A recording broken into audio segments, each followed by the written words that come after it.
Of course, with the start of the full-scale Russian military invasion, our community's way of life has changed. Being at the front line, our focus shifted towards military issues, creating conditions for internally displaced persons and the reception of humanitarian aid. During this time, we faced new challenges and threats related to the disconnection of gas supply, centralized water supply, and the future heat supply. We received some great help in solving these problems through a project from the German government implemented by GIZ. Soon, with the provided funding, we plan to install a reverse osmosis filter pump with a capacity of more than 1 cubic meter per hour for the mine water reservoir at the local coal mine. We may say that we already started moving toward a green economy. We're not about to stop. The situation in the country continues to be extremely difficult. However, it is a unique historical moment for Ukraine to receive the EU candidate status. It is a step toward new perspectives, new projects, and support programs. I am grateful to everyone for the opportunity to create a new Ukraine history. We express our readiness to move on this course in the future and ensure a just transition for our territories. Together, we will win.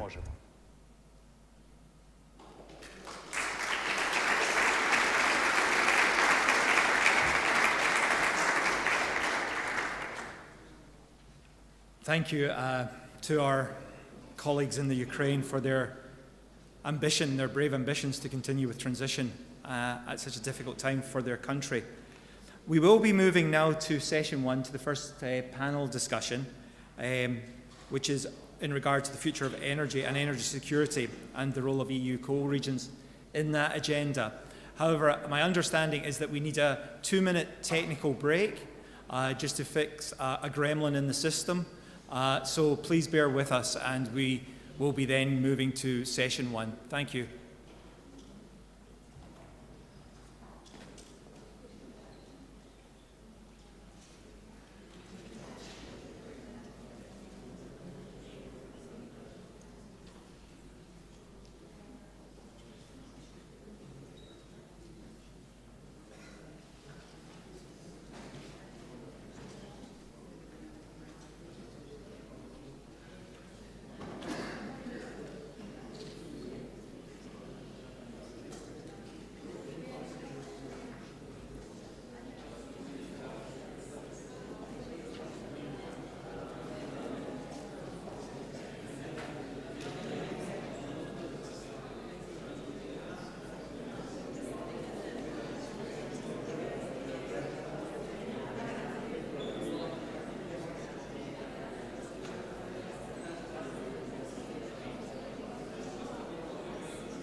Okay, if we could take our seats, please, that'd be great. Thank you.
Close the door. Paul, close the door.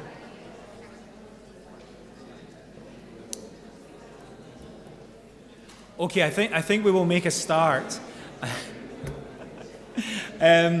Well, I think this just demonstrates how we've really missed human interaction over the last 18 months. And I must say, it is a joy to look around the audience and to see so many familiar faces after 18 months, 24 months of effective social hibernation. So it's lovely to see everyone here.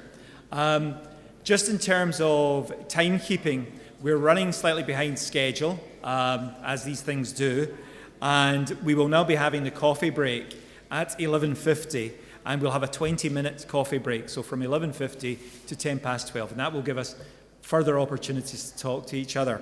But let us now move on to the first panel discussion of the morning, session 1, the future of energy and energy security, and the role of EU co-regions in this new fast-changing environment.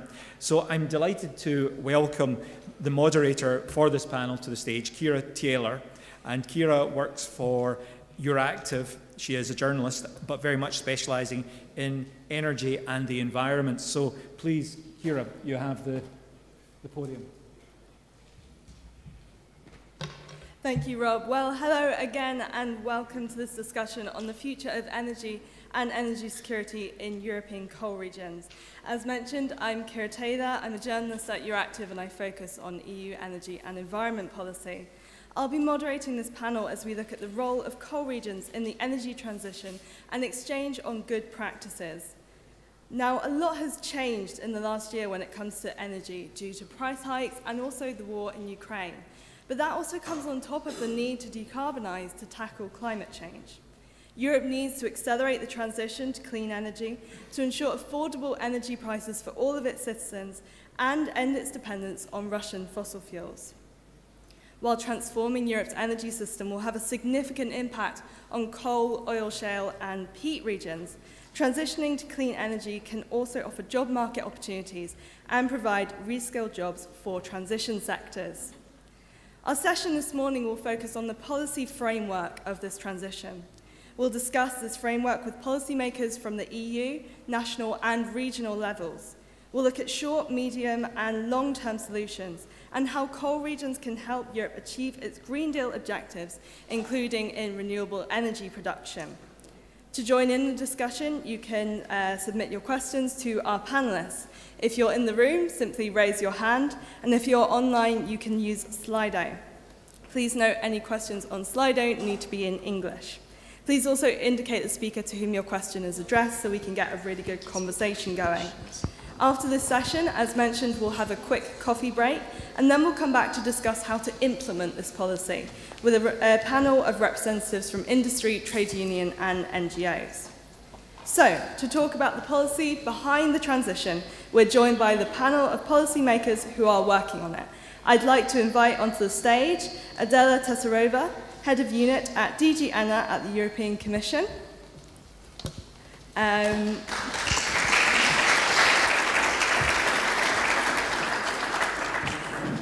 Laura Martin Murillo, who is Director at the Just Transition Institute in Spain.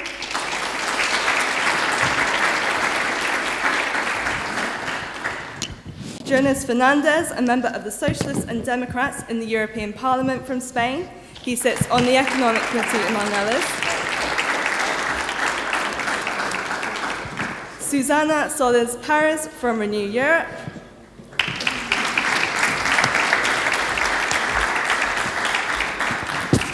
Maciej Sitek from Poland.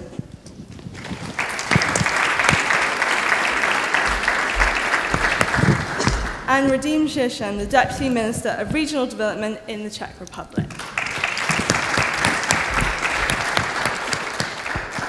Now you have all sat in a way that's given me the longest way to walk to my chair.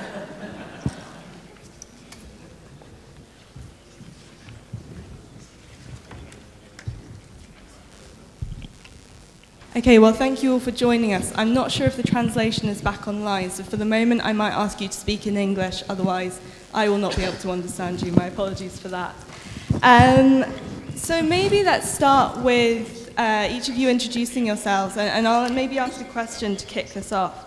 So how can the European Commission's plan to reduce fossil fuel imports from Russia and other EU initiatives like the Coal Regions in Transition Initiative and the Just Transition Mechanism support regions phasing out fossil fuels?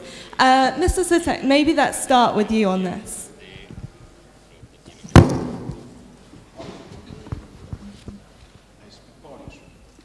Okay, maybe let's put this to let's put this to the European Commission first, and then I'll see if the translation is back online.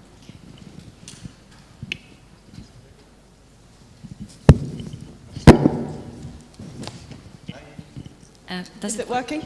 Okay, let's go for it then. Hello, good morning, everyone. I would start by recalling that just transition is a key pillar of the European Green Deal, which means that these are two sides of the same coin. We cannot decarbonize without taking everyone with us. So that's the idea behind the just transition pillar of the Green Deal. So no individual, no region, no sector can be left behind, because the benefits of the more sustainable society have to be there for everyone. And of course, in theory, that should be the case, but we know very well that on the way to a more sustainable economy and society, there will be costs and there will be distributional impacts. Hence, the Green Deal was designed with this in mind. So that's the policy framework that we have. And in order to achieve this objective, we have a number of tools. Financing tools, which were mentioned already earlier, but we also have other types of support which is available for those who have more difficult way to decarbonization or who have to face distributional impact. So beyond finance, there's also technical assistance. And it's the kind of support that the Commission provides through initiatives like this one to allow people to get together, to share experiences. And I would like to say that I would like to thank the government of Asturias for the possibility to be here, because I particularly see all the very interesting lessons that we can learn here, because really it's a region which is very rich in the experiences of the past economy, and it's already a region which is on the way to the new economy. So I think this is a very good opportunity for everyone to learn, and thanks again for the possibility of being here. Thank you. Thank you. Maybe let's move to Spain next. Mrs. Murillo, what's your take on this? Thank you very much. Thank you very much for inviting me, and thank you very much to the Initiative for Coal Regions in Transition. And it's really a pleasure to be in Asturias, though I will have to speak in English. Don will. You can speak. I think the translation is back. The translation is back. So now that I'm in Asturias, I would like to continue in Spanish. Muchas gracias por la invitación al Principado. Estoy muy contenta de estar en Asturias, como siempre. Pues para el Gobierno de España, la transición justa, lo cierto es que siempre ha sido un elemento fundamental de la política. Quiero decir, en primer lugar, que la transición justa, como la hemos venido trabajando en España, es un pilar de la ambición climática. Es decir, necesitamos transición justa para ser ambiciosos en clima, y necesitamos la ambición climática para cumplir con prerequisitos prácticamente de justicia social en el mundo. Y además hemos querido que sea una política que no sea una política de después, es decir, primero definimos cómo queremos cambiar nuestra sociedad y adaptarla a la descarbonización y luego pensamos cómo lo tenemos que hacer de una manera justa, sino que lo hemos querido hacer al mismo tiempo. Los objetivos nos los marca la ciencia y eso en clima es claro, pero sí que es cierto que cuando estuvimos trabajando quisimos presentar, por ejemplo, el proyecto de ley de cambio climático y transición energética, que es la primera ley de cambio climático que tenemos en España después de largo tiempo, con el Plan Nacional Integrado de Energía y Clima, que son nuestras contribuciones como Estado miembro de la Unión Europea, con una estrategia de transición justa y presentar todo el paquete al mismo tiempo. No queríamos presentar objetivos climáticos sin este elemento fundamental. Y eso yo creo que ha sido un elemento importante que nos ha ayudado también a manejar un poco pues los cambios que queríamos impulsar, aprovechar sus oportunidades, enfrentarnos a las dificultades y a las dificultades que se nos sobrevenían, más allá de esta transición energética, pues porque se nos están acumulando las crisis, particularmente en estos años, con una gravedad tremenda, primero la pandemia y ahora estamos viviendo la situación de la crisis de Ucrania. Creo que en este anclaje de la transición justa como parte fundamental de las políticas del Ministerio para la transición ecológica y el reto demográfico, ese anclaje institucional ha sido importante y ha sido particularmente importante para las crisis luego que nos han venido. Hemos sido capaces de sacar partido a algo que ya habíamos construido y que tiene que ver, por ejemplo, con que yo sea pues la directora de un instituto, que es el Instituto para la Transición Justa, pero tiene que ver también pues cómo habíamos comenzado a establecer unos diálogos institucionales y un intercambio con todas las regiones que tenían que transicionar en estos tiempos complejos, por supuesto a través del diálogo social y del tripartismo, con acuerdo con trabajadores y con empresas, pero también con acuerdos con los diferentes agentes en las comunidades y ayudando a buscar soluciones que tienen que ser diferentes. Nosotros en España tenemos diferentes regiones carboneras, comparten muchos principios y comparten una identidad importante y un orgullo por su contribución a este país, pero luego lo cierto es que son también espacios diferentes desde un punto de vista económico al que tenemos que prestar una atención también diferente. Yo creo que en este es un contexto en el que estamos ahora mismo, pues que ninguno habíamos previsto, pero bueno, con este anclaje institucional pues seguimos trabajando en, por una parte, tener que avanzar cada vez más en una transición energética que ahora mismo tiene como principal reto, además, la autonomía energética de Europa. Estamos en un momento difícil para la energía en Europa, para los sistemas energéticos europeos. Tenemos que apostar mucho por la autonomía, mucho por la eficiencia, y en ese sentido, para la autonomía y para la eficiencia, la renovabilidad es clave.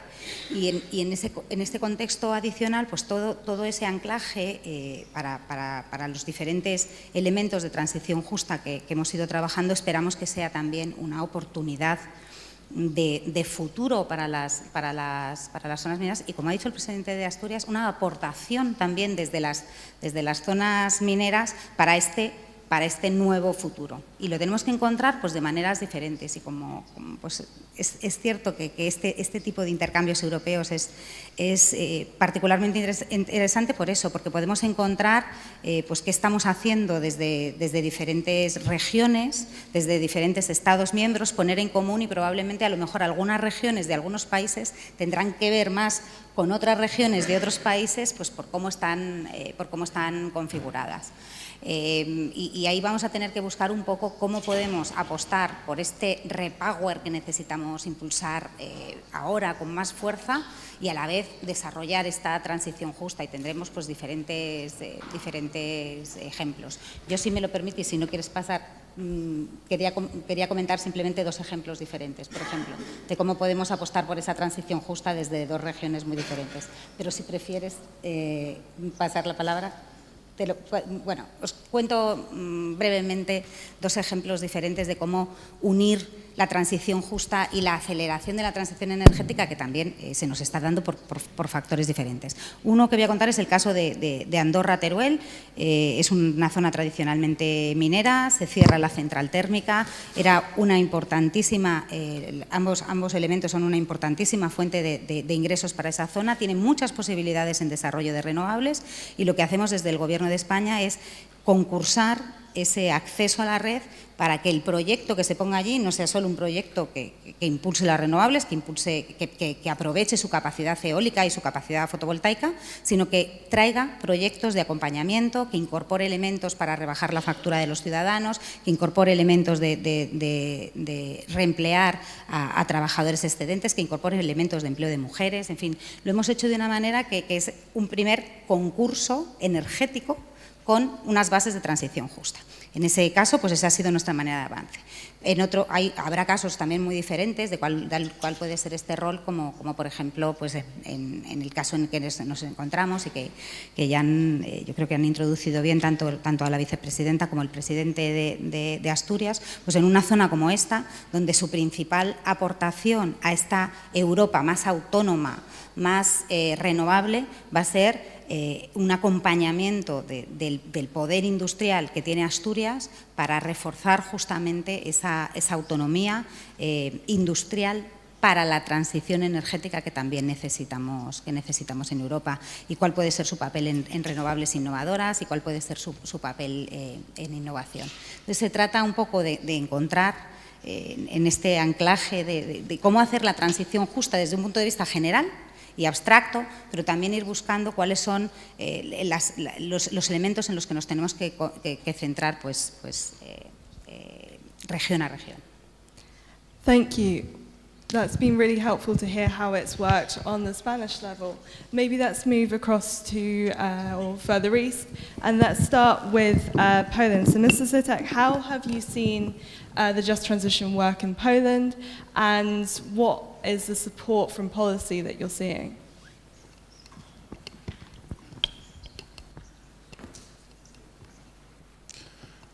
Dzień dobry Państwu. Będę mówił po polsku, bo dużo łatwiej precyzuję w tym języku myśli.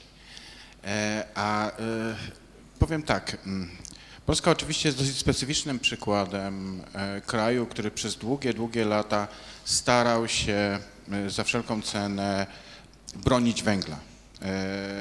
Wielkopolska Wschodnia, którą reprezentuję i której jestem przedstawicielem, przyjęliśmy kilka lat temu zupełnie inne podejście. Postanowiliśmy zmienić ten wizerunek, który wcześniej do Polski przyległ, czyli że będziemy tego węgla bronili przez najbliższe 100 lat i że mamy go na 200 lat i że właściwie węgiel to jest to takie dobro narodowe Polski. My wyznaczyliśmy sobie dwa cele, czyli pierwszy to jest 2030 odejście od wydobycia i spalania węgla w energetyce i ciepłownictwie i drugi osiągnięcie neutralności klimatycznej do 2040 roku. Mówię tutaj o subregionie.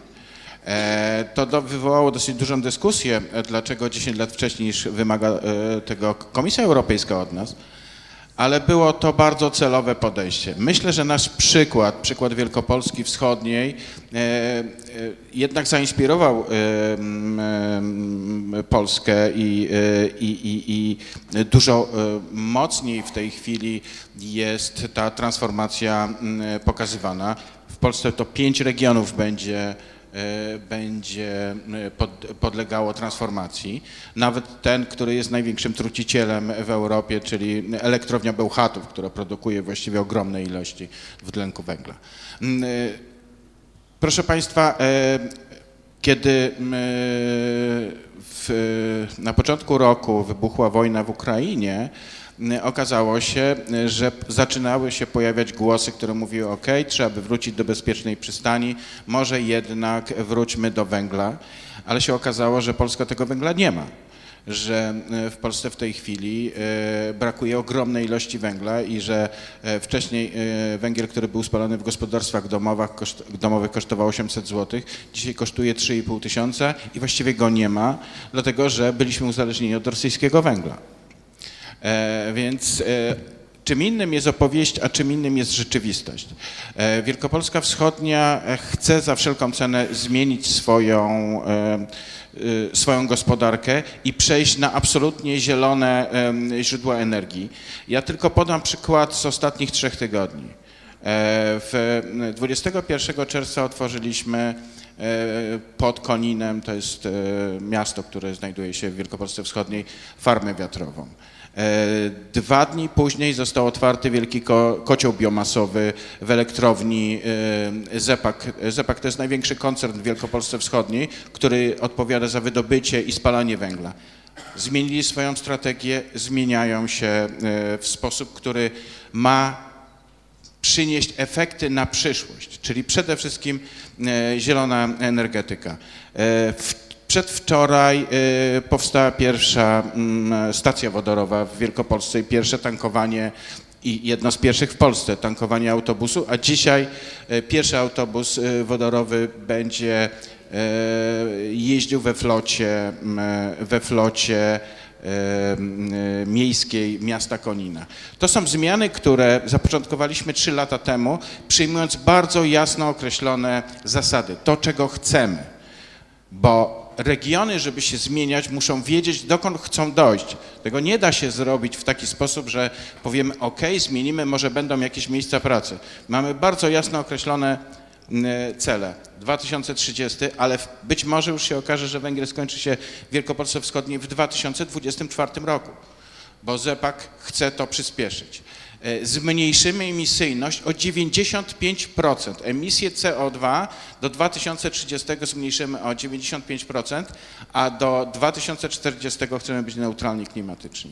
Jeżeli regiony wyznaczą sobie jasne cele, wyznaczą sobie także to, w jakim zakresie chcą się rozwijać, mamy 3 inteligentne specjalizacje, czyli jedna to jest oczywiście odnawialne źródła energii, drugie elektromobilność, trzecie technologie wodorowe, to wtedy do takich regionów będą przychodziły inwestycje, będziemy to tworzyli. Ale to, co jest niezwykle istotne i to, co podkreślamy na każdym kroku, że regiony węglowe nie potrzebują tylko nowych miejsc pracy i nowej gospodarki.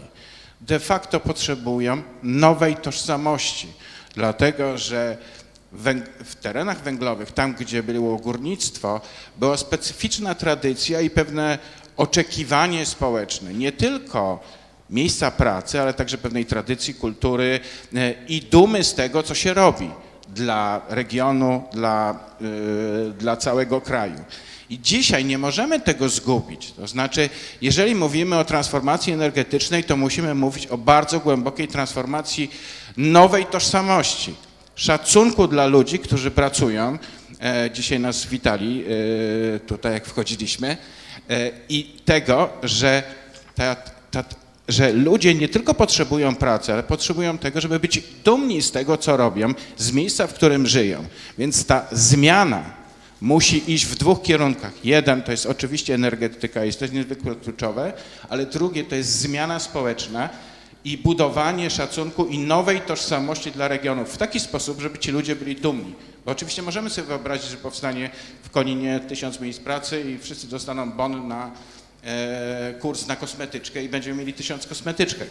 Tylko że to akurat dla górników kompletnie niczego nie daje. Więc potrzebujemy nowej tożsamości i głębokiego zaangażowania się w cały proces. Dziękuję. Thank you. I think it's a really good way of laying out the challenge of the kind of practical changes that need to be made, but also the cultural changes when it is part of a coal region's identity that this has been its history. Let's finally come to you, Mr. Shen, and talk about the national level and what's going on in the Czech Republic. When it comes to the policy, are you seeing that is enough to support it? And maybe what are the good examples of change in the Czech Republic? So good morning, everybody. It's a great pleasure to be here in Asturias. I was here 3 years ago in Candas for European Rural Parliament, and it's really beautiful part of Spain. And I see a lot of challenges, and I see a lot of potential here. So the same is with the regions in the Czech Republic. They are also in the north, and they have also great potential, and we have to unlock it. I would like to speak also on behalf of the Czech presidency in the Council of the European Union, because we just took over on the 1st of July, and I would like to make you sure that even before the war in Ukraine, we had just transition and the regional development of underdeveloped regions and connections with innovations as one of the priorities. So it was already in January written in our priorities.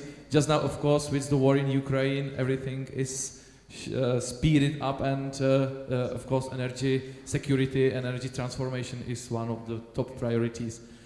What I feel is that every crisis brings challenges, So as the COVID crisis speeded up the process of digitalization very much, especially in rural areas. I come from a rural area. I am a mayor of a small municipality for already 12 years.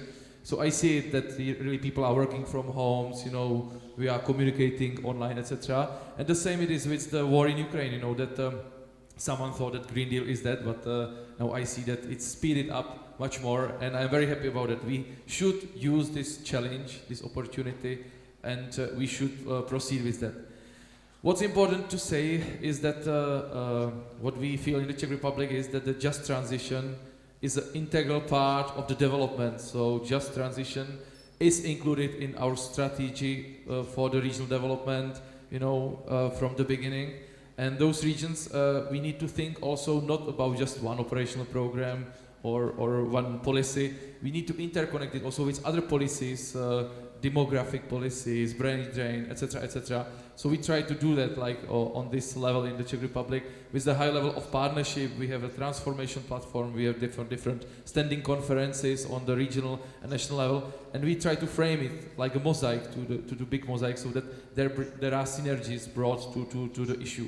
What's crucial is, and we heard it also from the previous speakers, every region is different. So we do need a place-based approach to each region different.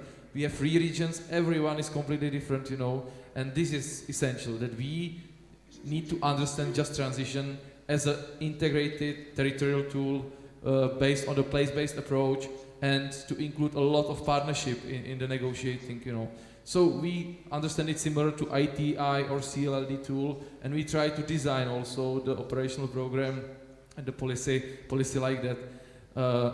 I remember in 2015 when the discussions about the cold region started in the Czech Republic on the national level, and there were guys coming from Ostrava, Poland, Germany, going to Brussels. I am for some time already a member of the European Committee of the Regions. So I was just saying, okay, this is nice initiative, but I don't believe it can be successful, And I feel that it's kind of miracle that now we have operational program which will be approved, and we have a tool, because we have not had anything, and we could not imagine that there will be something like that, And I am working on the European level for more than 10 years, so I was quite skeptical, although I am a very optimistic person, So I'm happy that we do have a tool. It's not solving everything, but we need to start with something. And on the Czech level, we started in 2018 with Restart. It was a program which was financed from the national resources. And also now we try to combine all the level of resources, because we need to combine the policies, European, national, regional and local, because just in this case it can work. So we also give benefit or bonus points to the transition regions also in the national funding programs, national grant programs, regional, etc. So we really try to combine all kinds of resources so that it works. What's important to say is also that our situation is very difficult, because we are most industrial country in the European Union, a lot of high energy demanding industry, and especially in the cold regions. And it's not very easy for us, because we don't have so much wind, and we don't have so much water power. So for us it's difficult to imagine quick transfer to renewable sources. That's why we are pushing also next to the France and other countries, so that the nuclear energy is taken as a green energy, also gas. I'm very happy, I came actually from Strasbourg, and I'm very happy that in the European Parliament that it was approved, because especially in the short term it's important. What I would like just to say, maybe to Commission, what we feel as a risk is that it's very much time pushing, this just transition programs. If you want to do something in a good quality, you need time. Even this partnership, those projects, those synergies, and we are pushed by time. That in 2 years, 3 years, it must be done. And it's really crazy, especially in those times, when the world is changing. So more flexibility, not just in just transition, but also in the cohesion policy. We are actually, as well as one of our priorities, to give more flexibility to the cohesion policy because the world changes and it's difficult. So please, I would like to ask Commission to be more, more flexible in that, because really we needed to do it in a good way. So just to conclude, we have 3 different regions. What is very important, and I wanted to say that as well, is to bring back the pride to the regions, because all those regions were the pillars of the economy, coal and steel was #1, and now they lost a little bit the pride.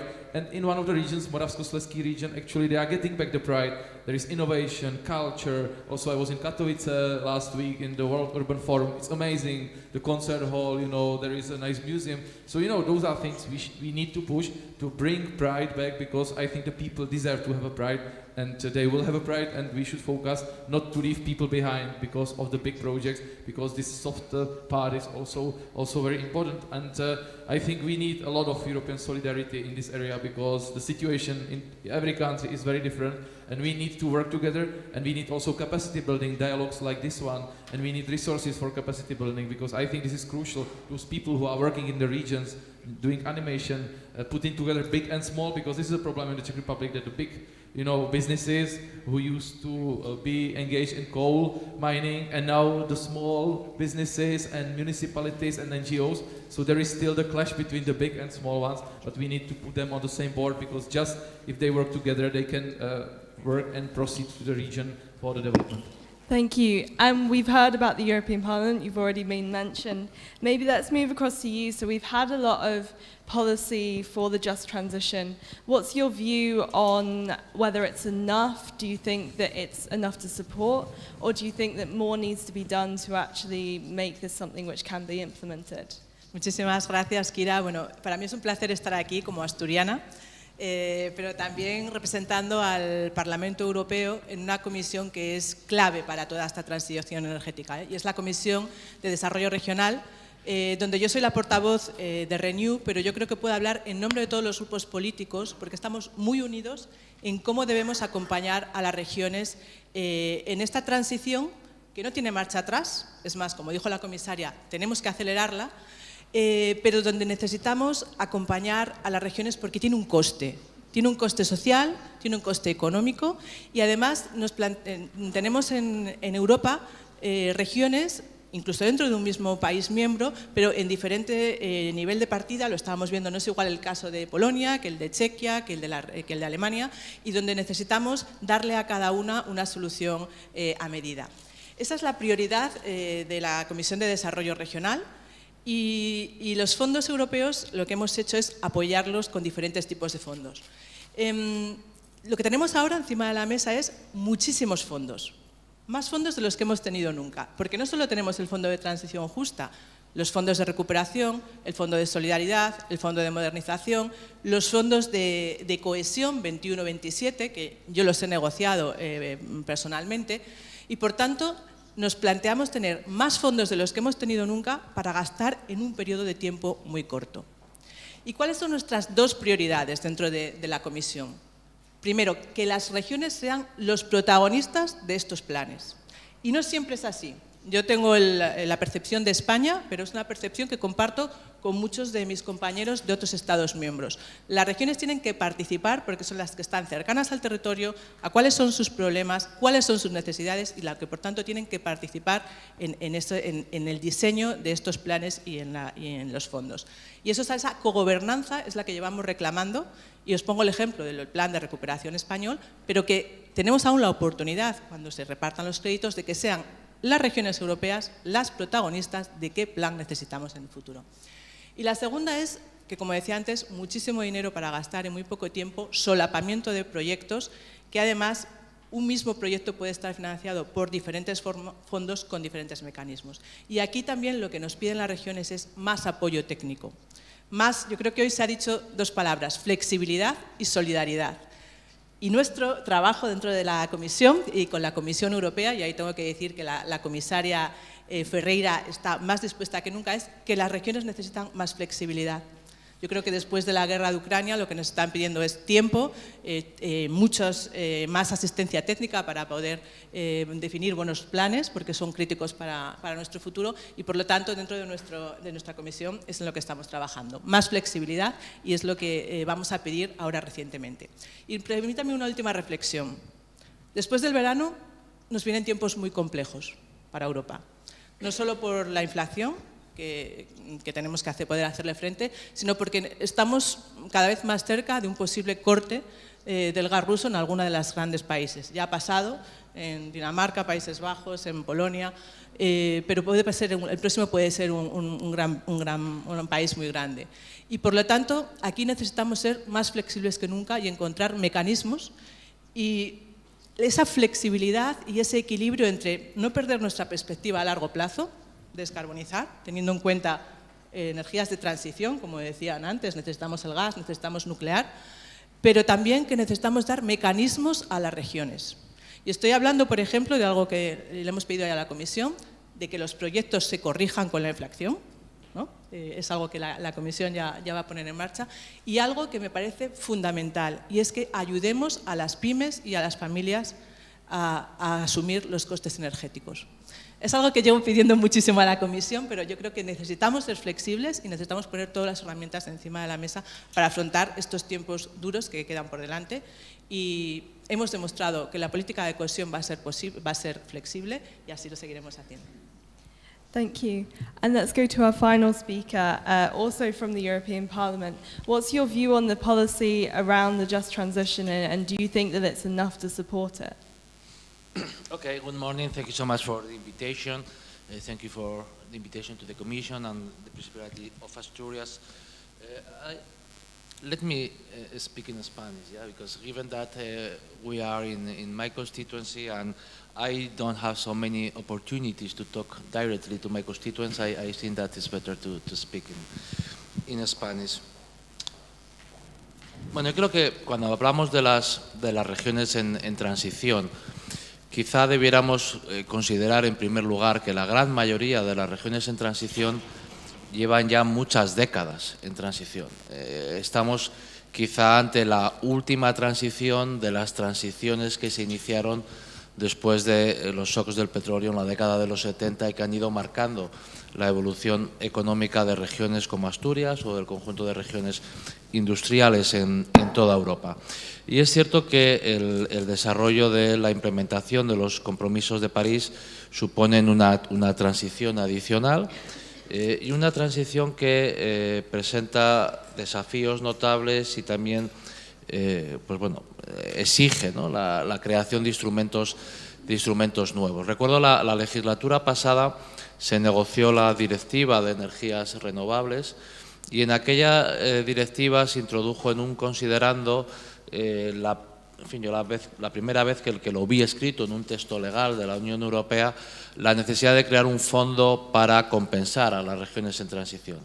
Y en aquella directiva era apenas un considerando y, por cierto, hablábamos de tan solo 5.000 millones de euros en aquel momento, pero de alguna manera ayudó, junto con otras reclamaciones por parte de las propias regiones o de los estados o de otros partidos o de los partidos políticos a poner el debate sobre la creación de ese mecanismo de transición justa en el centro de las discusiones presupuestarias a lo largo de finales del 19 y principios del 20.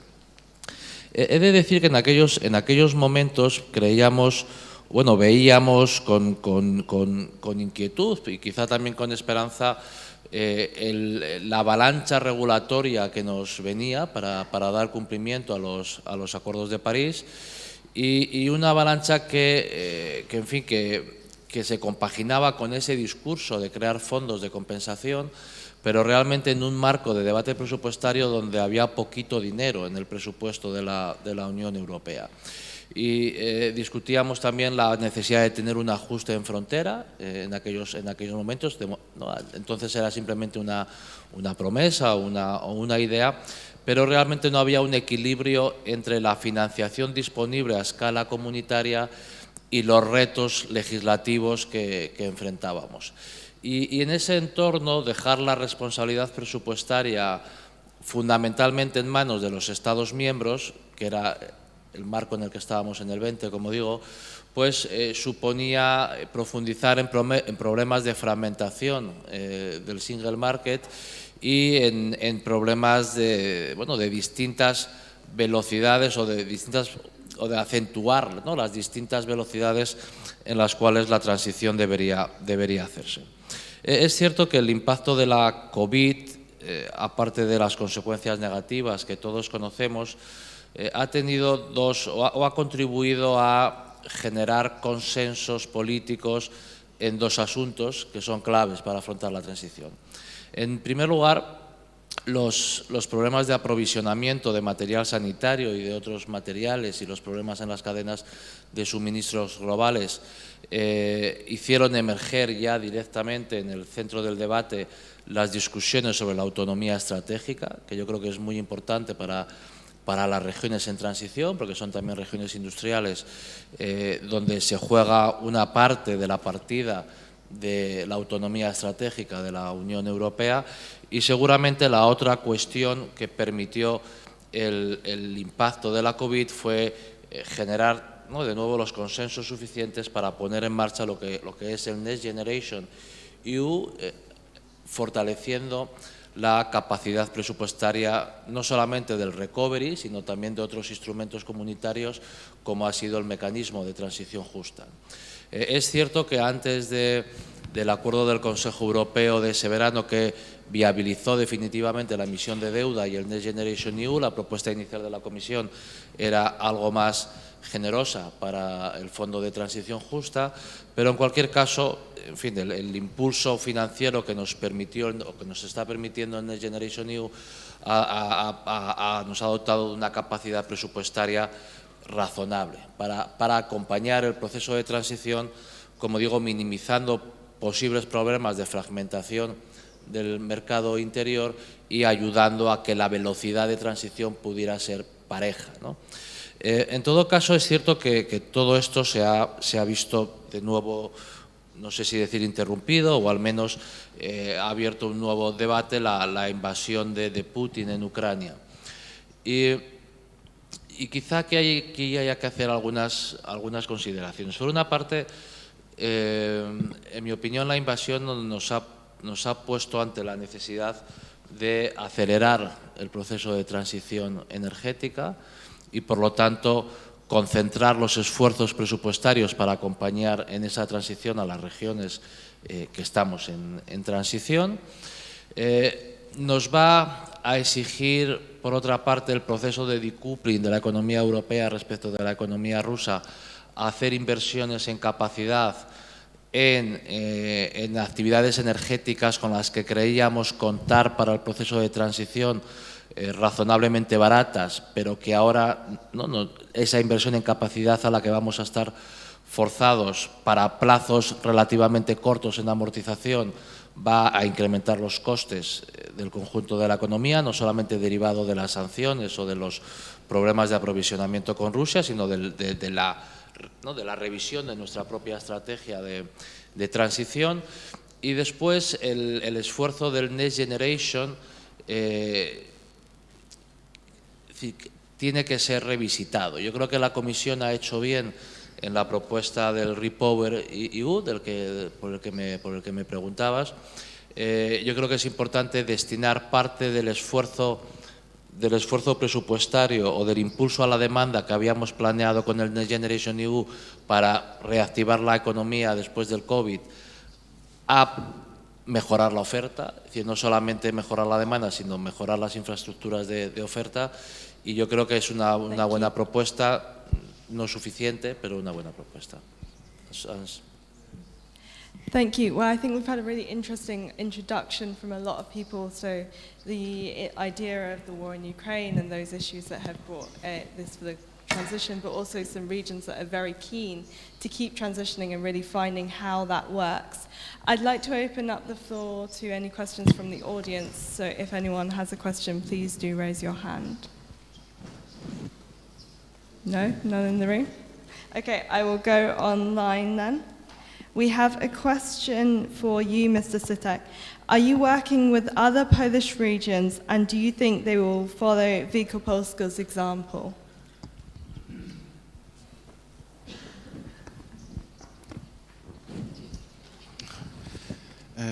Tak, współpracujemy bardzo ściśle na przykład z Bełchatowem od kilku lat. Właściwie idą naszą drogą, poczynając od systemu instytucjonalnego, podjęcia decyzji o tym, że jednak będą się zmieniali. Tak samo współpracujemy z kolegami z Dolnego Śląska. Mamy nawet często taką wspólne spotkania, żeby pewne rzeczy przedyskutować. To na przykład zaowocowało tym, że bardzo silnie upieraliśmy się przy tym, że Fundusz Sprawiedliwej Transformacji musi być zarządzany w regionach.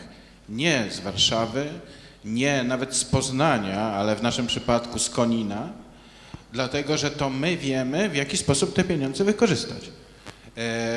Dla Warszawy, pewnie dla Madrytu, to jest statystyka. Dla nas, którzy są w środku, to jest kwestia żywotnego interesu naszych działań.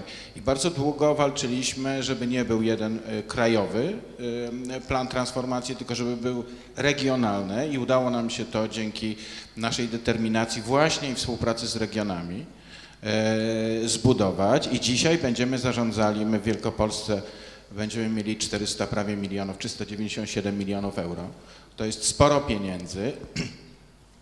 I tak, ta współpraca jest na wszystkich poziomach, czyli tych regionalnym, ale przede wszystkim bardzo mocna jest z różnego rodzaju organizacjami i to krajowymi, międzynarodowymi, NGO-sami, biznesem, związkami zawodowymi i to jest też bardzo ważna rzecz. Tak, współpracujemy i staramy się ze wszystkimi.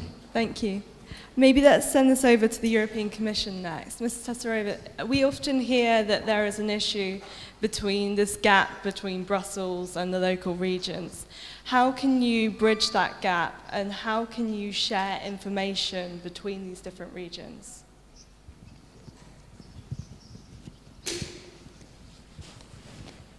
Hello. Yeah. So of course, I mean, for me, Just Transition is the example of the closest collaboration between Brussels and the regions. Of course, collaboration also exists in the context of cohesion policy, but Just Transition started from the regions. Yeah, and it was the regions who pushed, and that's how we ended up with the Just Transition pillar of the Green Deal. So Just Transition comes from the regions, came to Brussels, has been embraced fully, and so we work with the regions directly. Which is quite an exception actually, because of course the capacity of the EU institutions to work directly with every region is of course limited. That's why we have the Committee of Regions. And they are, so we work with all the Just Transition regions, and they are also, every 6 months we have this Just Transition platform, which is a possibility to engage the regions directly and to get them in touch with the policymakers in Brussels and at national level. So that's a concrete way how we are doing that. But of course, when it comes to the concrete programming for the structural funding, that is done based on the national rules. So I have a lot of sympathy from how it has been done in Wielkopolska and this kind of movement in Poland, of course, to take it back to the regions. But this always depends on the national situation. So there, yeah, thank you. Ms. Mariel, maybe let's come to you next. So how do you find Spain coordinates with other EU countries when it comes to the just transition? And since the outbreak of the energy crisis and the war in Ukraine, do you find that that has become more difficult or easier? Bueno, en realidad, en un contexto general de los impactos de la guerra de Ucrania, es cierto que bueno, en España y en el contexto de la transición del carbón estamos en una situación diferente por muchos motivos. Primero, tenemos una menor dependencia del gas ruso, como es la dependencia que tenemos en España del gas ruso en 2020 fue del 10%. Es una contribución menor dentro de lo que es un combustible necesario. Por otra parte, también es verdad que nuestras minas cerraron en 2018 y cerraron no por políticas climáticas, no tuvieron que ver con el clima, sino con el final de un marco de ayudas de Estado con el que se tenía que cumplir en 2018 y así fue. Y luego también es cierto que la contribución de nuestras centrales de carbón al mix energético nacional pues ha sido pequeña durante este tiempo. El año pasado fue el 2%, ahora está aumentando un poquito también debido a la situación. Estamos hablando de una contribución menor y en el que además el 50% de lo que consumían nuestras centrales térmicas era carbón ruso, con lo cual pues tampoco nos aportaba ese contexto a una autonomía. Entonces es verdad que vivimos en un contexto un poco diferente. No entendemos además que hay países que tienen ahora mismo unas fricciones más importantes y nosotros estamos un poco en un estado del proceso diferente. Para España, ahora mismo lo más importante para nuestras zonas de carbón, y ya digo que cada una pues con diferentes planes, lo más importante para nosotros es que el futuro llegue ya. Y la garantía la garantía de suministro para tanto a nivel nacional como a nivel europeo, pues no pasa tanto por eso, sino porque pues en España tendremos menos debilidades, pero también es verdad que vivimos en un contexto europeo general en el que tenemos que ser solidarios. Yo creo que en muchas de las zonas el principal rol, en las zonas de carbón como en otras zonas, es acelerar todo lo que podamos esa nueva generación fundamentalmente renovable y también muy importante acompañar, o sea, reducir sobre todo nuestro consumo. Llegan tiempos en los que tenemos que hacer una inversión en eficiencia importantísima y eso probablemente pues signifique también por prestar mucha atención a cómo reducimos esos consumos fundamentalmente de la industria y de nuestras empresas y también en lo que tiene que ser una reducción también de los consumos en la ciudadanía. Pero es verdad que estamos un poco en una situación tanto de fase como de exposición diferente a lo que son las consecuencias de la guerra de Ucrania, aunque no vamos a, o sea, quiero decir, es un contexto de impactos europeos. Thank you. And maybe let's come to the Czech Republic next. How are you finding working with other countries? And do you think maybe that the Czech presidency is a way that you can build cooperation, or is that very separate to dealing with regions? Definitely there is a cooperation, especially between Czech regions and Poland, and Czech region and Saxony, of course, because they are neighbors and sharing the border. And I know especially, for example, even twinning projects of Ostrava, Katowice and like that. So this works, very well, and I think this is crucial because Europe is not the Europe of member states, it's the Europe of regions, and the regions, they have the same problems and they have to cooperate, they have the same problems. Now, more and more often we hear about automotive regions, and in transition, so this tool like coal transition is a good example for other problems, and I think that's good. And I'm also happy that the Commission acknowledges that it came from bottom up, and now they communicate with the regions. And I have two colleagues from two ministries, they are also cooperating, 2 ministries on this agenda, and I think they are very well communicating with each region separately. It's about the people, of course, etc. With the presidency, we very much focus the synergies between the cohesion and regional policy, the regional policy in the Czech Republic, because it's one really of the big priorities of the previous governments, but our government is really just giving a very big accent to this. And there are also a lot of events which are in the regions. One of them is in Ústí region, which is one of the cold regions. But we should also do not forget that there are not just cold regions, there are other regions which are left behind. So there is another conference in very much left behind region of Jeseník, where we try to combine the underdevelopment and technologies and innovation as a potential for the development. So I think we need to think locally, and I think it's important, those initiatives, because as you asked in the beginning, I don't think that just transition is the only thing which is just closed in the ivory tower of Brussels. I think the conference on the future of Europe brought that we need much more to engage the citizens, because Brussels should be much closer to the citizens, and we must use the regions, because it's the same as the house, that the floor is the region local level, the walls are the member states, and the roof is the European Union. And if you don't have the strong foundations, you cannot build the house. So I think this is something which we need much more after COVID crisis, and with the experience of Ukraine war, we need to foster, and I think this is one of the things we would like to bring to the presidency. Thank you. And I think funding is a key part of this. This is not going to happen without the money there. Mrs. Perez, you've been critical about some elements of the funding. Maybe you could expand on that, particularly when it comes to REPowerEU.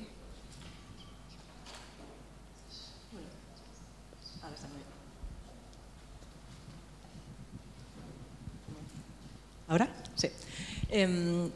Ahora estamos, yo creo que en un momento fundamental, porque todos los Estados miembros tienen que presentar sus planes operativos, los acuerdos de partenariado para el año 2021-2027, donde vamos a ver si estos planes, igual que el plan de transición justa, realmente van enfocados a ayudar a las regiones en esta transición.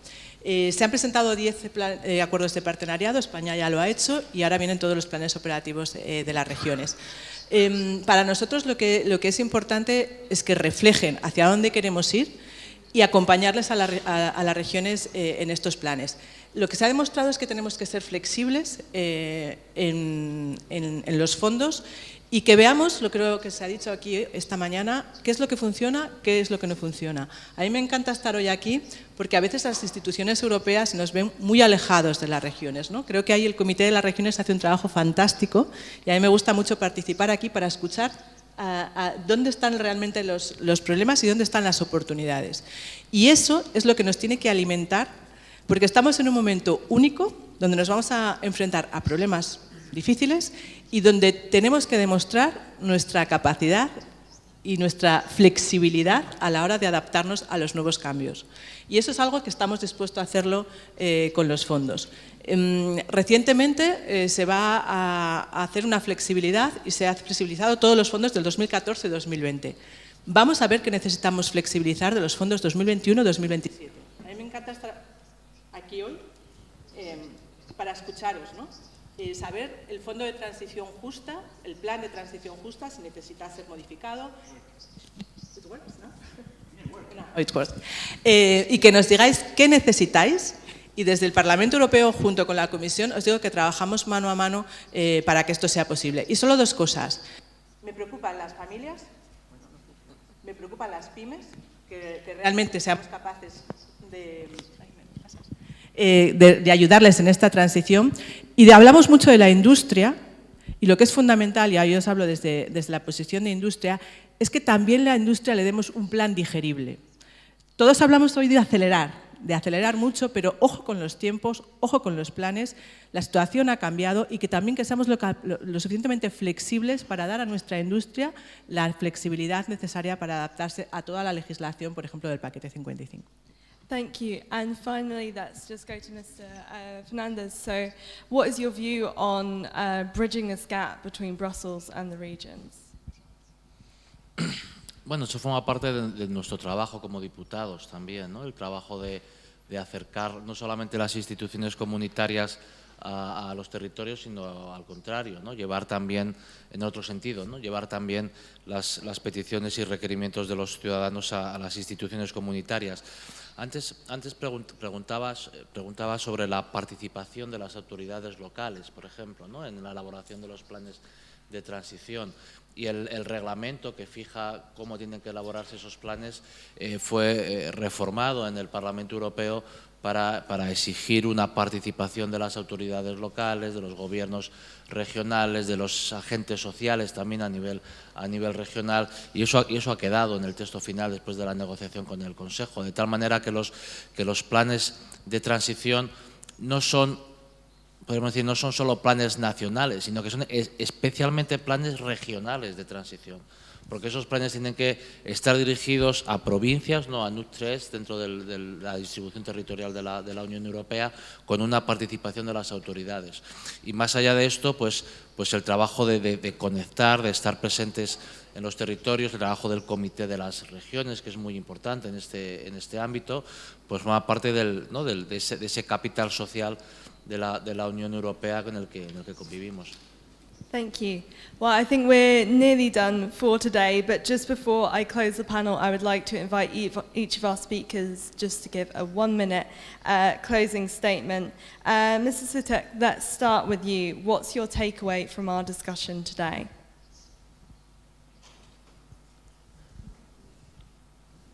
Mr. Sutek? Okej. Dobrze. Ja bardzo dziękuję za to, że mogłem tutaj wziąć udział. Ja mam dwie rzeczy, które chciałbym powiedzieć na sam koniec, bo w końcu jest to dialog polityczny, tak? Będziemy rozmawiali o sprawach politycznych.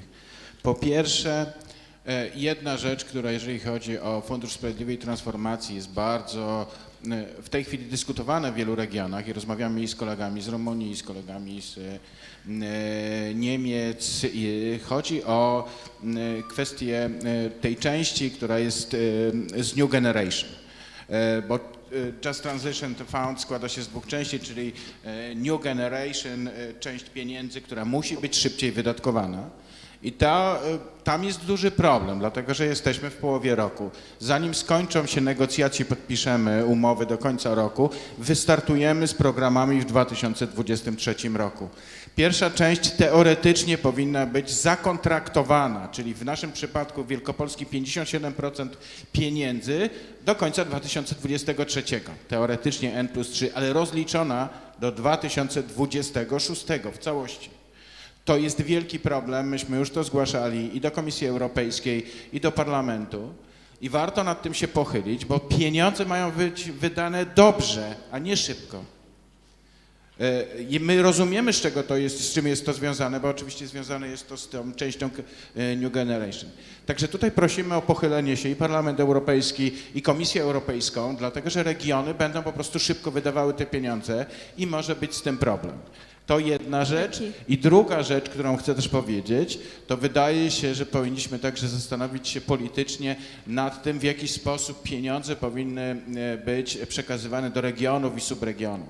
Jeżeli popatrzymy sobie na Wielkopolskę, to jest w tej chwili jesteśmy w tej powyżej średniej europejskiej 75%. Ale Poznań, który jest stolicą Wielkopolski, generuje 139% PKB, a Konin i Wielkopolska, czyli tereny górnicze 60%. Jeżeli nie zmienimy tej praktyki, kiedy większa pomoc będzie kierowana do tych regionów tak, żeby wyrównywać, to będziemy mieli duży problem depopulacji, ucieczki młodych i paru jeszcze innych rzeczy. Ja zgłaszam po prostu te dwie uwagi do Państwa i mam nadzieję, że nad tym się pochylimy, być może z Robertem na następnym politycznym dialogu. Dziękuję. Thank you. And Mr. Chen, let's come to you next. What stood out for you today?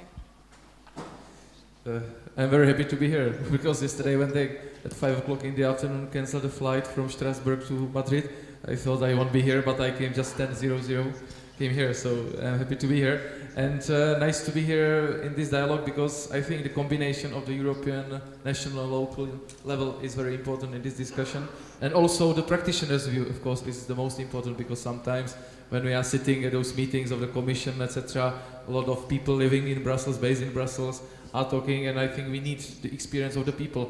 So once again, I think we need more subsidiarity, we need a place-based approach, we need integrated approach, we need to combine different kinds of funds into one strategy so that we get the mosaic of the picture, that it's not like getting this, but we need to integrate the resources, and we need to cooperate in the region. My life motto is African proverb: if you want to go fast, go alone. If you want to go far, come together. And I think this works very much if we want to bring the pride, the economy and the development to those transition regions. We really need to focus on this kind of partnership. And also on the European level, I think those forums are important because to share experience from the different kinds of regions among yourself. And I think we need also some kind of capacity building facilities and resources for that. I think it works very much because you can use the experience and it helps a lot. So I'm happy that we are meeting here, and I think that even with the first experience of the first project and the first mistakes, of course, as it's usually working, it will be even more interesting to meet and to share the experience. Thank you. Mrs. Murillo, let's come to you next. What is your takeaway from today's discussion?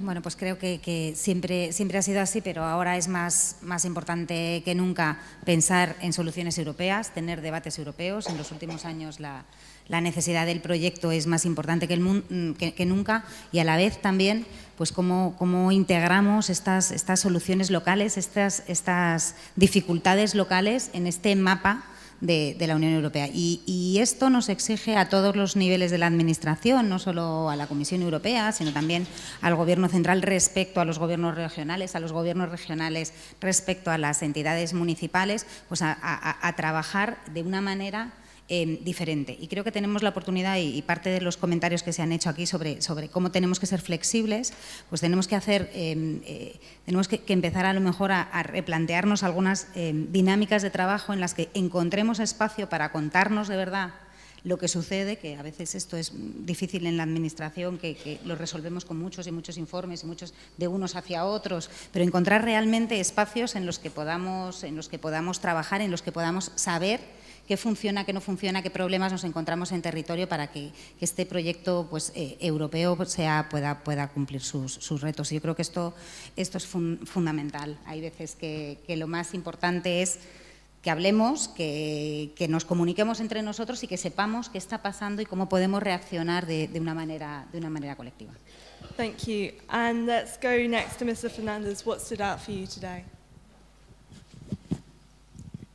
Bueno, pues yo muy brevemente creo que lo ha dicho al principio, estamos en un momento crucial, después del verano puede ser un momento duro, pero creo que el papel de las regiones para ayudar a amortiguar esta crisis va a ser fundamental.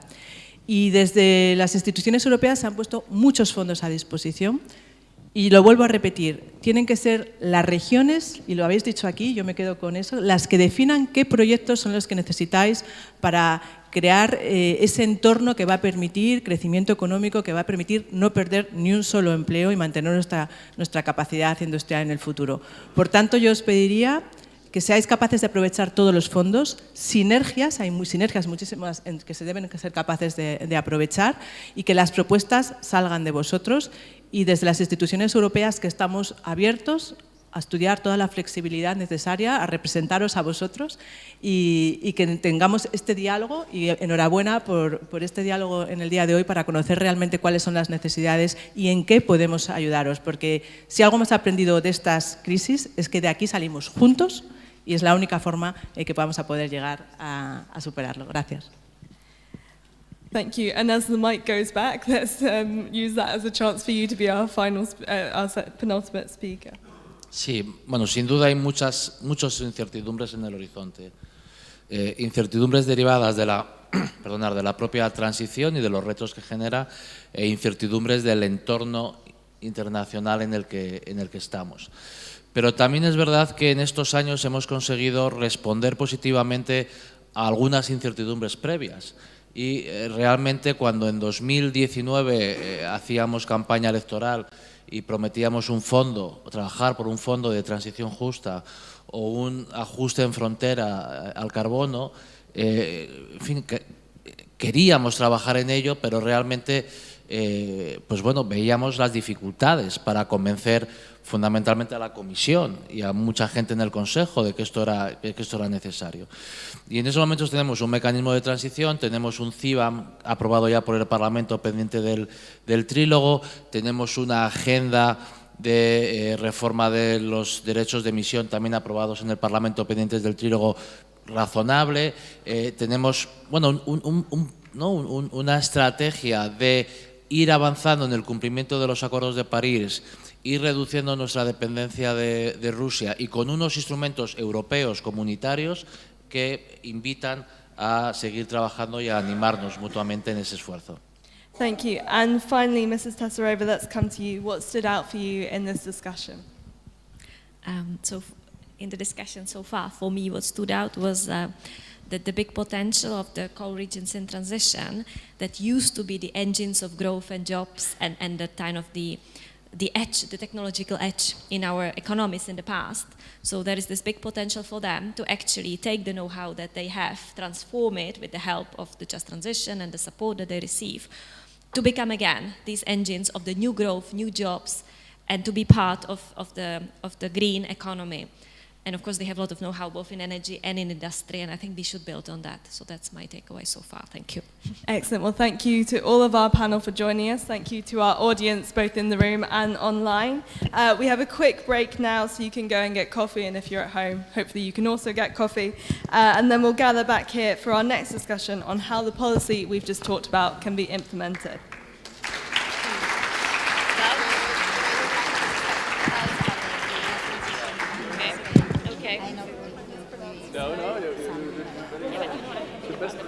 Hello, it's me.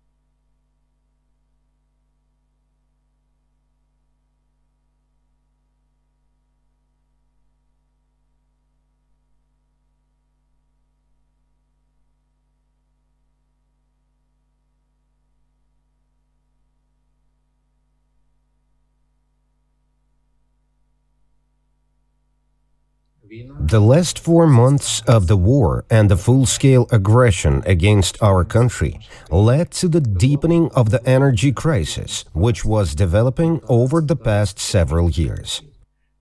The lack of the required amounts of gas, oil, and oil products forces us to look for other options for getting out of the existing situation. Therefore, a proposal from the German government, GIZ, to help to transform our coal town as a pilot project gives us a chance and new opportunities to improve the situation in the community. This proposal also gives us something viable to look forward to in the future, because we do not see a better alternative for renewable energy sources. That is why we are open to investments, to new businesses in our community. Businesses that could, for example, produce heat pumps, solar panels, and other components for renewable energy production, so they can be distributed and the culture for a just transition away from fossil fuels to renewables can be cultivated. We support this transformation and are ready to implement it even during such difficult times for our country. Ukraine's EU candidate status is not only a great joy for us, but also a great responsibility for the steps we have to take to be worthy of this status. And as the EU neighbor, we must completely fulfill all the tasks placed in front of us, with decarbonization being one of them. We want to become a worthy partner and transform our coal industry. Dear colleagues, partners from Europe, Mirnograd municipality greets you from eastern Ukraine, from Donetsk coal mining region. First and foremost, I am glad I can address you and would like to thank you for all the help that Ukraine is receiving these days from various European countries. Today, we feel unity and support from the whole civilized world as never before. In 2019, as an active participant in the processes of sustainable development, we united with other mining communities in the Platform for Sustainable Development of Coal Towns of Donetsk region, and gradually we have been moving towards the transformation of our territories. With the support of our German partners, GIZ, German Watch NGO, as well as Ukrainian NGOs, we received help in auditing our territories, developing strategic documents, learning the best just transition practices from around Europe, and forming priority projects for territory development. Several months ago, we were planning to develop a project for the reconstruction of our district heating system, using the potential of mine water, creation of energy cooperatives, production of building materials via recycling of mine waste heaps, and creation of alternative water supply sources, again, using the potential of mine water. Of course, with the start of the full-scale Russian military invasion, our community's way of life has changed. Being at the front line, our focus shifted towards military issues, creating conditions for internally displaced persons and the reception of humanitarian aid. During this time, we faced new challenges and threats related to the disconnection of gas supply, centralized water supply, and the future heat supply. We received some great help in solving these problems through a project from the German government implemented by GIZ. Soon, with the provided funding, we plan to install a reverse osmosis filter pump with a capacity of more than 1 cubic meter per hour for the mine water reservoir at the local coal mine. We may say that we already started moving toward a green economy we're not about to stop. The situation in the country continues to be extremely difficult. However, it is a unique historical moment for Ukraine to receive the EU candidate status. It is a step toward new perspectives, new projects, and support programs. I am grateful to everyone for the opportunity to create a new Ukraine history. We express our readiness to move on this course in the future and ensure a just transition for our territories. Together, we will win.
Our coffee. But I did just want to draw your attention to this cartoon that was drawn earlier in the previous discussion.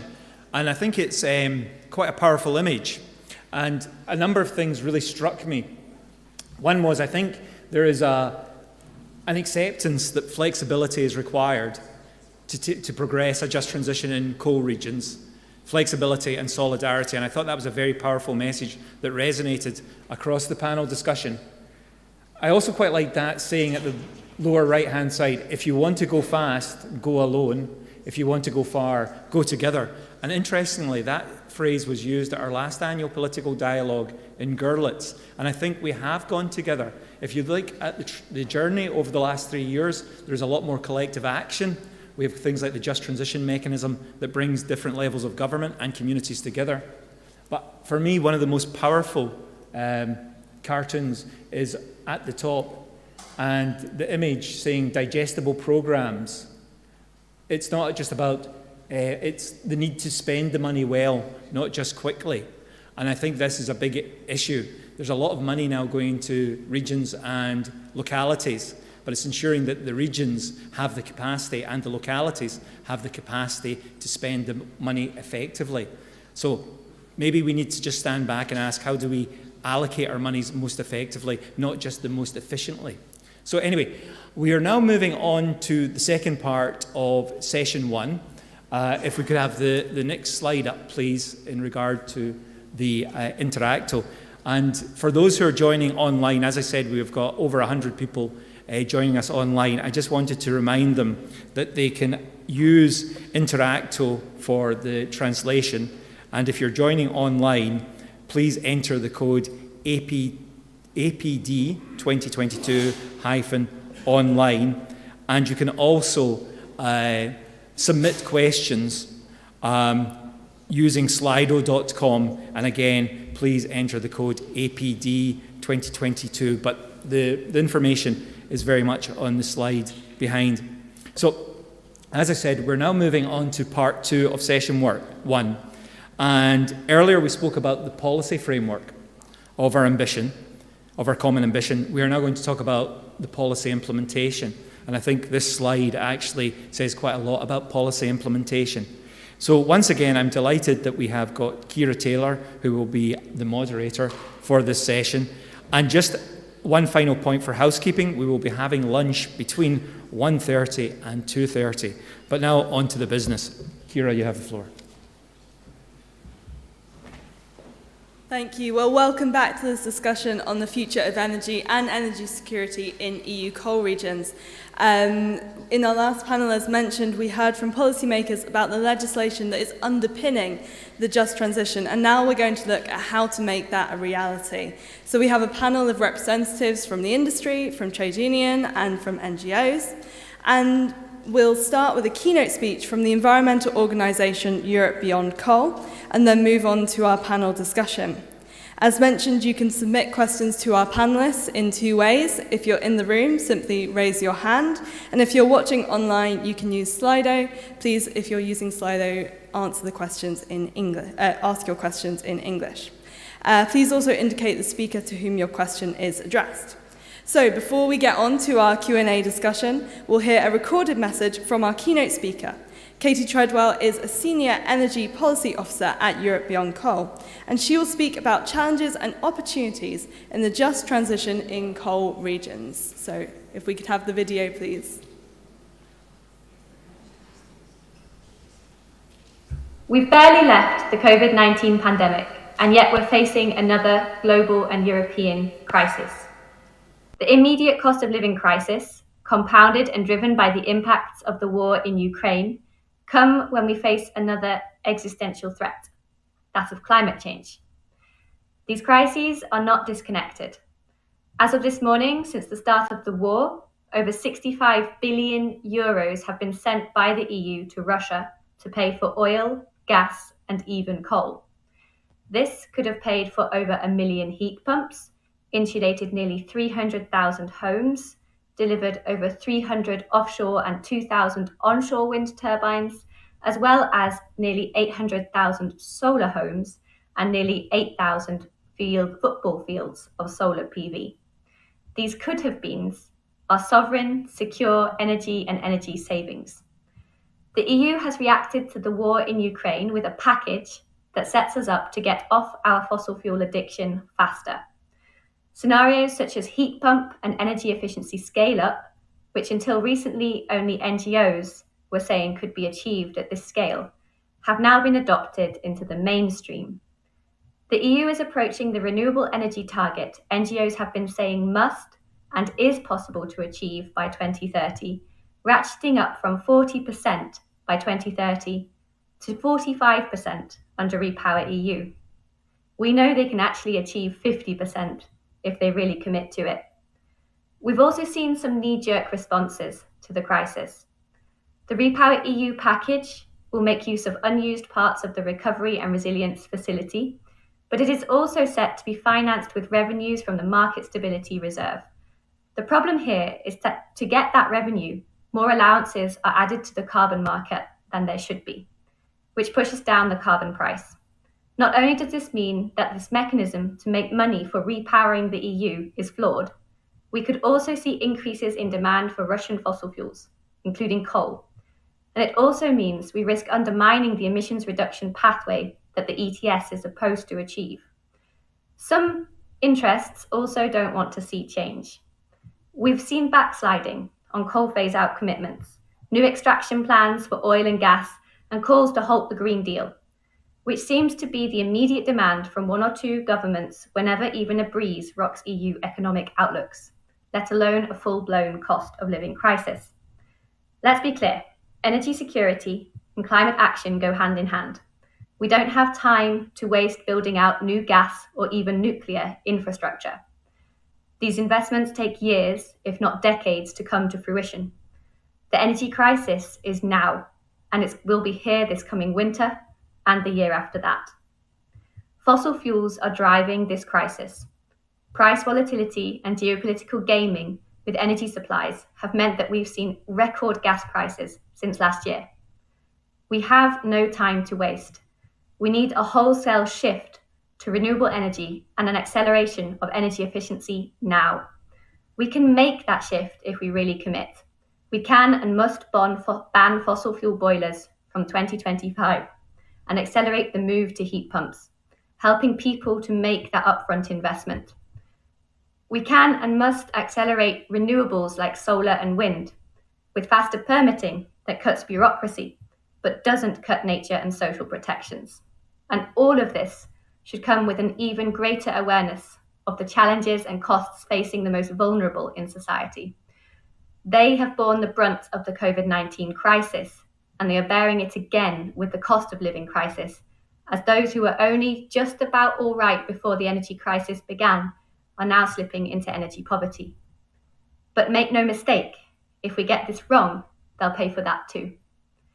If we invest in coal and nuclear and gas, it will be the poorest and most vulnerable communities who suffer most from increased and prolonged air pollution, and who are saddled with carbon prices and costly fossil fuels for longer.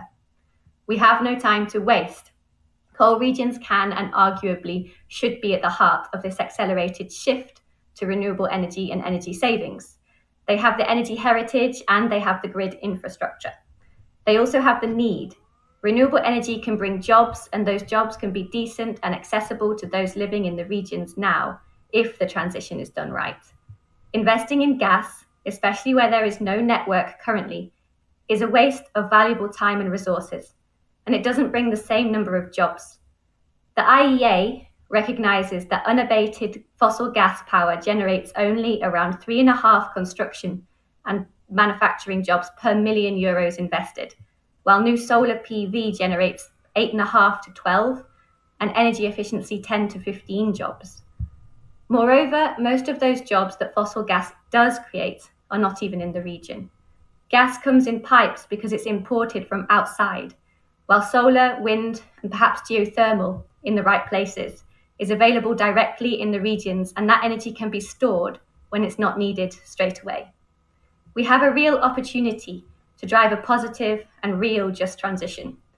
But to do this right means bringing everyone on board in the planning and implementation.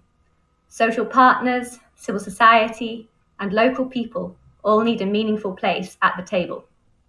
But regions are facing big challenges, and many coal regions in the east especially are now faced with additional pressures from those who need direct help coming from Ukraine. So we hope that national governments and the EU will recognise the potential of coal regions, but also the urgency to help them seize it. I'd urge you to read the Europe Beyond Coal Technical Assistance Briefing, which came out yesterday. It's called How Can We Assist You? And it outlines where we see the need for more support to help coal regions seize the opportunity presented to them by the transition. This support notably focuses on the need to render information and processes relevant and accessible to smaller stakeholders on the ground, and to boost their capacity to engage in the just transition to enhance the quality and inclusiveness of the just transition process. This includes, for example, one-stop shops in regions, which could take the form of regional just transition support centres. These wouldn't need to reinvent the wheel and could use existing structures and initiatives, but they should be supported with equal drive everywhere. So finally, this all comes down to choice.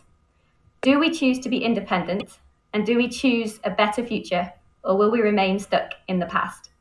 Coal regions have a role that can be played in the transition to a more energy secure, clean, and healthy future.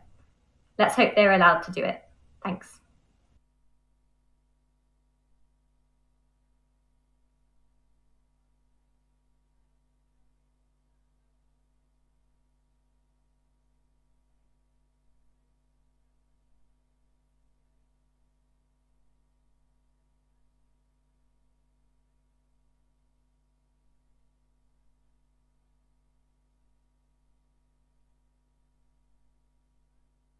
Avelo. He is Head of Business Development for Iberia and Morocco at Endesa Generación in Spain. Julio Castro, the CEO of Renewable Energy at Iberdrola. And finally, Judith Curtin Darling, the Deputy General Secretary at the Trade Union Industrial Europe. Thank you all for joining us.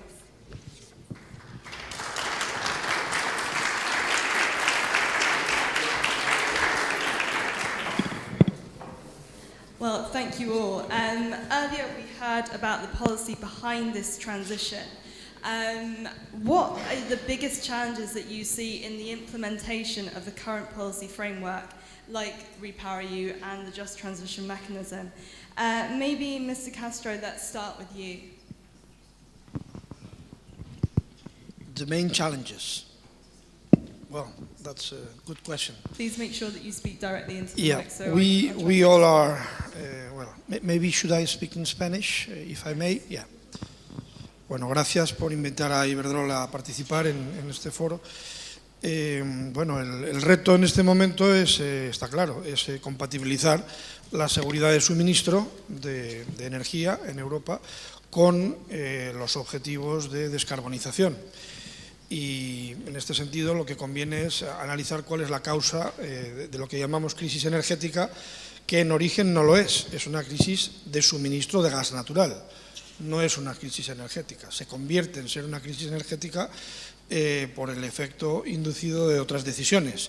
Entonces, mirando a España, no tenemos un problema de seguridad de suministro, porque la gran parte de nuestro suministro eléctrico se produce internamente en España sin ser importado.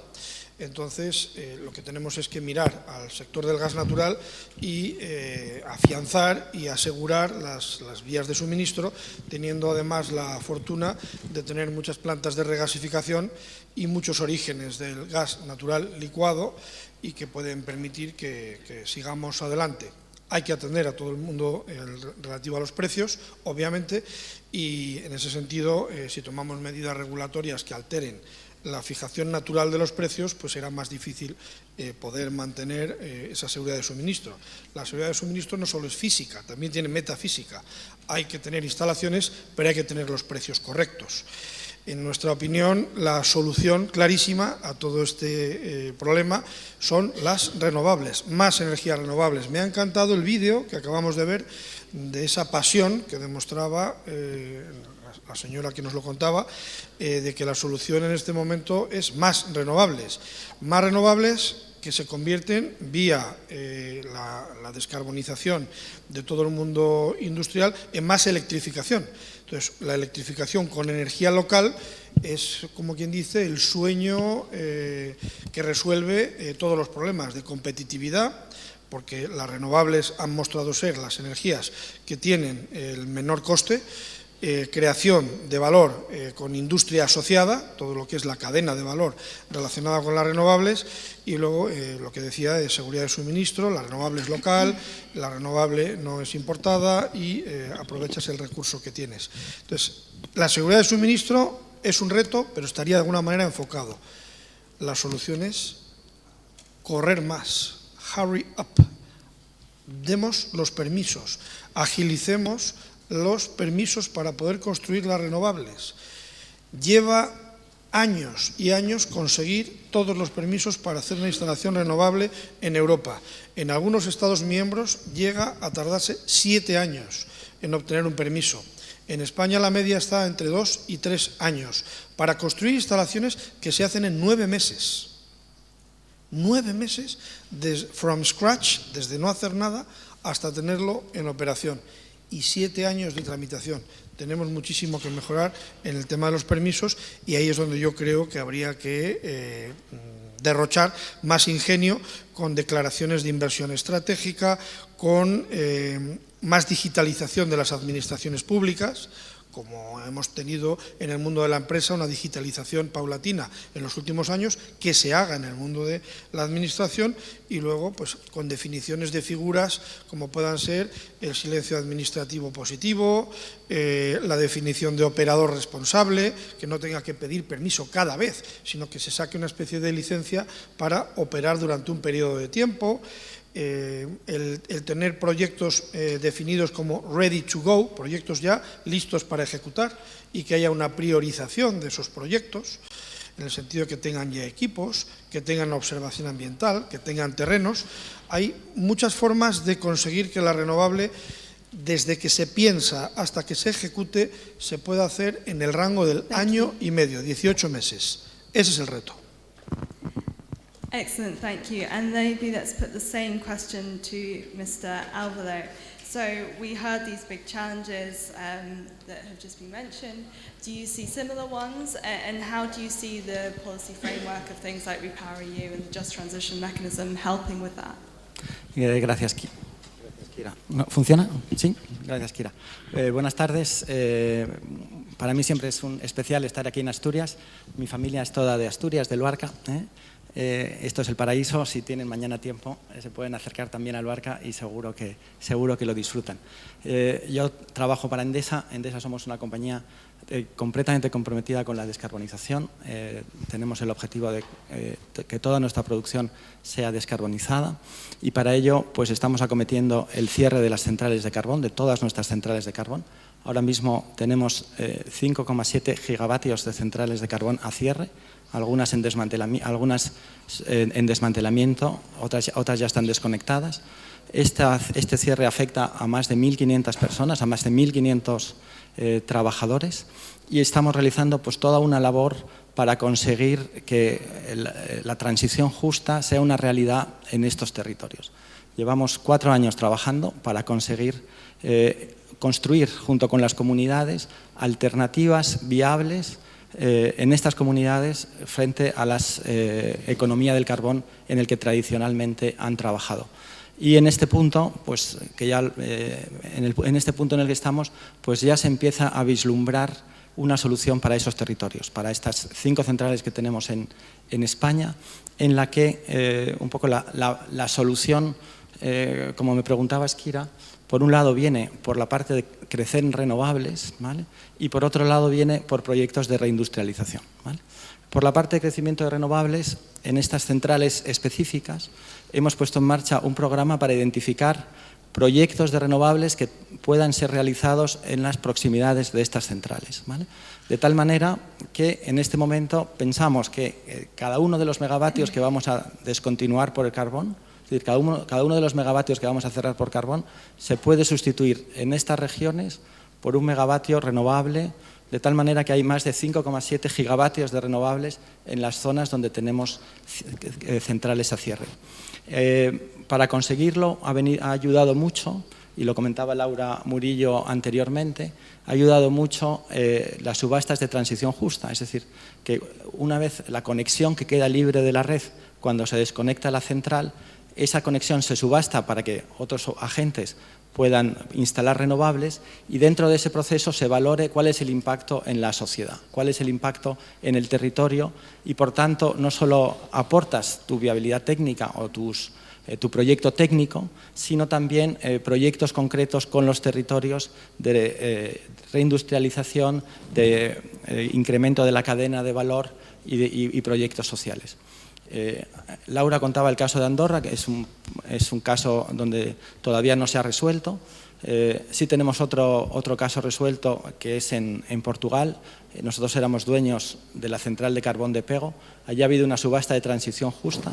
La central era de 600 megavatios, salió a subasta a 225 megavatios y Endesa ganó esa subasta de transición justa con un proyecto de más de 600 megavatios renovables, tanto de eólica como solar, con un proyecto de batería de 150 megavatios y con unos compromisos de mantener el empleo de todo el personal de esas plantas, con una inversión de 600 millones de euros. Yo creo que es un ejemplo muy concreto de cómo una región que antes era una región energética y que vivía del carbón, pues ahora se convierte a renovables y que podemos atraer a esa región inversiones y creación de empleo de largo plazo. Y esto mismo pues hemos hecho en Andorra, lo que pasa es que todavía no ha salido el concurso. Estoy seguro cuando salga, sea quien lo gane, pues habrá una solución muy importante basada en renovables para este territorio. Y luego el segundo elemento de lo que hemos venido haciendo son proyectos de reindustrialización, ¿vale? Es decir, hemos hecho un programa que le llamamos el programa Future, en el cual buscamos posibles empresas que tengan proyectos de expansión y que quieran establecerse en nuestras centrales térmicas, ¿vale? Es decir, ponemos a disposición los activos que tenemos en las centrales térmicas para que empresas se puedan instalar en esos territorios. Ha sido un proceso muy proactivo de salir a buscar estas empresas, ha sido un proceso muy transparente en el que hemos contado con unos comités formados por las administraciones públicas, por el Instituto de Transición Justa, por las comunidades autónomas, por los ayuntamientos y por las universidades de la zona, de tal manera que esos proyectos que se presentan, bueno, luego continúo si quieren. Perfect. Thank you. Maybe next we'll come to Ms. Curtin Darling. What is your approach to this and how are you seeing the policy work on the ground? Is that working? Is working? Can you hear me? Maybe if you want to take the microphone. Is your one? Is this one? Oh, yeah. Okay, that sounds more like it. Yeah. Well, the starting point is definitely to say thank you very much for organising a physical meeting, because I think after so many years of seeing your faces in small square boxes, it's actually just very nice to see your heads attached to the rest of your body, and it's very nice to have the opportunity to talk in a little bit more detail with people who are working in this field about the reality on the ground. And for us as trade unions and workers across Europe, that reality is extremely complicated at the moment. There has been a long process within the trade union movement of building consensus on where we're heading, on the objective of climate neutrality by 2050, on consensus and support for climate objectives in 2030. Industrial Europe, we represent Europe's manufacturing, energy and mining workers across Europe. So there are very many varied interests within those sectors in terms of this transition. And what we're seeing at the moment is, if you like, the end destination visible, not yet on the horizon for a lot of people, but now in the current context, an extra loop in the trajectory to get there. Because if we're realistic, today we're seeing a recarbonisation of the European economy. We're seeing workers who have been prepared for coal phase out in coal regions, who are preparing for early retirement schemes, who are preparing for moving out of the sector into other sectors, being called back and being told, actually, we still need you. And I'd like to come to a point which was made in the first panel about the sense of identity and pride in many coal regions and in mining communities and in mining workforces, that for a long time, there's not been a proper recognition about the importance of that cultural dimension of the sense of pride. That these were workers who were perceived as a problem, something to deal with, something to move away from. And actually now, in this current context, in many countries across Europe, we're calling on those workers to save us in an emergency situation. And that creates a really complicated situation in a number of countries, and in this process of negotiated just transition. And I would just remind that just transition is a trade union demand. It's been a trade union demand for more than 20 years. I can see Sander Heppart's laughing in the back row, partly because we have run over the last 2 years a series of roundtables across Europe, at regional level and at national level, around the development of our agenda around just transition. And what's really clear is that we're talking about anticipation of change. So Laura made a very important point in the first panel, that actually just transition is having people engaged right at the beginning of the strategy and anticipating the change. The current context makes anticipation extremely difficult. We're now in discussions at European level about plans on energy demand reduction, rationing. The need to have extremely strong social dialogue in this context is all the more important today. And therefore, the crucial point for us is that workers shouldn't be on the table being talked about. Workers should be at the negotiation table at national level, at European level, at regional level, at local level, at site level, talking about the strategies which are underway. Because without that strong dialogue, really, we are going to struggle to manage this extremely volatile context that we find today. So a bit of a plug, because props are always good in public meetings. But in May, we published a manifesto, a trade union manifesto, which sets out our agenda. And our core demand is that there should be nothing about us without us. If you haven't got workers at the table of your just transition plan, if workers haven't been involved in co-designing the territorial just transition plans, then this is not just transition. This is transformation, it's regional development, but it's not just transition, because just transition is about the people who are affected by the transition being part of making the decisions about the future of their regions and their industries. Thank you. Thank you. Mrs. Mark, I'd like to come to you next, because we have we have some questions on Slido looking at the impact of the war in Ukraine and the short-term solutions. Do you think that things like REPowerEU and the Just Transition Mechanism can allow short-term solutions to help this decarbonisation? Or do you think that there is going to be this increase in fossil fuel use in the short term?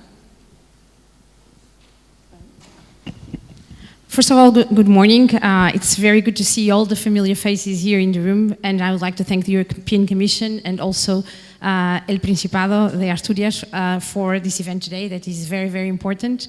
And if you allow me, I will also speak in Spanish, because in EDP we have a strong commitment to Spain and to Asturias, and being here we would like to address you also in Spanish.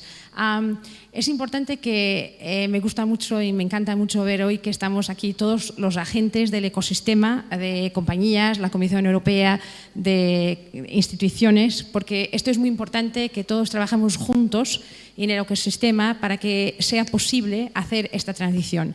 En el caso de EDP, nosotros estamos hoy presentes en 28 geografías, en 4 continentes, con un compromiso fortísimo en España, en Asturias, de una forma histórica.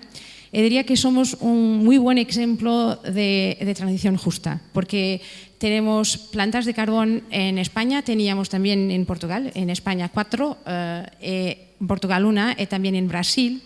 Para cada planta, cada emplazamiento, tenemos una convicción de tener un plan de transición justa para todos, trabajando en 4 dimensiones, una dimensión siempre que posible de hidrógeno, una otra de renovables, de almacenamiento de aire líquido y también de proyectos de flexibilidad. Eso es muy importante para el futuro.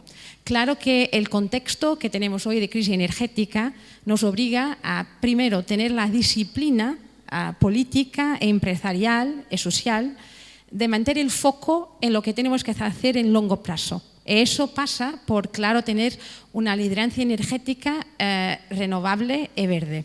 En caso de EP tenemos un compromiso hasta 2030 de tener 100% de nuestra energía verde, hoy ya es 75%, y tenemos que mantener el foco en eso, con todo el esfuerzo en permitting, en acceso a las redes, en simplificación de licenciamientos, como han hablado también, y al mismo tiempo buscar soluciones también de corto plazo, pero que no deben comprometer lo que estamos haciendo en largo plazo. Entonces, en nuestro caso, claro, estamos contribuyendo con todos nuestros emplazamientos, produciendo a máxima capacidad posible para responder a las necesidades que el sistema tiene en este momento, y al mismo tiempo continuar el foco en investimiento, inversiones, en desarrollar todos los proyectos que tenemos. En el caso de Asturias, en concreto, tenemos 2 emplazamientos que tienen proyectos muy importantes también en términos de trabajando con la industria local,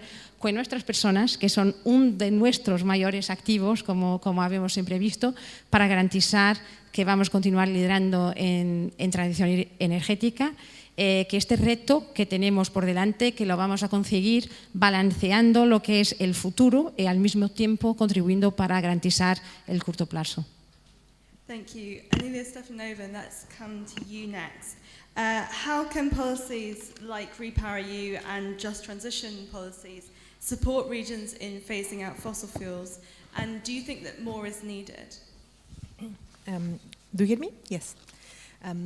I would like to use just first the opportunity to present my organization. I mean, I'm pleased to be in this distinguished panel, and thank you very much for hosting us here in Asturias. I'm visiting recently more of the Just Transition regions, and it's really a pleasure to see, your region, and also see often how often these regions are different, as was said before, but in the same time, as they have often very similar problems.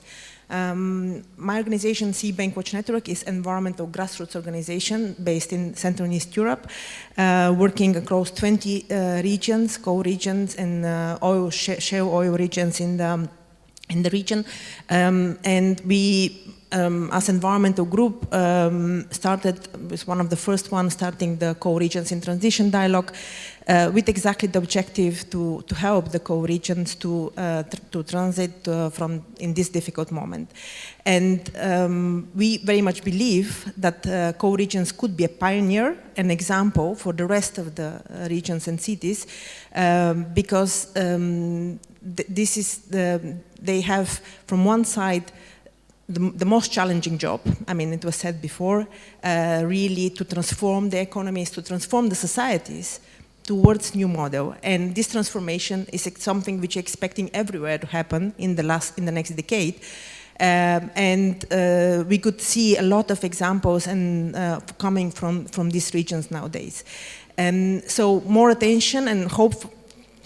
It's good to see that the co-regions in transition is really bringing a spotlight and attention to this issue and giving more support and to the local authorities and administration to be facing this challenge. It's also very fascinating to see that this process is going across the Europe together, and there's a lot to be exchanged. As I said before, a lot of the problems are similar, and a lot could be done to exchange information about the solutions and opportunities which are coming from this transition. Last thing, indeed, you was asking about the challenges. We are working on as an environmental organization on the solutions which are long-term and sustainable. Obviously for us, even before the Russian war, we were very clear that gas is not a long-term solution, it's not a sustainable solution, because it is not helping our energy security, it's rather increasing our insecurity and connecting to the undemocratic regimes. Today, we see with the gas crisis and the increasing prices that we need to be looking for solutions which are really short-term. And it was not mentioned before, but one of the key things and principle of the European Union is also energy efficiency first. So saving energy is the cheapest way and the cheapest option. And also this is more and more demanding and necessary in the moment where we will be facing enormous energy poverty in the region. So one of the major challenges would be how to help the co-regions and to go in the next winter and save energy as much as possible and produce helps socially the more vulnerable groups. Thank you. And we have a question that's come in from our online audience. Mr. Castro, maybe let's start with you for this one. What are good practice examples of co-regions using the existing infrastructure and assets that they have, but also their knowledge and skills to build up a strong renewable sector? Have you seen good examples of that? Bueno, hablando en concreto de Asturias, donde Iberdrola ha tenido una central térmica en funcionamiento durante muchos años en la zona del Langreo, hemos hecho muchas cosas, se pueden hacer muchas cosas, muchas de ellas ya están en marcha. Hemos construido 4 parques eólicos en el occidente asturiano.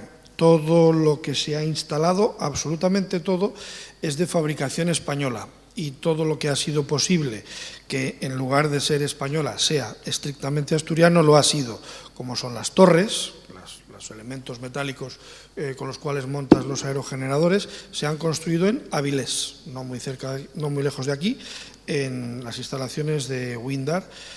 Y hemos trabajado con contratistas, todos, absolutamente todos asturianos. Recuerdo ahora de memoria varias empresas de obra civil, Méndez, Mota y Posada. Igual Belarmina me puede corregir, creo que son todos asturianos. La empresa que dirigía las obras, asturiana, Empresas Renovables del Principado de Asturias, se llama Erpasa. Las grúas que mueven todo este material, Roshu, con las que trabajamos no solo en Asturias, trabajamos por todas partes. Quiero decir que inversiones de sustitución de potencia térmica por potencia renovable se puede hacer. Querríamos hacer mucho más, pero entre las restricciones medioambientales que hay que respetar, como no, porque somos europeos y lo hacemos, pero igual podría haber zonas ready to go, zonas preparadas para que ya se pueda hacer instalación, más el problema del acceso a la red, que ya ha sido ya mencionado, que no todos los nudos tienen acceso a la red, y luego el eterno problema de los permisos. Pues nos gustaría llevar más inversión renovable al Principado, pero hay un cierto, digamos, momento de dificultad porque la capacidad de acceso a la red no está toda disponible. Bueno, ahí habría algo que mejorar. En el caso de otra central térmica, en el norte de Castilla y León, en Palencia, la de Velilla, en lugar de hacer eólica, estamos ya construyendo unas fotovoltaicas, unas plantas fotovoltaicas, una de 50 megavatios, que tiene ya permiso medioambiental, y una de 350 megavatios. Luego se pueden utilizar los nudos para evacuar esta energía renovable. Y luego quiero destacar, y se ha mencionado antes, la industrialización. El crear cadena de suministro, industria que fabrica cosas, en la región donde hay una transición, digamos, en curso. En este sentido, no sé si cala en la sociedad asturiana, espero que sí, las instalaciones que hay almacenadas en este momento en el puerto de Avilés, tanto las torres como las jackets, las estructuras metálicas que se pueden ver y que se ponen en el suelo marino para luego colocar lo que es la nacelle de producción eléctrica y las palas del parque eólico que estamos construyendo en Francia, en Saint-Brieuc, en Normandía, se están construyendo en Avilés hoy. También una parte se están haciendo en Ferrol con un acuerdo con Windar. Windar dirige todo lo que es la fabricación, pero no tiene suficiente espacio en Avilés, que espero que en el futuro crezcan, y lo están haciendo también en Ferrol. En Idesa, que es otra empresa del grupo Daniel Alonso, han fabricado los primeros tanques, aquí en Avilés, los primeros tanques de hidrógeno verde que se han instalado en Europa, que se han montado en la planta de Puerto Llano en Ciudad Real. Esto es cadena logística que queda para siempre. Y luego a nivel muy local, en el caso de Langreo, estamos trabajando en una plataforma de creación de empresas, de creación y emprendimiento de ideas, donde ya manejamos una serie de ideas en colaboración con las autoridades y con todo tipo de empresario, y ya vemos ideas que pueden acabar siendo inversiones que nos gustaría llevar a cabo con un fondo de capital riesgo que le llamamos Perseo. Y citando únicamente un tema de recuperación del suelo, porque el suelo de emplazamiento puede tener otros usos, estamos procediendo a la descontaminación de un suelo que había utilizado otra industria, no nosotros, y eso podrá ponerse en valor y tener un futuro como suelo de valor urbanizable. Hay multitud de empresas, Asturmadi, Reenergy, Sotron, Tensa, Previnsa, que nos pone todos los bomberos en todas las plantas fotovoltaicas que tenemos en España, son asturianos, la propia Taxus, igual hay algún representante aquí, todo el análisis medioambiental. Hay un tejido industrial potentísimo en Asturias alrededor de las renovables, potentísimo, de los más potentes de España. Thank you. And let's put this across to you, Anna Marks, now. What good practices are you seeing, particularly when it comes to, well, localization that's just been mentioned, but also reusing existing infrastructure and knowledge? And do you think that the experiences that you have can be shared with other regions? Sí, en nuestro caso, claro, porque hay muchas cosas que lo concepto que habemos visto hoy de Glocal es muy importante, porque hay muchas cosas que son específicas de una región, pero otras que cuando estamos, por ejemplo, hablando de los proyectos de transición justa que tenemos en Grupo EDP, que lo vemos de una forma transversal en todas nuestras geografías, en nuestras regiones, con mucha troca de experiencias de personas de Brasil, de España, de Portugal, y mismo en España de las diferentes regiones donde estamos haciendo los proyectos de transición justa. Una cosa que quería reforzar es que lo estamos haciendo, no son planes, lo estamos haciendo. Claro que la viabilidad va a depender de la combinación de fondos que vamos a tener. Eso es muy importante porque muchas cosas, cuando estamos hablando de hidrógeno, por ejemplo, estamos hablando de tecnologías que no están ainda suficientemente maduras para que podamos desarrollar las inversiones sin los fondos que sean combinados. Eso es importante muchas veces cuando hablamos de transición que los fondos no sean solamente en el final, pero porque muchas veces podemos combinar plantas que ainda están en operación con empezar a los proyectos, pero eso necesita de ajustar cuando vamos a tener los fondos. Pero son proyectos que para cada uno es muy concreto, lo estamos haciendo. Cuando hablamos de Asturias, por ejemplo, y hablamos de Aboño, de Soto, que son dos de las plantas que tenemos con proyectos muy concretos que estamos haciendo con todas nuestras personas, con el tejido empresarial asturiano, con todas las autoridades e instituciones que tenemos en Asturias, tenemos muy buenos ejemplos, porque en Aboño vamos a tener un vale de hidrógeno verde. Estamos haciendo toda la parte de la descarbonización, tenemos un proyecto de un hidrolisador de 100 megavatios que vamos a desarrollar, también con un proyecto de un condensador síncrono. Eso va a ser muy importante cuando se vaya a acercar a firmar la planta. En Soto estamos muy enfocados en storage. Estamos analizando muchas otras tecnologías como baterías, aire comprimido, molten salt, que no me acuerdo en este momento la expresión en español, pero tenemos proyectos muy concretos, lo estamos desarrollando en conjunto. Para mí ha sido un orgullo muy grande de toda la energía que todas las personas en la compañía están poniendo en todos estos proyectos, porque Primero tiene que ver con liderar la transición energética, que es un objetivo de nuestra compañía, y al mismo tiempo una cuestión de propósito, porque tenemos que ir para 100% verdes, para al mismo tiempo garantizar que no dejamos ni una persona para atrás. Entonces, que eso muchas veces ocurre en convertir nuestras personas. Las inversiones que estamos haciendo, si todos estos proyectos van por delante en Asturias, es cerca de 400 millones de euros, que es muy significativo en la región. Una parte de empleo técnico muy cualificado. Estamos apostando mucho en la reconversión de nuestras personas, que son muy cualificadas y siempre muy prontas a abrazar estos nuevos proyectos. Thank you. We hear a lot about the workers, and earlier you mentioned that workers need to be in the room when you're having this discussion, and it's something that you've also brought up. So we have a question online, which is about, is the just transition not just about communities, but also about society and future generations, or is it only about workers? And I think there's obviously this thing that it is about the future, but it is the workers as well. What's your view on that, and maybe how do you think these good practices that you've seen can be shared? Yeah, clearly when we talk about workers, we're not just talking about today's workers, but we're also talking about the future generations in the communities that we live in. And I think the point about industrial policy is a really crucial one, because part of the trade union agenda around just transition is about the idea that there be the phasing in of jobs as well as the phasing out of jobs. And we're very concentrated sometimes on the phasing out dimension, but the phasing in dimension is sometimes far more complicated. And there the challenge is not to set different groups off against each other.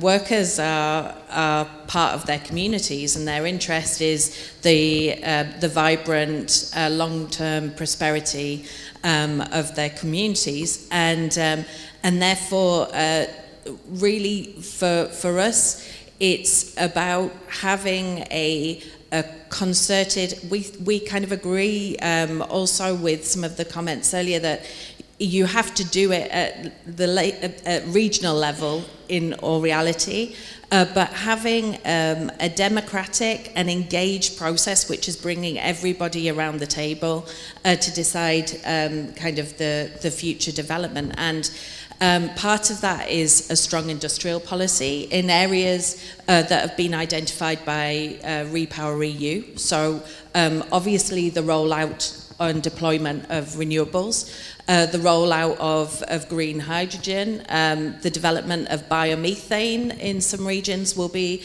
very key as well, in particular linking up the energy and the agricultural sector. But we also need to look at a joined up, coherent plan with some of the other European strategies. For example, the European raw materials agenda, where we see some examples in some regions of the potential of mine-to-mine transitions for workers. We've had quite a kind of discussion with Polish colleagues about the potential in the copper belt of Poland for drawing in more coal miners into the copper and the silver mines, for example, crucial for the Green Deal as well. So it's about looking at the assets of the whole region, looking at the potential for transformation, and then having those transition plans at every level. But certainly for us, why I insisted so strong that just transition is a concept that came from the workers and from trade unions, is that we have finally found just transition in the public debate. We've been campaigning for decades for instruments to deliver the just transition. We are delighted that the Just Transition Fund exists. We're delighted that there are territorial just transition plans. The danger that we see is that sometimes we're then left outside the room. So in a way, it's a plea that not be the case. But clearly, just transition is about the phasing in of jobs as well as the phasing out, about protecting people and communities through the process and learning from where it went badly. And I come from a coal region in the northeast of England. I can tell you exactly what you shouldn't do in terms of coal phase out. But there are some good examples from regions like my region, where now we have, and okay, I'm not allowed to talk about the UK now in a European context, but excuse me a moment to just say that. But now, as a region which was at the heart of the Industrial Revolution in the 19th century and where coal fueled innovation across the world, we now have some of the biggest wind farms and the biggest wind industries and blue and green hydrogen projects, which is about the transformation of energy-intensive regions. So there are good examples, but the challenge will be for many workers who find themselves, the transition is local, but it's an individual transition as well. And we need to take seriously that commitment from Europe not to leave anyone behind and no region behind. But this is an enormous challenge, and that's why we really insist that the workers who are on the actual and the proverbial coalface are part of deciding what happens in their communities going forward. I would like to add something, Kira, if I may. Nosotros que estamos cerrando centrales térmicas, donde hemos estado en esos territorios, en unos casos 25 años, en otros casos 40. También estamos cerrando la central de Ponferrada, que fue la cuna de Endesa, allí nació nuestra empresa, ¿no? Y cuando nos enfrentamos a este cierre, después del cierre de las minas del carbón, el cierre de las centrales, el enfoque de reindustrialización que tenemos es buscar nuevos negocios que estén allí otros 25 años. Es decir, que nos den el relevo de creación de empleo, de riqueza, de lo importante que han sido pues, la economía del carbón para esas zonas, las centrales térmicas para esas zonas.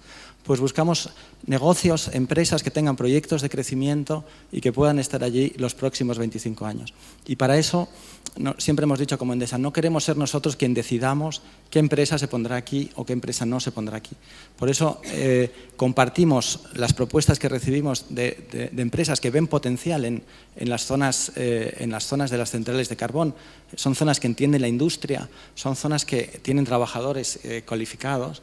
Y todas esas propuestas que vamos recibiendo, pues las sometemos a la opinión de las administraciones públicas, a la opinión de los sindicatos, pues para al final asegurarnos que lo que nosotros dejemos, el legado que deja Endesa en esos territorios, sea un legado sostenible y que dé riqueza y empleo por otros 25 años, por lo menos.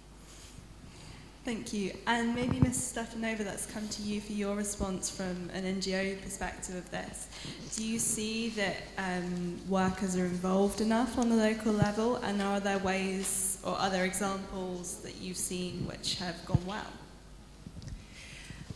Yeah, I would say, I mean, I said I visited few regions recently, and I think panels like today's panel, where we have everybody around the table, regions, cities, industry and trade unions and NGOs, and we aim to be connection between Brussels and local level and citizens, because obviously this is our role and mission.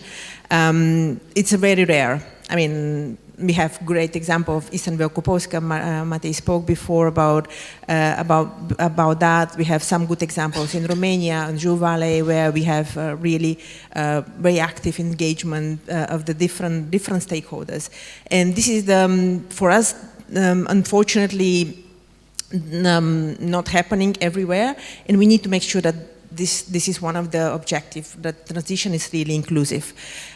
Because I spoke about the challenges. Often we have in these regions also the challenge of youth people, of women, of brain draining, which need to be prevented. And we need to, if you want to speak about transition, we need to work on environment which is enabling and helping to develop alternatives. And alternatives which is also beyond coal and beyond probably also energy, because decentralization and diversification of the of the industry here would mean probably looking also in other areas, other sectors like tourism, which is under development currently in Asturias, other opportunities which are intellectual development, education, which are crucial for developing more jobs in the region, because even transition from one type of energy to another would not offer us enough amount of jobs and motivation for young people to stay here.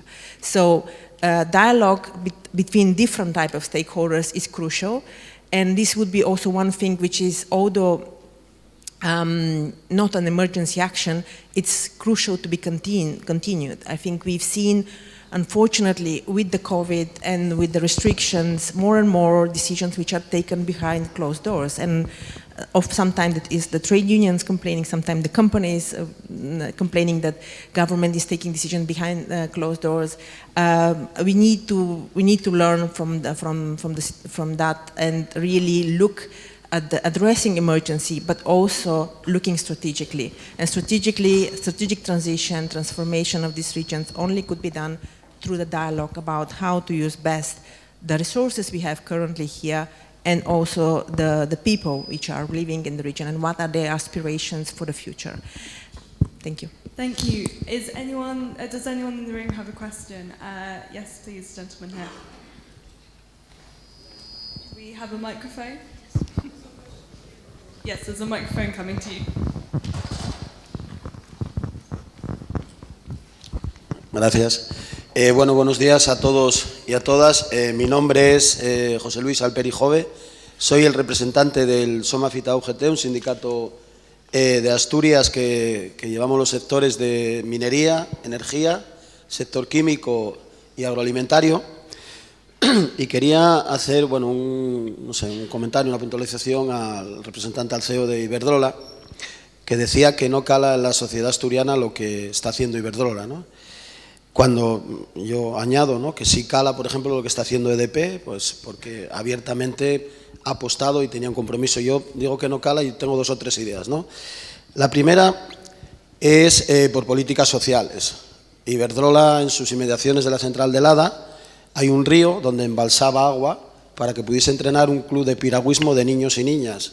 Y la primera medida que toma cuando dice cerrar la central es dejar de embalsar el agua, con lo que esos niños ya no pueden hacer ese deporte, tienen que desplazarse muchos kilómetros. Algunos han perdido la oportunidad de participar en pruebas deportivas muy importantes y, lo que es peor, algunos han perdido la posibilidad de una beca que sería su proyecto vital o su proyecto de futuro. Esa es una de las cuestiones por la que no cala, ¿no? Otra de las cuestiones por la que no cala es porque se prepara una plataforma de innovación, una plataforma de debate, y no pilota la Universidad de Oviedo. Es un poco raro, ¿no?, que habiendo una universidad en Oviedo, pues venga una universidad de fuera a pilotar ese desarrollo de ese planes de acompañamiento, esa actividad industrial para Lada, ¿no? Tampoco se entiende muy bien. No cala porque... Sí, voy concretando, voy concretando. No cala porque no hay unos planes de acompañamiento como están en los acuerdos con gobierno y con sindicatos. Y 2 puntualizaciones muy pequeñas. Los terrenos que va a descontaminar Iberdrola los compró ya sabiendo que estaban contaminados. O sea, no es un plus, no es un valor añadido, es una deuda, es una obligación normativa el descontaminar esos terrenos porque ya estaban contaminados cuando se compraron, porque ahí se fabricaban explosivos. Y la última, estoy seguro que si la fabricación de componentes, hay otra comunidad autónoma, otras fábricas, otras empresas que tienen la misma calidad o el mismo precio, se harían en otro lado. Y en Asturias, gracias a Dios, tenemos una industria metalmecánica muy, muy, muy potente. Gracias. Entiendo que sí, hay derecho a réplica. Atentamente escucho lo que comenta. Me gustaría que hablase con sus compañeros sindicales de Windar, Idesa, IASA Gombarri, Reenergy Asturmadi, Isotron, Tensa, Previnsa y Taxus para hablarles de su actividad económica en la región.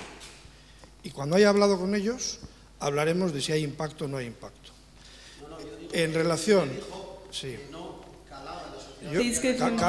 Cala absolutamente, pero esto no es un careo. Yo le estoy hablando de la actividad económica que se induce en la región de Asturias. Probablemente la más grande que hay como actividad energética en España. Pregúnteles a todas estas empresas. Les podemos preguntar juntos. y verá usted cuántos empleados, cuántos pedidos, cuántas fabricaciones, cuánta innovación, cuántos equipos nuevos se están haciendo en Asturias, porque las jackets, los aparatos en los que se apoya, los aerogeneradores que se están montando en el Báltico, en el Canal de la Mancha y en el Mar de Irlanda, se hacen en Asturias. Los han inventado ingenieros asturianos y no se caen, no se rompen, son perfectos. Esa industria metal-mecánica asturiana, eso tiene un efecto tractor infinito. Pero luego, sin entrar en debate, el tema de la presa es un asunto de la Confederación Hidrográfica del Norte, cuyas oficinas están aquí muy cerca y que al abordar un plan de desmantelamiento pues han tomado esa decisión. En relación al tema de la Universidad de Oviedo, Mónica, ¿puedes puntualizar? Es la responsable de nuestra plataforma de crecimiento, que ese tema está subsanado y efectivamente la Universidad de Oviedo forma parte de la plataforma. Por favor, Mónica. Thank you. I think we can continue this conversation maybe outside of this debate. We had another question in the back of the room. Quiero aclarar que vaya que si cala. Vamos a ver lo que cala. Thank you very much. I feel obliged to take the floor because I was being called out by Judith, Curtin, Darling. So my name is Sander Happaert. I work in the European Commission in the Directorate General for Regional and Urban Policy. So we are responsible for cohesion policy, which was mentioned already quite a lot today, including the Just Transition Fund. And I'm very happy to see here in this panel, but also the previous panel, representatives of trade unions, of NGOs online, of local authorities and regional authorities as well. Because for us in DG Regio, who are now negotiating all the territorial just transition plans with you and with the other, not only coal regions, but also carbon-intensive regions, this is really a crucial issue. So I really want to echo this call to include the trade unions, the NGOs, the local authorities, also the youth, which is very important, into the discussion on the plans. I'm very happy to see that I think yesterday here in Asturias there was something done especially for youth as well. It's not only the development of the plans though, because I'm happy to announce that we already adopted 5 territorial just transition plans in the Commission, and tomorrow we will adopt the 6th one as well. So we are really getting on with the work, and we're moving towards the implementation. And this I also want to stress that including the stakeholders remains important throughout the entire lifetime of the Just Transition Fund. Recently our Commissioner, Elisa Ferreira, has said in an interview also that local authorities, youth, NGOs and trade unions have to be involved in the monitoring committee. So these are the bodies that take care of the implementation as well. So this is really something that I want to stress. The European Commission continues to support you, like we are doing, and the colleagues of DG Energy are doing here today with you. I'm also happy to say that as part of the Just Transition platform, we are going to put in place even additional technical assistance for all the regions that benefit from the Just Transition Fund. So again, the coal regions, of course, but also the carbon-intensive regions, to really help you make the best use of all this funding that is coming to you and that indeed will need to be spent in a relatively quick amount of time. So we need to make the best of it, and we need to do it together, and we're here to support you. Thank you very much. Thank you. I think we had one more question from the gentleman in the third row here. Behind you, don't worry. Sí, soy Vicente Gutiérrez Peinador, soy el presidente de la Confederación de Empresas Mineras y Metalúrgicas de España y secretario también de Primigea, que es la que engloba toda la industria extractiva.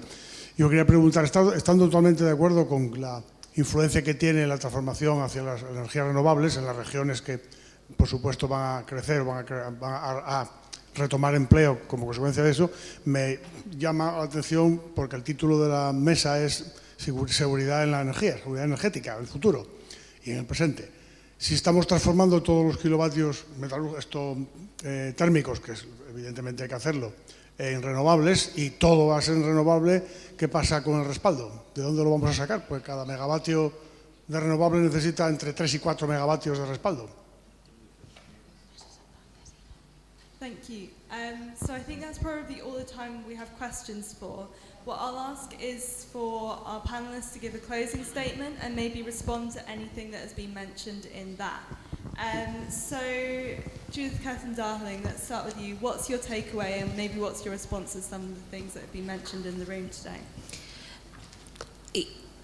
Well, the takeaway is that in order to deal with the current context we're in, the crisis in terms of the short term, if you like, as well as keeping on track towards the longer term objective, we need to keep everybody at the table, and we need to intensify dialogue and not have tick box exercises or very superficial processes, and that's really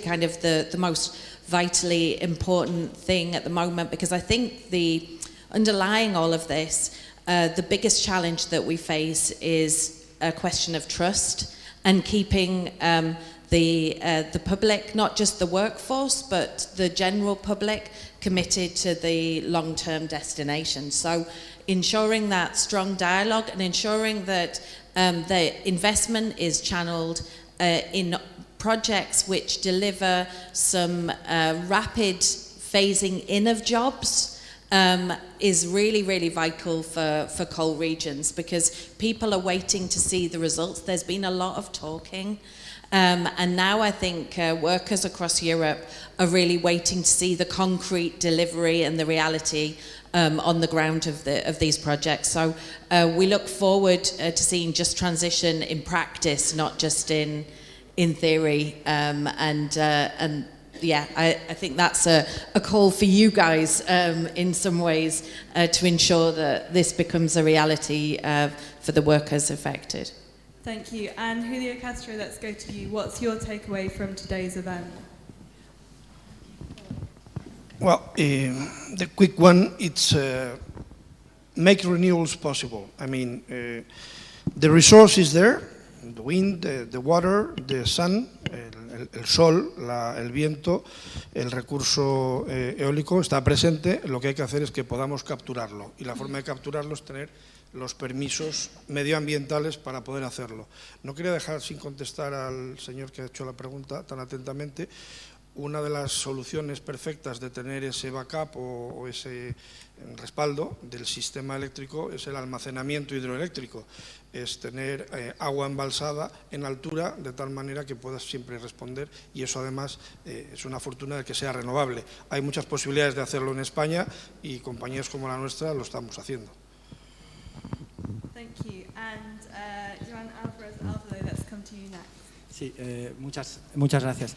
Yo querría cerrar con un mensaje muy optimista, muy optimista. Después de 3 años trabajando, o 4 años trabajando sobre el terreno, buscando soluciones específicas para las centrales que tenemos a cierre, sí que hay un futuro para esos territorios. Sí que es posible, por un lado, mantener su vinculación con la energía a través de las renovables, y sí que es posible mantener la industrialización y los puestos de trabajo.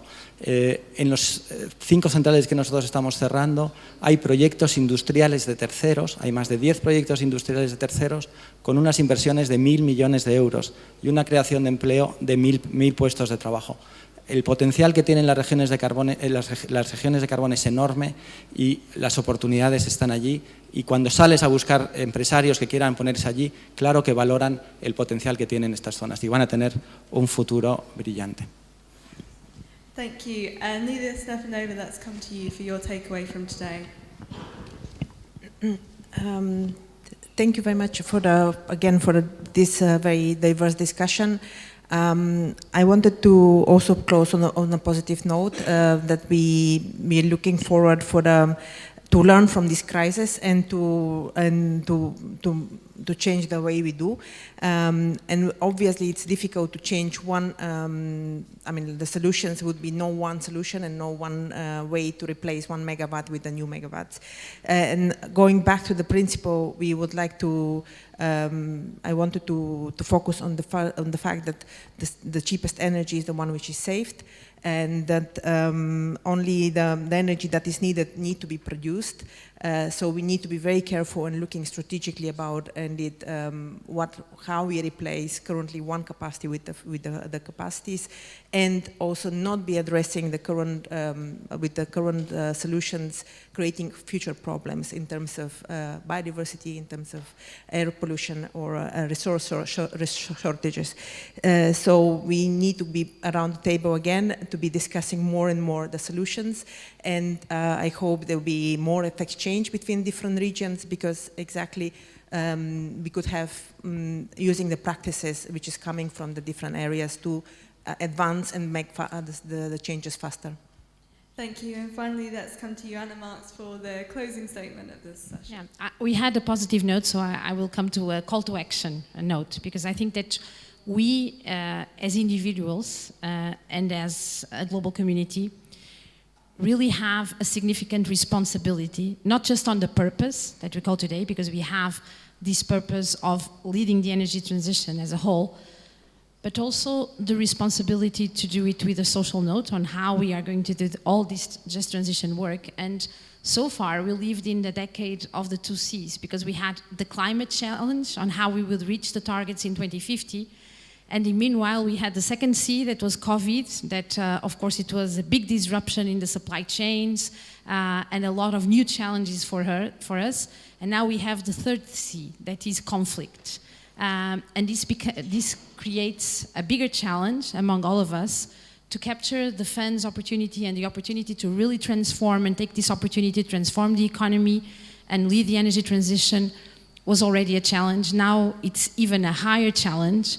And we really need to work together collectively to really work on a very agile, debureaucratized way to really make sure that we don't waste time and that we don't waste the opportunity. And there is a significant space to work on that, because there are many things that we need to simplify to really make sure that we gained enough speed. And there were several examples by the panelists and the public interventions today that we need to work as a group to really make sure that we make it work, not just for this generation, but also for the all coming generations. Well, don't waste time and don't waste the opportunity. I think that's the perfect way to close this panel. Thank you to our panelists for joining us. Thank you also to our audience and those online.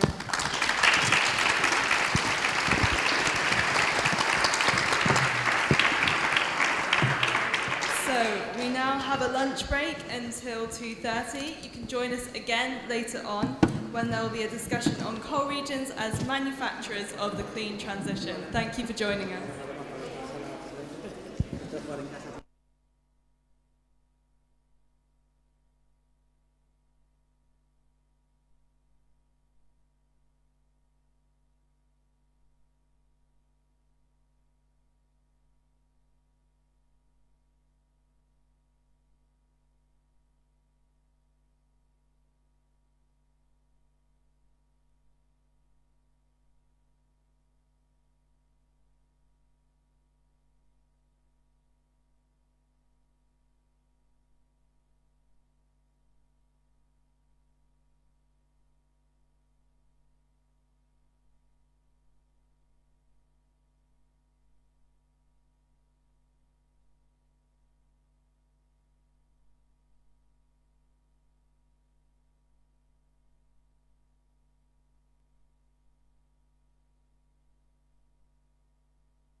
Thank you.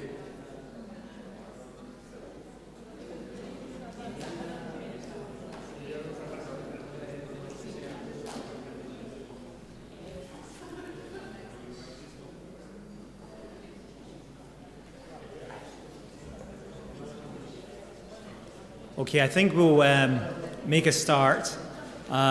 We've done very well with timekeeping. We're nearly back on schedule, so well done. And I don't know how you felt about lunch, but it wasn't so much the food. It was very nice, the food, but it was just lovely hearing voices again.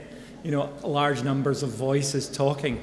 And it really struck me as almost like a choir of policymakers and policy types, but it was very good to be back together. We have, once again, a cartoon displayed from our last session. And again, there's many striking images, but also striking text.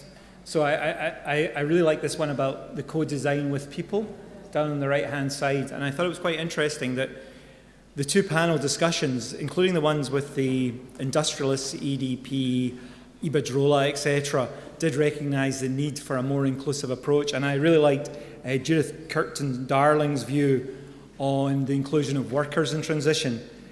Nothing about us without us. And I thought that was a very powerful line. I also thought one of the very encouraging messages from EDP and also Iberdrola was the need for local supply chain development. And it's encouraging the progress that is being made for the development of the European supply chain, but it does have to become more regionalised and localised to make that connection between the phasing out of one industry and the phasing in of another. So that takes us on to session 2. If I could have the next slide, please. If I could, for those who are joining us virtually on the internet, please do remember to follow the instructions that are laid out above to use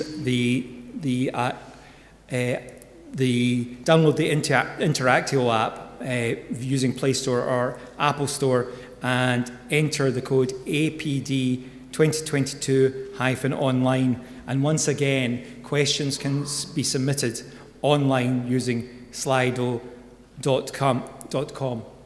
So please do follow that if you're joining us online this afternoon. So this now takes us to session 2, which is about manufacturing and value chains and the role of co-regions in regard to developing the manufacturing capacity in regard to clean energy transition. And our last discussion from this morning began to preface this discussion. It's not just about the phasing in, it's not just about the phasing out of coal and carbon-based technologies, it's very much about the phasing in of new value chains and supply chains to create the employment opportunities that we spoke of earlier. So I'm delighted to say that as moderator for this session, the first afternoon session, we have Veronique Marx, who's a team leader for Just Transition in DG Ener. So I'll give Veronique the stage.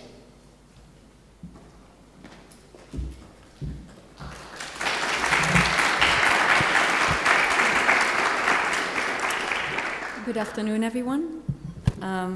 Dear participants, buenas tardes a todos.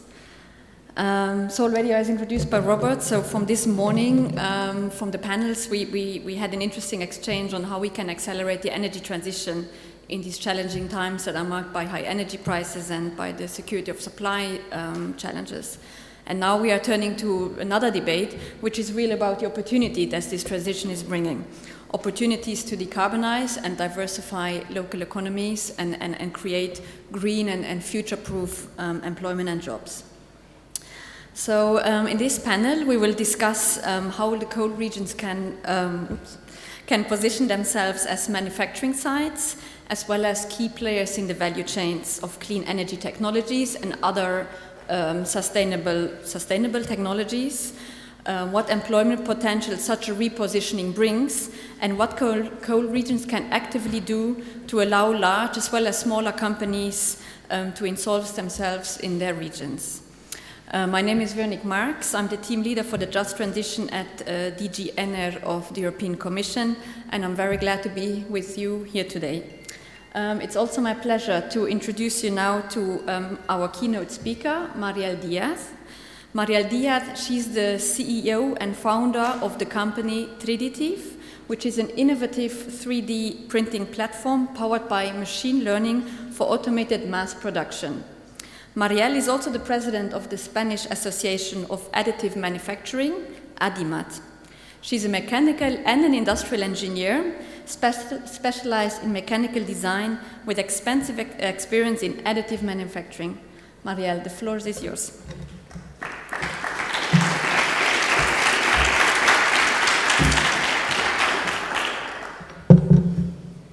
Thank you for the introduction, Veronique. It's a real pleasure being here. Thank you for having me.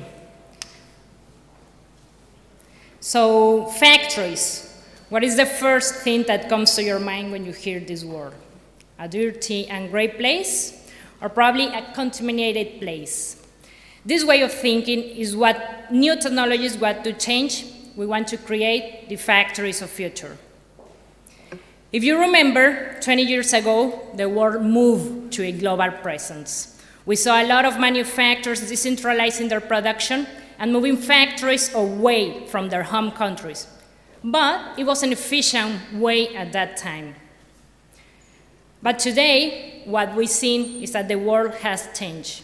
We are seeing today a constrained supply chain environment, where it's very difficult to manage logistics, access to materials, or even access to labor.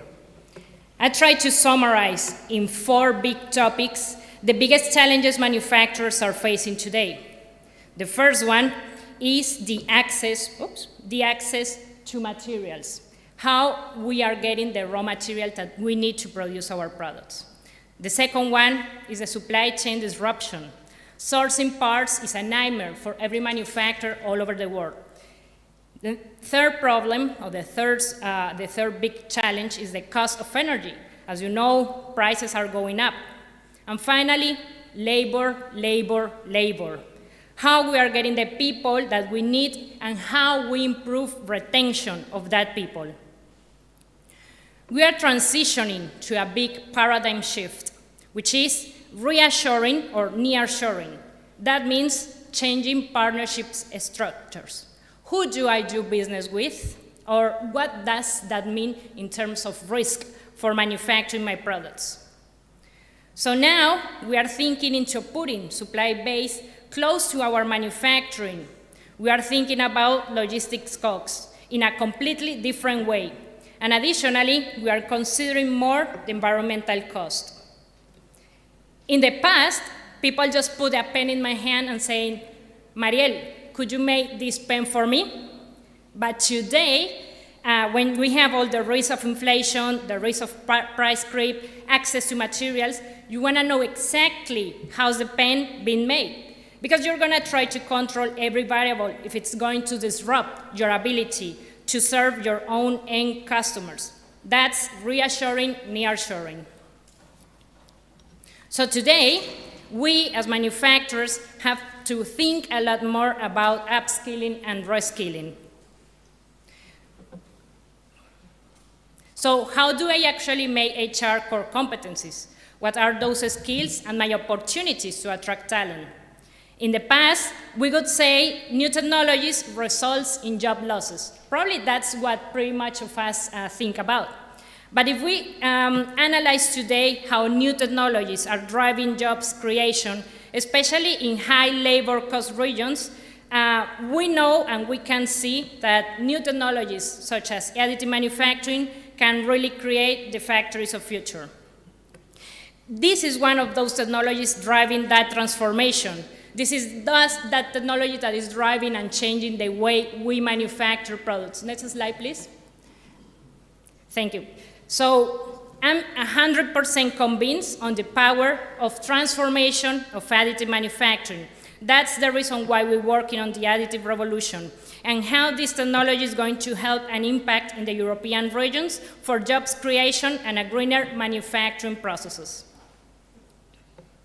Additive manufacturing provides a major gain in productivity, which in turn drives down the production cost. In addition, combining this competitive pricing with the concept of quicker delivery to customers will provide local suppliers with an advantage over their foreign competitors, who are highly competitive in their market. Next one, please. Additive manufacturing technology makes possible to locate manufacturing in relatively high labor cost regions, such as Asturias, because of their productivity gain that such new process innovation can offer. Moreover, the ability of additive manufacturing technologies to meet the new trend toward mass customized production makes an attractive option for Western companies to employ. Next, please.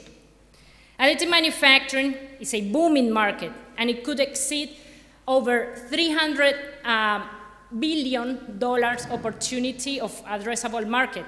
Nowadays, additive manufacturing is a $12 billion market and is growing 2x by 2025. Next, please. The rising cost of energy, the needs for jobs creation, and the need for sustainable production process is how additive manufacturing can support those challenges that manufacturers are facing. The rising cost of energy and its efficacy is the major barrier for the future of manufacturing, and it plays a significant role in shaping the geography of production. One major cost of energy is associated with waste.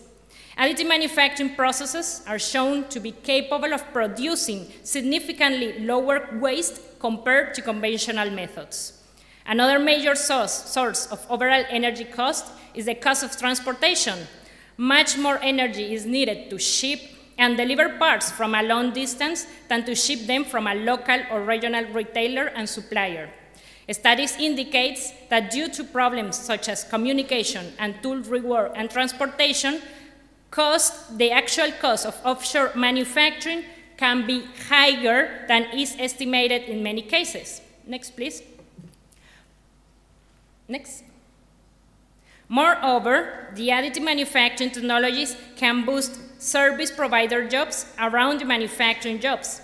At the end, since the type of jobs returning are different, there is a need for different skills. This implies there would be even more need for high-skilled labor to operate with advanced machinery like 3D printers. Next, please. All industries and technologies face a rising need to mitigate environmental impact and reduce CO2 emissions. As an increasing number of companies across almost every sector commit to carbon neutrality or net zero CO2 emissions in the decades ahead, additive manufacturing too must play a driving role in ensuring a more sustainable future. Sustainability is not only about reducing CO2 emissions, it's also about recycling, it's about renewable raw materials and waste mitigation. Are other important issues here in which additive manufacturing can contribute, along obviously with all other aspects of environmental and social governance dimensions. And something I want to clarify here and leave this message is that additive manufacturing contributes to the environment going further as the next generation manufacturing technology. Next, please. Additive manufacturing can produce parts that conventional techniques often cannot. For example, manufacturing lightweight components to reduce emissions for certain sectors. Next, please. Or even to recycle materials, reduce energy consumption in the manufacturing process, and finally, producing locally. Next, please. The additive manufacturing industry ensured fast and flexible production during the crisis, and there is a whole potential to explode as a way to mitigate the supply chain crisis. Next, please. So to summarize, cost saving, lead time shortage, and maintaining quality, additive manufacturing is the key to decentralized production. Next, please. That's the reason we, in Additive, are developing pioneering technology to bring additive manufacturing to the production floor from Asturias. Next, please. That's the reason we are focused on the automation of additive manufacturing, because we think that's the way to bring back this technology. Next, please. So we are focused on the automation of additive manufacturing, and we have already patented our own technology for hardware technology to increase the productivity with this machine and to be able to really and efficiently install this technology in the production floor of many manufacturers. And additionally, in order to automate the hardware, we need to work also on the software process. So we are digitalizing all the inventories of manufacturers so they can produce locally. Next, please. So we have become the fastest manufacturing platform to produce parts on demand locally and scale production automatically. Next, please. This is our machinery and the factories and the factory we have conditioned here in Asturias, where we, from Europe, are producing our additive manufacturing machines. Next, please. In terms of software, what we are enabling is to help manufacturers save all their production costs in terms of inventories, physical inventories, and move to the cloud, digitalize all those physical inventories, and be able to really produce locally with additive manufacturing technology. Next, please. We are helping customers to really be able to bring back manufacturing using a new technology that is being developed here. Next, please. So we have raised over $9 million investment. We have become, next please, we have become the most important Spanish company in additive manufacturing. That means supporting small projects, technology-based companies from cold regions is the key to develop technology for the future of manufacturing locally for Europe. Next, please. And I want to really thank you for the time and enjoy the rest of the panel. Thank you very much.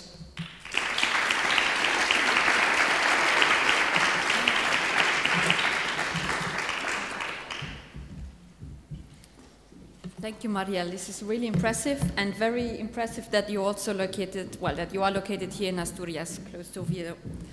Let me now call for the other panelists. So I would like to introduce Pablo Fernandez Vila.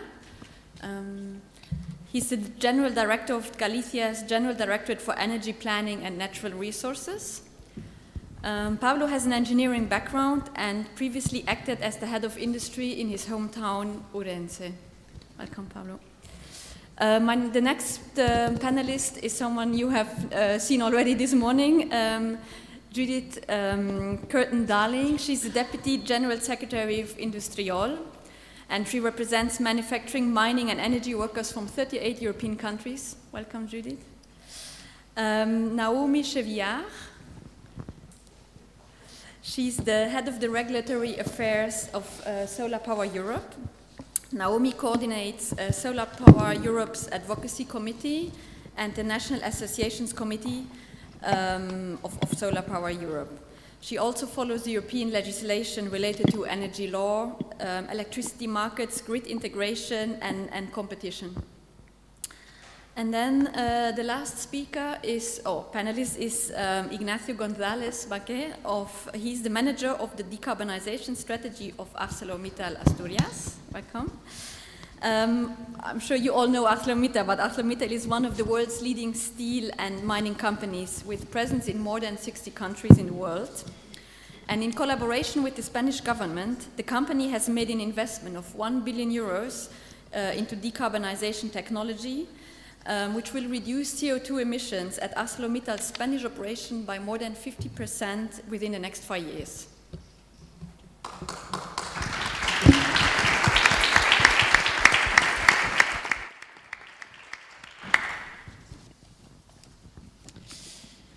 Now starting our panel with the last, sorry, I let you drink. Wanted to start with you. Ignacio, you being from ArcelorMittal, let me ask you, what do you think is the role of large energy companies and energy consumers in driving the clean energy transition at the regional level? Well, as I am the first speaker of the panel, I would like to start congratulating the European Commission for the event and the Principal de Asturias for the organization, this wonderful venue. And thank you, of course, for the invitation to ArcelorMittal to join.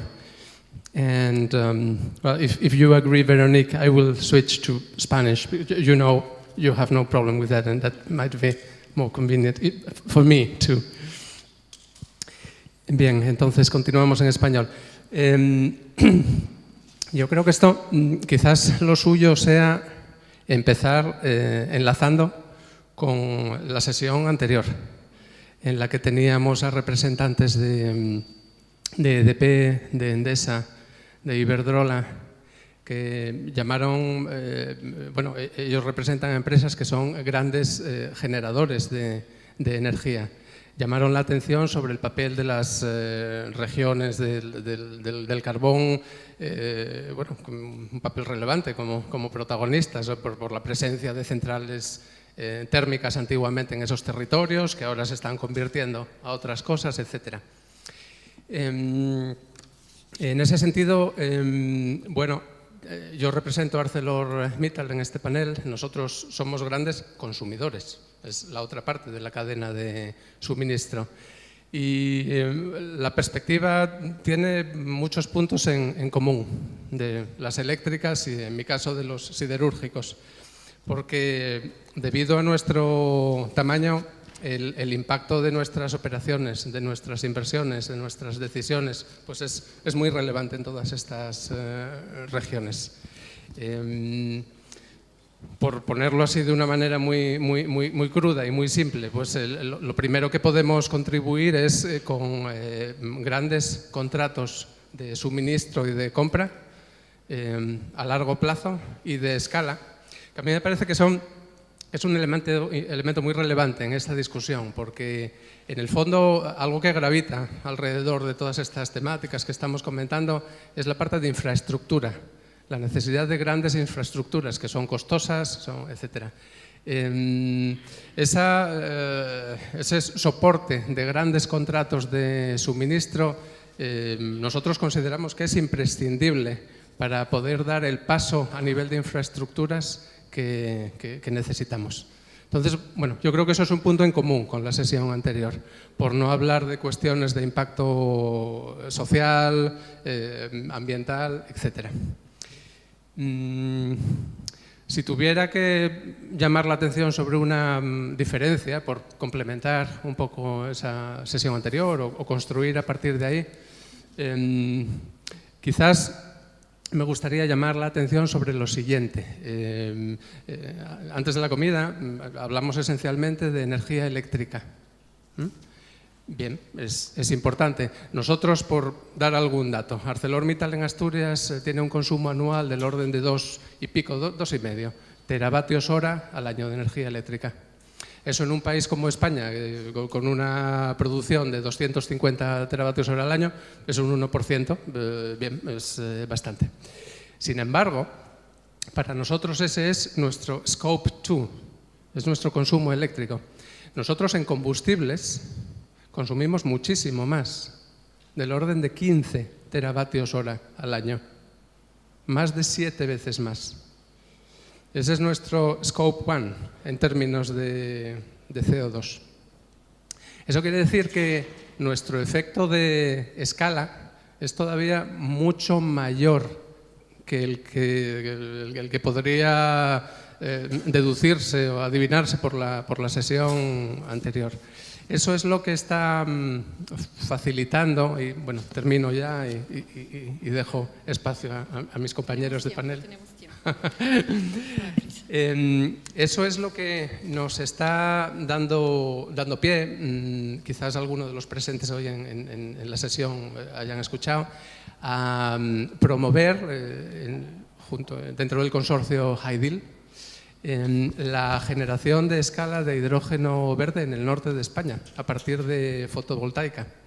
Yo creo que aquí los órdenes de magnitud son muy importantes. Es importante tener conciencia de las cantidades de las que estamos hablando.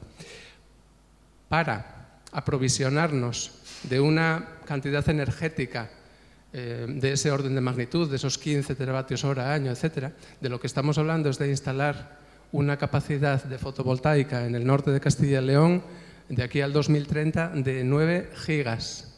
9 gigas.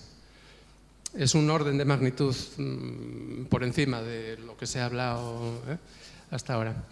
Y estamos hablando de, gracias a esos gigas de fotovoltaica, hacer una conversión con electrolizadores a hidrógeno verde para un suministro solo para ArcelorMittal del orden de 130.000, 150.000 toneladas anuales de hidrógeno verde. Nosotros estamos, no me estoy equivocando, 130.000, 150.000 toneladas de hidrógeno verde anuales. Nosotros lo que estamos haciendo es transformar nuestra cabecera, nuestra producción de acero, de la ruta siderúrgica integral tradicional que todavía hoy predomina en Europa. Bueno, la estamos empezando a transformar a una realidad tecnológica completamente distinta y que sea compatible con el hidrógeno verde. Bien, y esa transformación es algo que también va a ocurrir en Asturias como región del carbón. Es algo que va a ocurrir en paralelo, conjuntamente con lo que hablábamos esta mañana del sector eléctrico. Y Asturias no es un caso único, porque la siderurgia no está en Asturias por casualidad. Está en Asturias porque es una antigua región del carbón, que es donde siempre han estado las siderurgias. Con lo cual, esta es la misma realidad, y ahora salto 2 paneles para atrás. Es la misma realidad que tenemos en la República, en Chequia, con Ostrava, o en Polonia, con Dąbrowa, Cracovia, Katowice.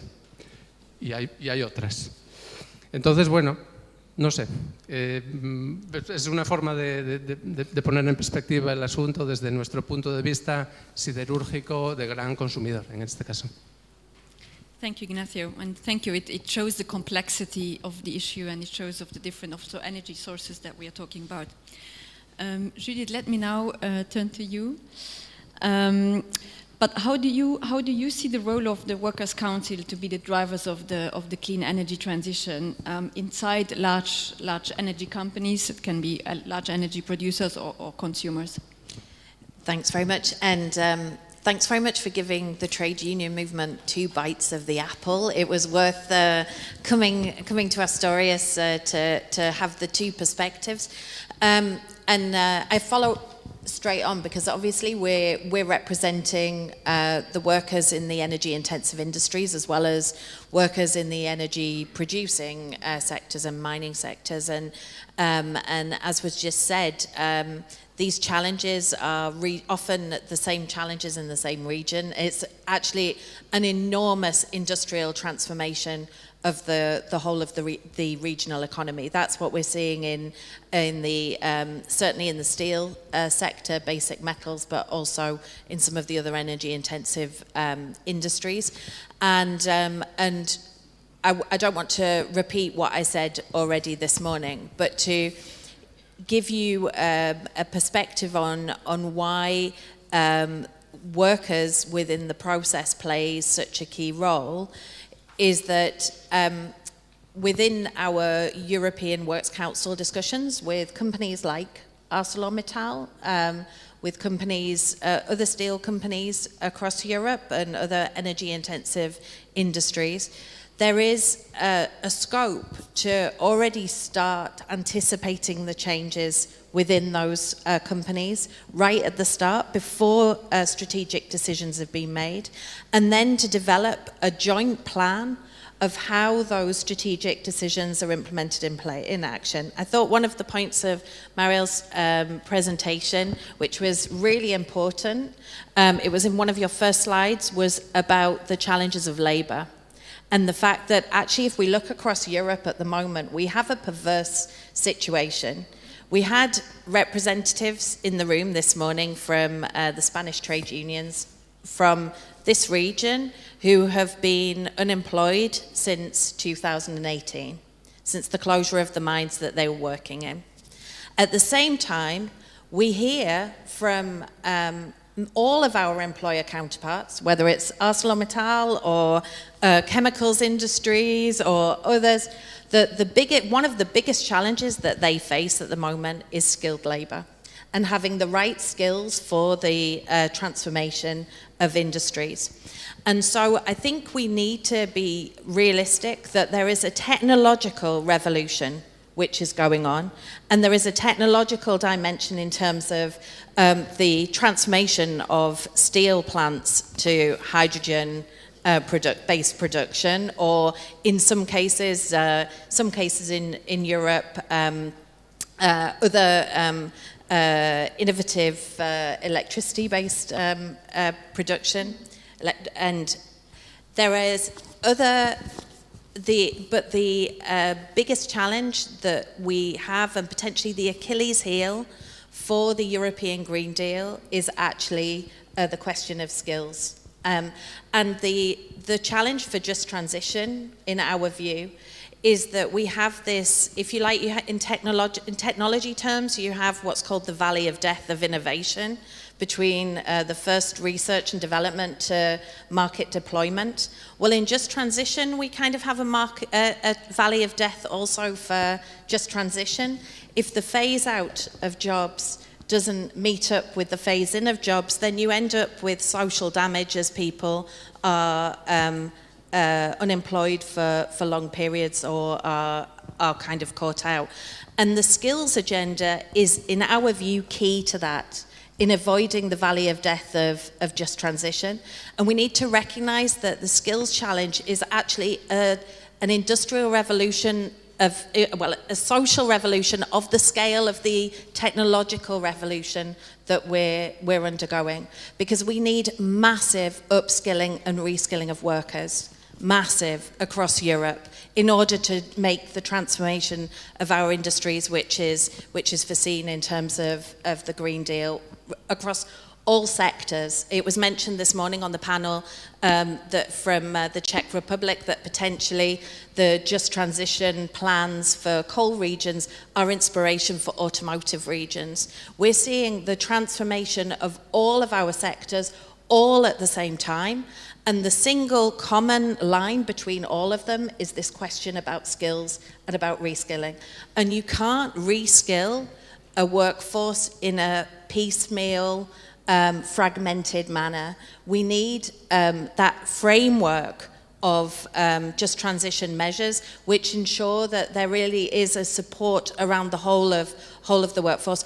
And then we don't want to do what we did in South Wales when the mines closed in the 1980s in the UK, which is that you upskill people, but there are no jobs at the end of the training program, and you end up with valleys full of people with skills that they can't use because the jobs aren't there. So we need this comprehensive agenda around just transition, which brings together industrial policy, the transformation of other sectors, linking in with the obviously the transformation of the energy sector, because manufacturing needs abundant, clean energy, and we need it as quickly as it's possible to deliver. And then on the other side, we need to recognize that the social challenge isn't an add-on, but it's actually a fundamental foundation to achieving that long-term objective. So agendas around how you give workers the right to training, in our view, have to be part of this mix. And for inspiration, if you want a very concrete, and then I'll shut up, I promise. But if you want a very concrete example, last month in Sweden, there was the first interprofessional collective agreement negotiated between the government, the employers, and the trade unions at interprofessional level, which gave every worker in Sweden the right to 9 months of paid leave for upskilling and reskilling. This is about workers in existing jobs and about ensuring that you avoid that valley of death of just transition. We need some imagination at European level, and we need imagination within just transition planning about how we deal with this absolutely colossal challenge of reskilling and upskilling. But you can't do that without having everybody at the table, the trade unions, employers, training authorities, and that's why we need this inclusive framework to work within. Thank you, Judith. Let me immediately pick up on the skills that you just mentioned, and here I would like to hear from Naomi. As a specialist of solar energy, what do you see as the opportunities but also the challenges for reskilling and job employment or job creation in the solar energy sector? So I will start by the opportunity, because indeed we're in an industry that's very job intensive. In fact, the IEA showed that we were the most job intensive electricity source. The reason is that we employ a lot of installers, especially in the rooftop PV segment, where you need people that will install the rooftop PV, probably do some other work in the house. And rooftop PV is still 50% of the solar market today. We're not a story of blue fields, we're a story of blue fields and solar on rooftops. And here indeed we desperately need installers and electricians and roofers that know how to install solar panels. And it's a massive opportunity for jobs, but we shouldn't be naive about how to get there. And I mean, I don't want to repeat what you said, but it's exactly, we see exactly the same things in our industry. There is opportunities for people that look for jobs. I mean, employers need jobs, and job seekers also need jobs, but there is a bit of a gap. We shouldn't be naive about this gap. We really need, as you said, proper reskilling programs, probably also regular upskilling programs, because we're in an industry that's digitalizing as well, so we need this kind of skills. And this needs to be financially attractive, and we need to have the time to upskill those workers. So to end on a more positive note, I also want to mention that our industry is developing their own reskilling program, and they can help, but we need the government to drive and finance that reskilling challenge. Maybe just another opportunity that I want to mention, because the word manufacturing was on the title of this session. I think there's also an opportunity for manufacturing in the solar industry. So it might sound a bit unusual what I'm saying, but we really want to reopen factories of solar modules in Europe.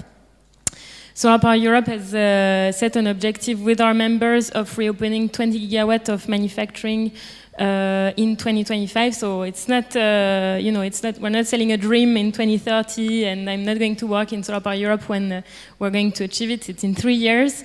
We're working very hard with project developers to put together projects, and not projects of just shipping most of the components from China and assembling them in Europe, but really redeveloping the whole value chain.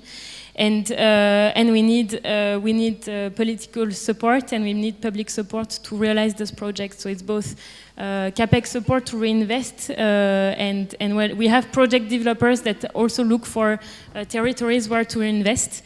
So I'm also here with a call for cooperation, because we need to discuss with you, the regions, to make this project happen. We're seeing more and more political traction.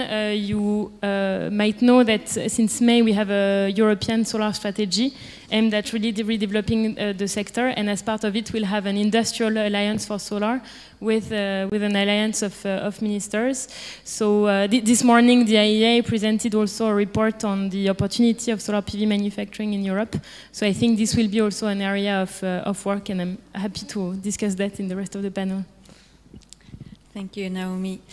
And now coming from more the sectorial questions, let's go to experience that we have seen in the regions, especially here in Spain. Pablo, Galicia has the second highest wind power generation in Spain. The renewable energy generation accounted in 2020 for 75.6% of your generation mix, and that's really impressive. Could you share with us a little bit the experience of Galicia in this renewable energy deployment? And do you have any lessons to share for coal regions in this?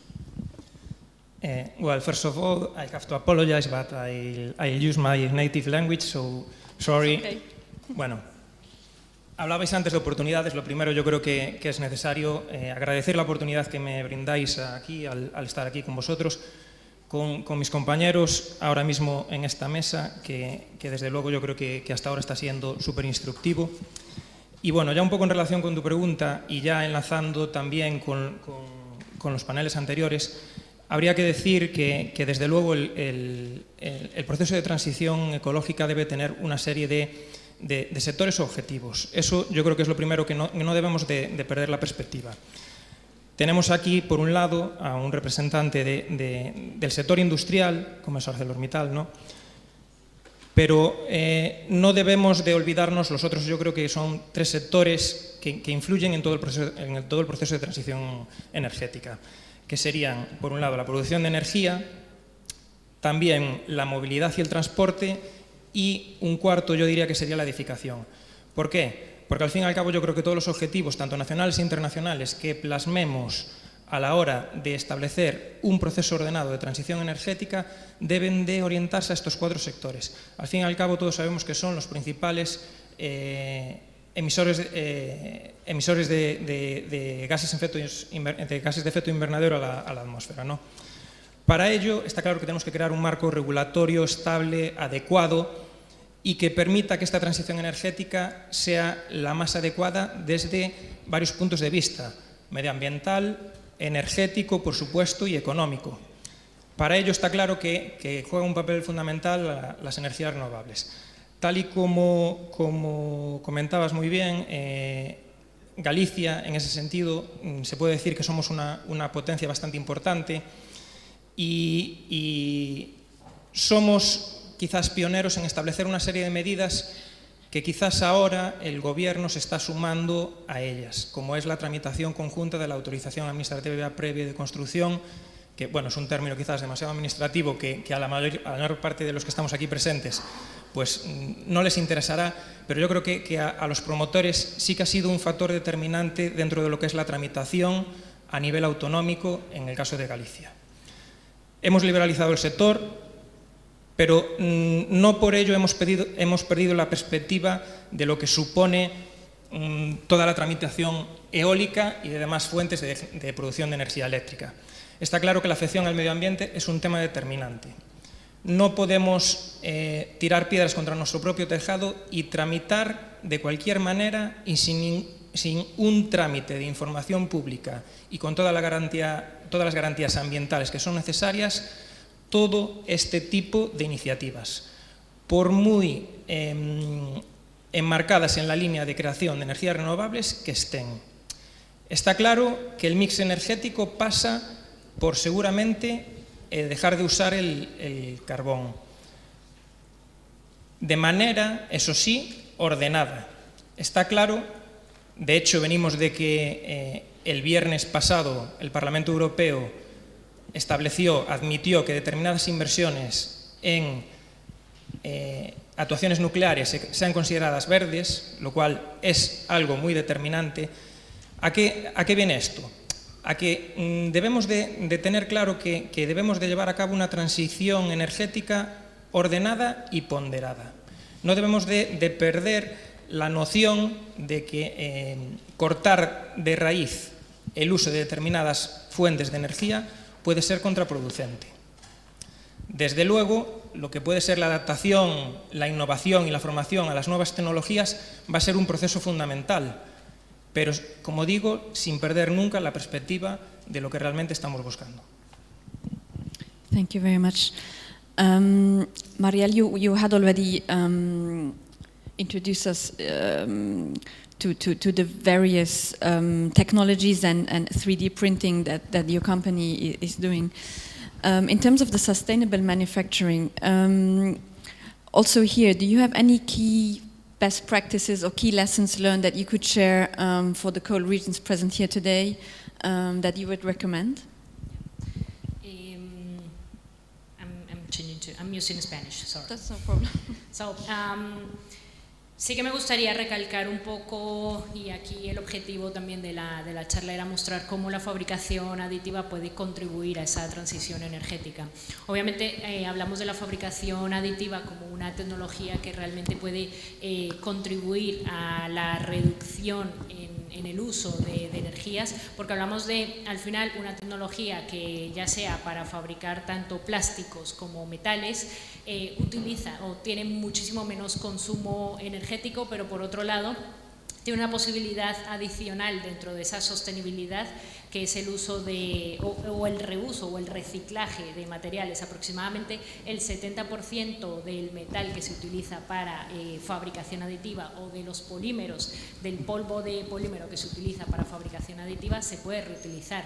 Incluso mismamente los gases que se usan dentro de la maquinaria. Así que estamos hablando de una tecnología que es muy sostenible y desde otro punto de vista, también comentaba en la charla que además es una tecnología que le permite a los fabricantes fabricar productos localmente y obviamente como nosotros estamos a día de hoy muy concienciados sobre la disrupción que estamos viviendo en la actual cadena de suministros, esa imposibilidad de aprovisionar productos tan rápido como hacíamos en el pasado, bueno, pues la fabricación aditiva en ese orden de ideas nos da una posibilidad para poder fabricar productos localmente. Y no solo eso, si ya analizamos dentro de esas ventajas que nos brinda la fabricación aditiva, como esta tecnología que está transformando la manera en que se fabrican las cosas, también permite a ciertos sectores, vamos a decir el sector energía, también puede ser el sector aeroespacial, el sector automoción, fabricar componentes con peso reducido. ¿Eso en qué impacta? Bueno, pues impacta en menor consumo. Si en aeronáutica soy capaz de bajar un par de gramos un componente, eso significa en ahorro de muchos, una gran cantidad de combustible, que a día de hoy es una de las cosas en las que tenemos que pensar. Entonces, bueno, al final es apostar por estas nuevas tecnologías, también lo ponía en la presentación, ¿no? de cuando repensamos en fabricación más sostenible, cuando repensamos en la nueva cadena de suministros, tenemos que pensar qué tecnologías impactan en ese producto que queremos fabricar. Bien, y dentro de esas tecnologías, una de las que pueden realmente impactar y transformar y dirigir ese cambio en fabricar las cosas es la fabricación aditiva. Por eso es tan importante que en este evento quede claro el potencial que tiene esta tecnología para la transformación de la fabricación en Europa y para traer de vuelta no solamente esas fábricas, no solamente fabricar de manera más sostenible, sino también, y lo comentamos también y lo comenté durante la presentación, jobs creation, la creación de nuevas oportunidades de trabajo y seguir siendo competitivos fabricando desde aquí. Thank you. I'm now looking at the audience. I don't know whether there's any questions you want to ask to any of the panelists at this stage. No? We received a few questions also online. One is for you, Ignacio. The question says, which impact will your decarbonization strategy have on your workers and their skills?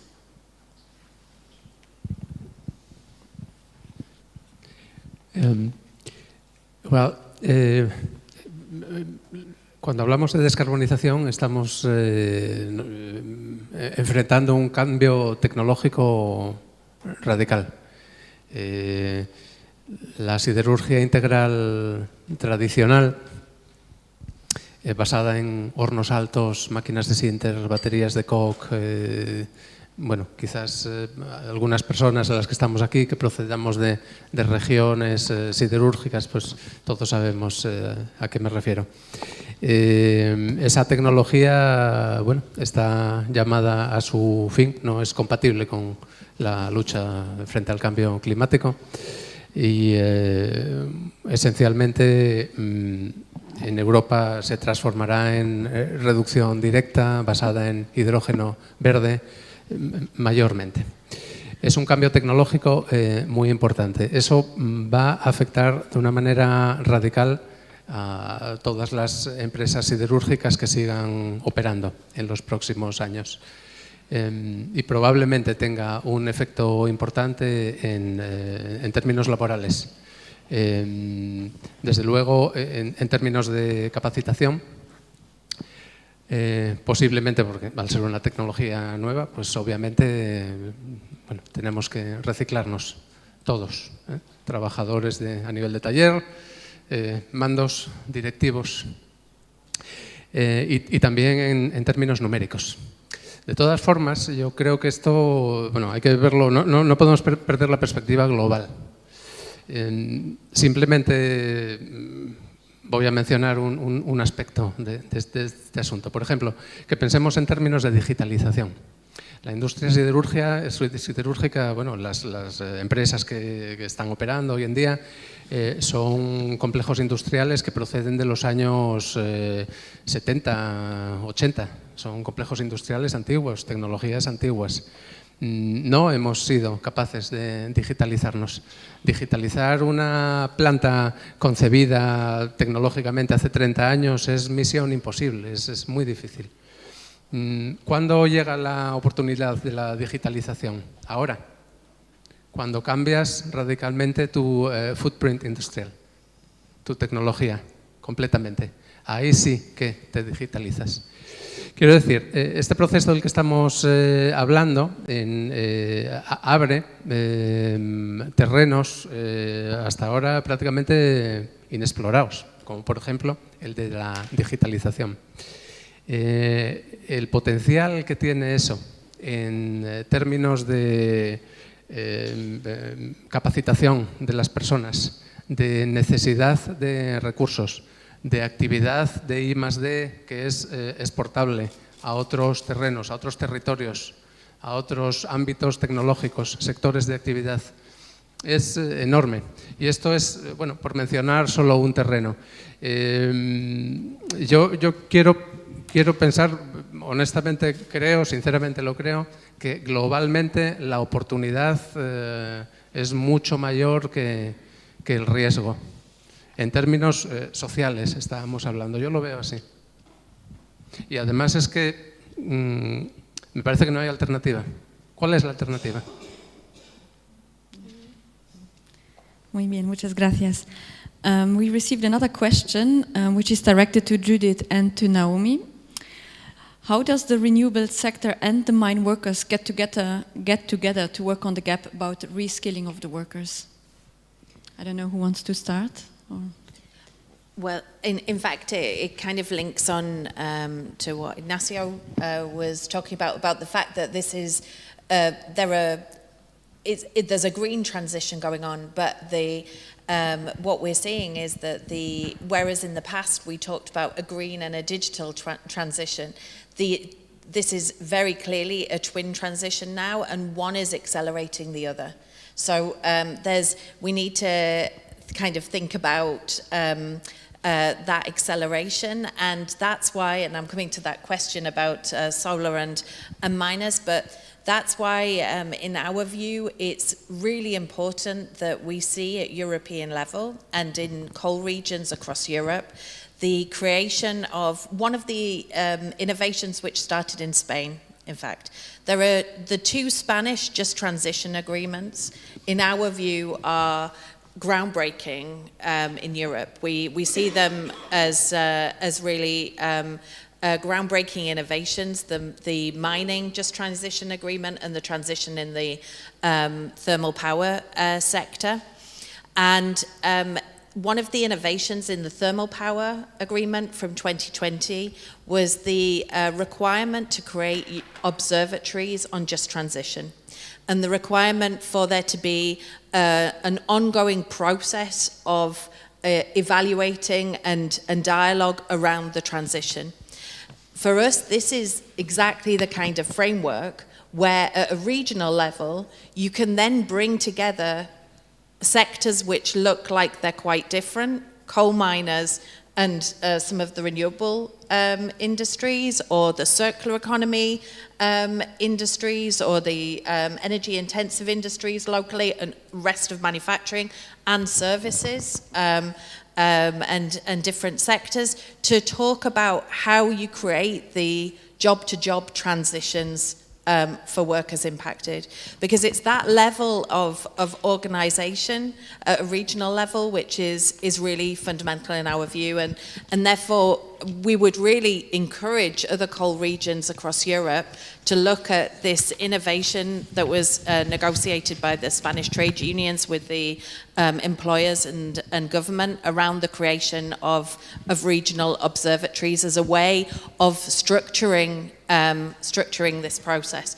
And as I heard in the lunch break, the observatory for the Asturias region is due to be created relatively soon. Well, we would really like to see the European Commission take inspiration also from the Spanish example and create a European observatory. In fact, this is a joint demand of Industrial Europe and Eurelectric, the European Electricity Employers Association, to see this whole process much more structured and managed, and not based on anecdotal best practices, but actually a structured dialogue monitoring the process at regional level and at European level. Much will depend on the workers concerned and their aspirations. It's not a question of just channeling people from one industry into another. It's about creating opportunities for the regional economy and creating turning, if you like, the simplest way that I can put it is that all too often in these discussions, workers are seen as recipients of policy and recipients of other people's decisions.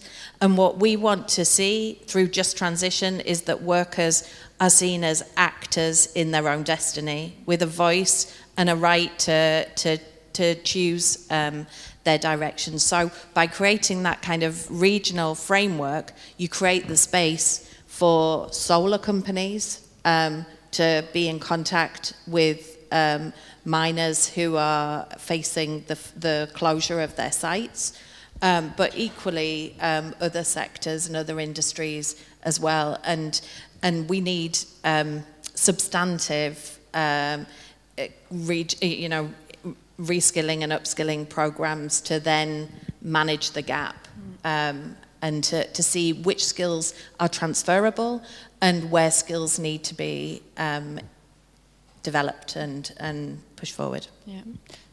I don't know, Naomi, whether you want to come in No, I mean, just to add again that first, the importance of opportunities, which means that we should probably cooperate more and more on that. I mentioned installers, but to come back on manufacturing as well, there are also a lot of jobs. I want to mention quickly an example of a factory that opened. So there is a cell factory and a module factory just south of Leipzig in Germany. They will increase the production capacity to 1.5 gigawatt, and they have a trajectory to go until 7 gigawatts. So you see half of our objective by 2025, and they employ 400 people, and globally the company is 1,000 people, and they're also looking for workers, and there are really a huge diversity of jobs. You have operators where you have very low skills. They look also for engineers where you will have they need more skills. Commercial people, they look for all kinds of jobs. So how do we get there? I can only echo what you just said. I really also believe in the need of dialogue. One thing that we're asking is starting by mapping the skill gap, mapping the synergies with the existing skills that you have. Again, I mentioned, for example, the roofers. We already have roofers, but they don't necessarily know how to install solar PV. So we need to do that.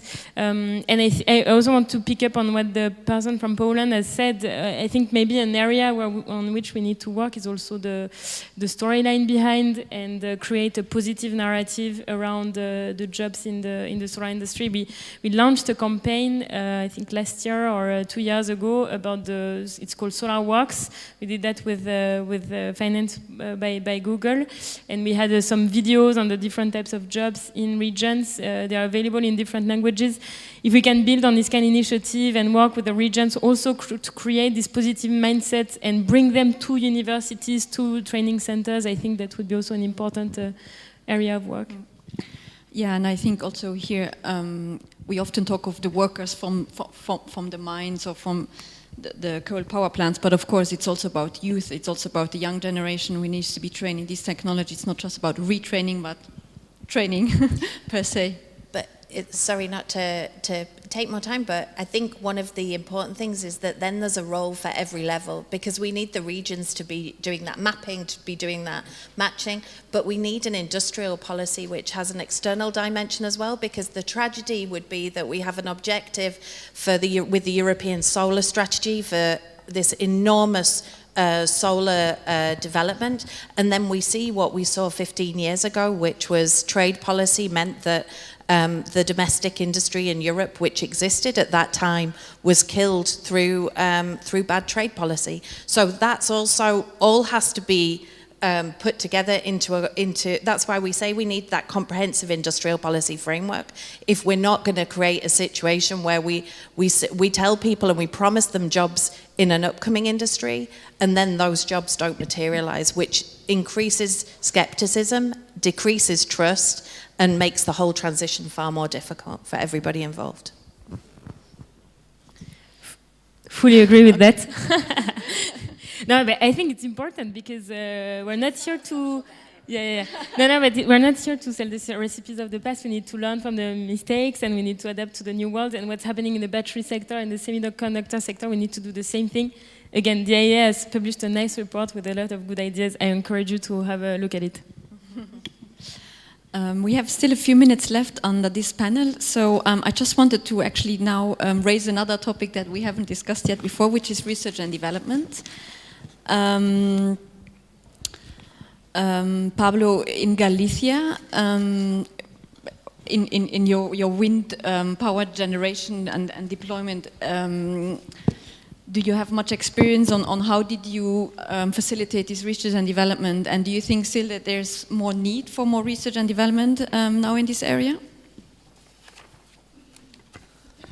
Sí, a ver, desde luego la verdad es que el tema de la generación eólica está suponiendo ahora mismo un boom increíble. De hecho, ahora mismo aún estamos centrándonos en la eólica offshore, pero onshore también es un mundo que tenemos que explorar. Y ahí, desde luego, el desarrollo aún está muy incipiente. En ese sentido, por ejemplo, en Galicia estamos trabajando en un observatorio de eólica marina. Sabemos que en una zona próxima a La Coruña, que es aquí cerquita, y que os recomiendo conocer, por cierto, como ciudad, el potencial de la eólica marina es enorme, eso desde luego. Y estamos incluso intentando concretar una plataforma experimental. Una plataforma experimental en la cual pues, podamos desarrollar tecnologías en coordinación, en colaboración con los diversos promotores que luego se apliquen el día de mañana. Está claro que el marco regulatorio de la eólica marina aún está por definir, pero desde luego sería muy importante en este momento actual en el que estamos, precisamente en un momento definitorio, no cometer quizás determinados errores que se cometieron en la eólica terrestre, ¿no? Eso no quita que desde luego ahora mismo el volumen de tramitación a nivel administrativo de todos los parques eólicos que tenemos en la Comunidad Autónoma de Galicia es enorme. Ahora mismo, para que os hagáis una idea, tenemos 265 parques eólicos en tramitación, solo en la Comunidad Autónoma. Y los de la Comunidad Autónoma son de menos de 50 megavatios, porque, como bien sabéis, los de más de 50 megavatios los tramita el Ministerio. A nivel ministerial se están tramitando, si no me equivoco, 65. El total de potencia instalada es que supera, estoy por deciros que triplica, cuadriplica, quintuplica lo que es el total ahora mismo de potencia que está produciendo energía eléctrica en la comunidad autónoma. Entonces, yo creo que es cierto que los ejecutivos, las administraciones públicas, tenemos que establecer mecanismos que faciliten la implantación de estas nuevas medidas, pero no quiero repetirme, pero tengo que remitirme un poco a mi intervención anterior. Tampoco debemos de dejar de lado una tramitación siempre rigurosa, siempre cumpliendo con todos los trámites ambientales, etcétera. Bien, yo creo que también un poco lo que es las energías renovables, en concreto la eólica, puede tener un desarrollo fundamental precisamente en el proceso de descarbonización. Estamos viendo como ahora mismo numerosos promotores eólicos están alcanzando PPAs con la industria electrointensiva.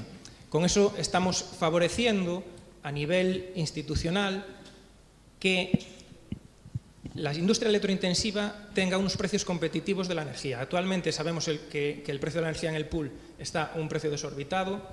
La industria electrointensiva, desde luego, se ve bastante perjudicada, y el poder acceder a un precio competitivo no es que permita quizás el arranque de industrias como pueden ser Alcoa, que la tenemos aquí cerquita, de Asturias, sino que garantice la viabilidad de numerosas plantas. Y yo creo que eso es un aspecto que desde luego no debemos de olvidar. Muchas gracias. We have only a few minutes left, so I think we'll come now to the closing statements. Mariel, I would maybe start with you. So yeah, as a close statement, I want to say that we have to rethink in a completely different way the way we are sourcing products, the way we are manufacturing products, and how sustainable that is.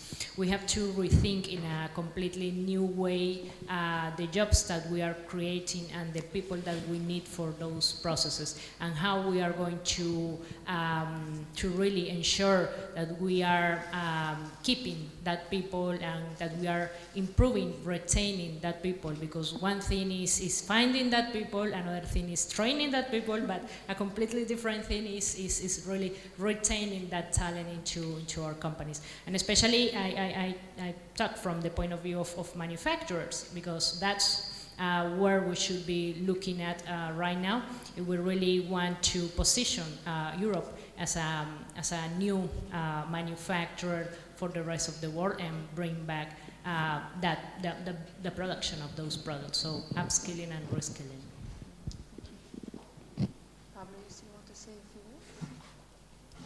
Sí, bueno, un poco ya para terminar, la verdad es que tengo que decir, un poco desde el punto de vista institucional y de las administraciones, que desde luego el proceso de descarbonización yo creo que debemos de seguir quizás unas pautas.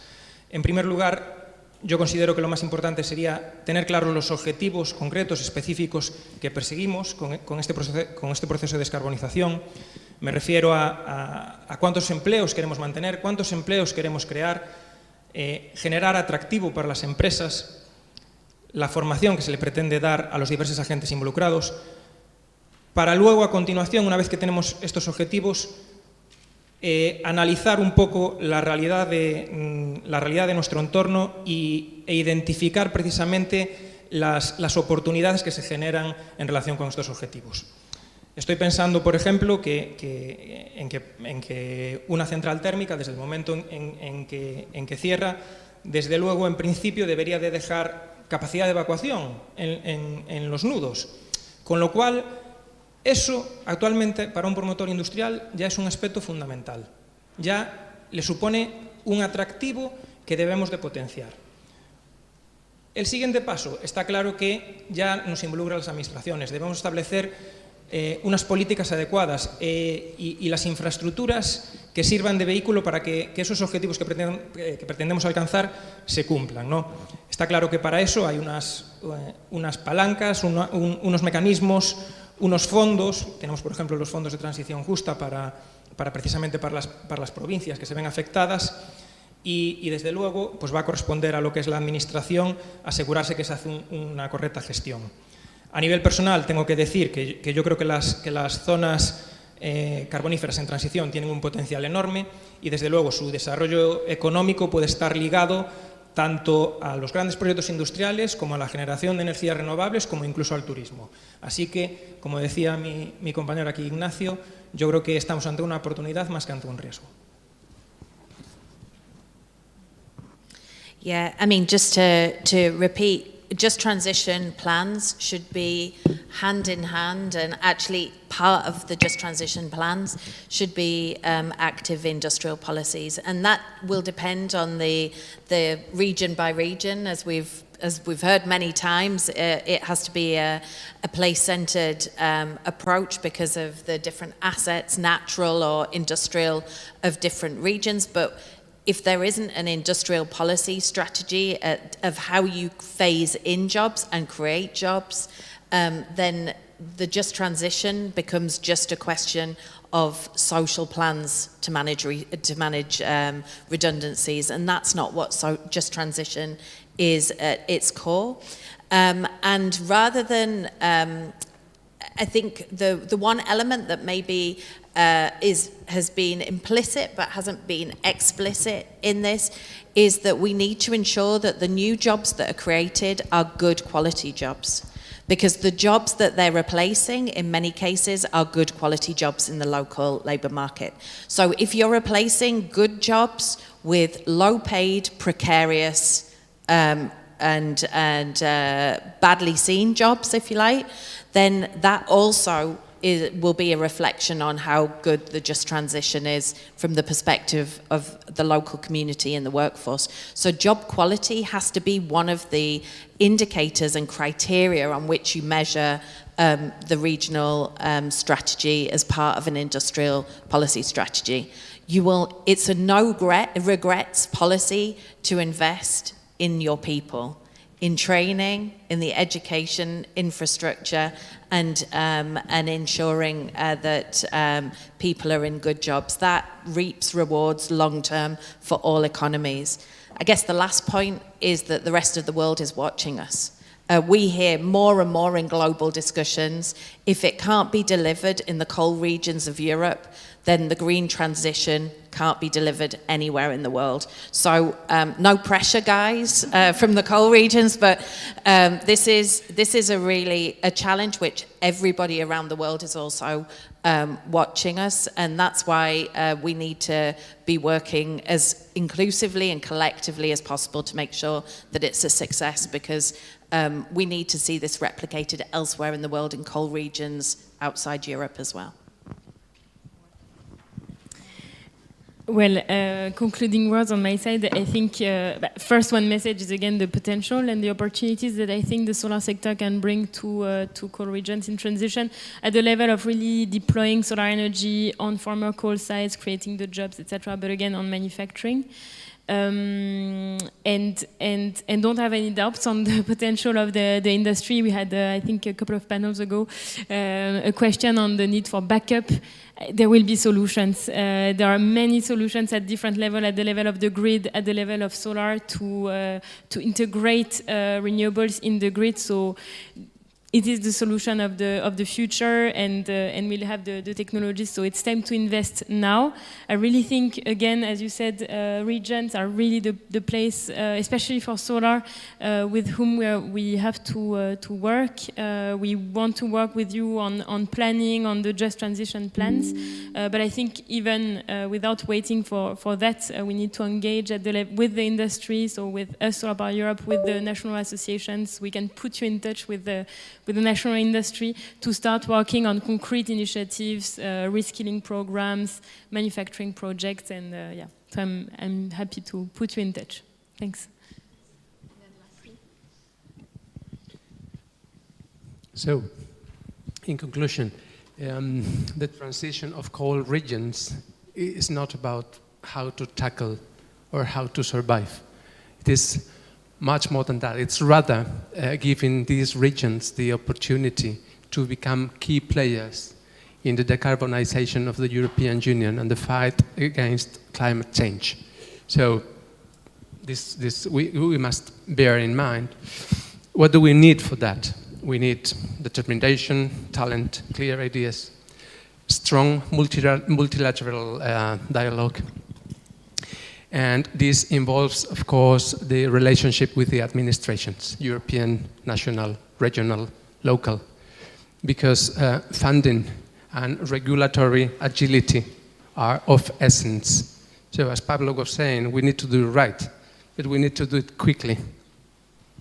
Timeline is of essence. So no pressure, but thank you very much.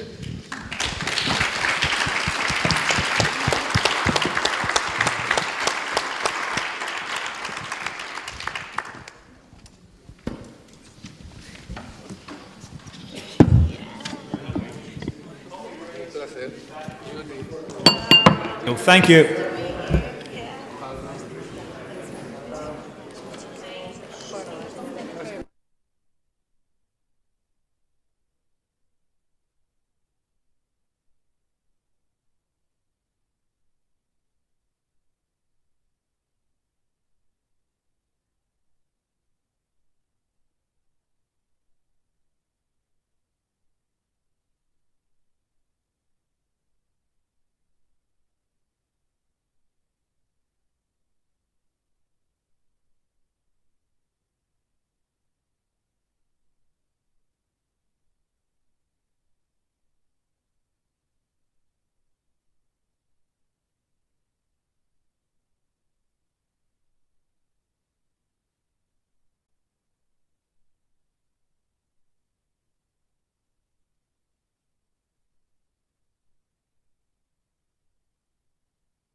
We are now on to the last leg, the last part of today's proceedings.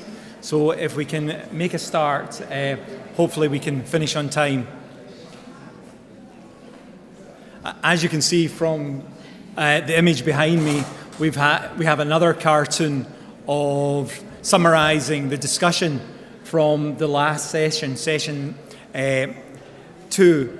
And as you can see, there is a very strong emphasis on retaining skills, developing skills, linking skills with the technological revolution. So it was very much a message about people and the skills base of regions, but linking it with new drivers of technological change.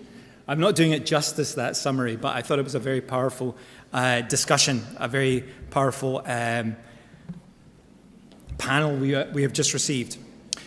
For those who are joining us virtually, I do want to remind people that that interpretation is available, and the guidelines are now on your screen, and you can obviously use the Interacto app for the translation, and you will have to enter the code APD 2022-online, and that will give you access to the translation in your desired language. So, session 3, we are on the final part of our annual political dialogue, our journey, today's journey. And we are going to be talking about communities and placing communities at the heart of the transition process within our regions. We've spoken about the European Green Deal today, and the European Green Deal is incredibly ambitious. Obviously, the ambition is to become net zero, carbon net zero by 2050. However, there are other very significant ambitions attached to it, one of which is to leave no person and no place behind. Now, we have all experienced in our separate countries and separate cultures, we've all experienced socio-economic and industrial transitions. And those transitions have always left people and communities behind.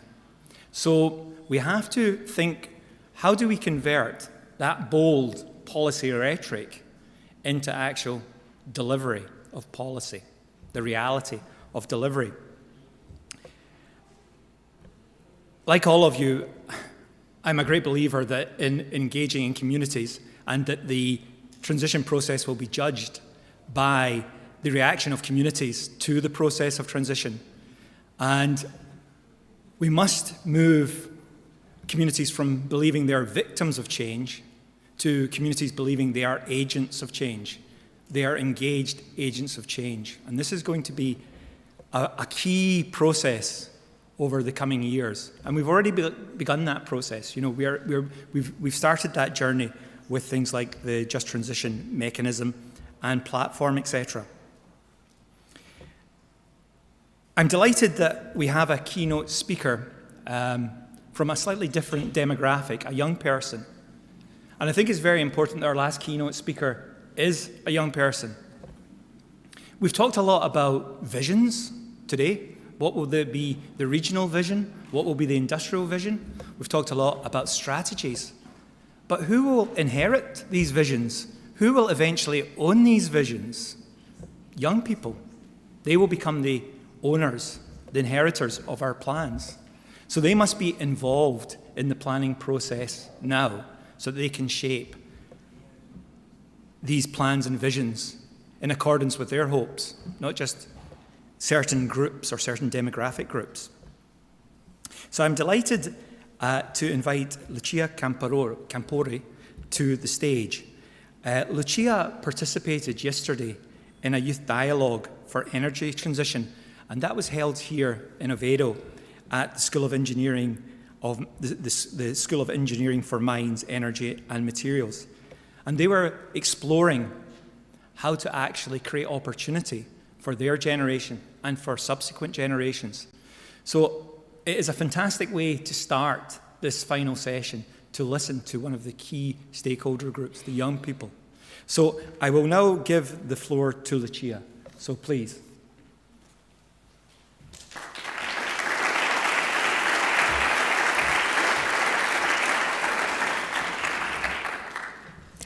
Thanks, Robert, for the introduction. I'm Lucia Camporro. I'm going to start introducing myself in English, okay?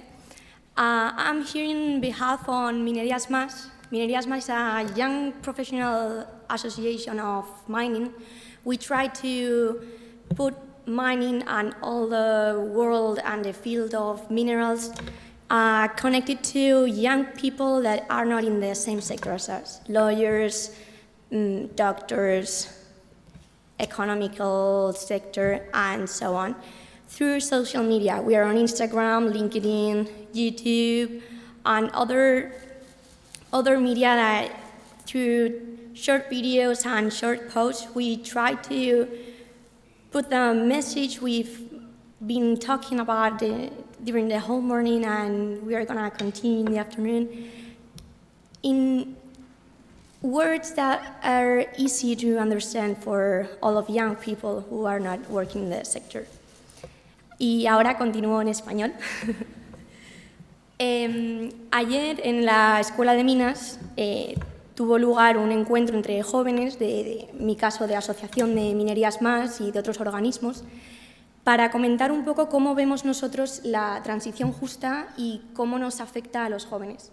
En primer lugar, ese encuentro tuvo gracias a FAEN, a Mini Díaz Aguado y a Francisco Iglesias por invitarme, y el poder estar aquí es un honor, y intentaré resumir esa charla que tuvimos, que no se me escape nada. Si me escapa algo, lo siento.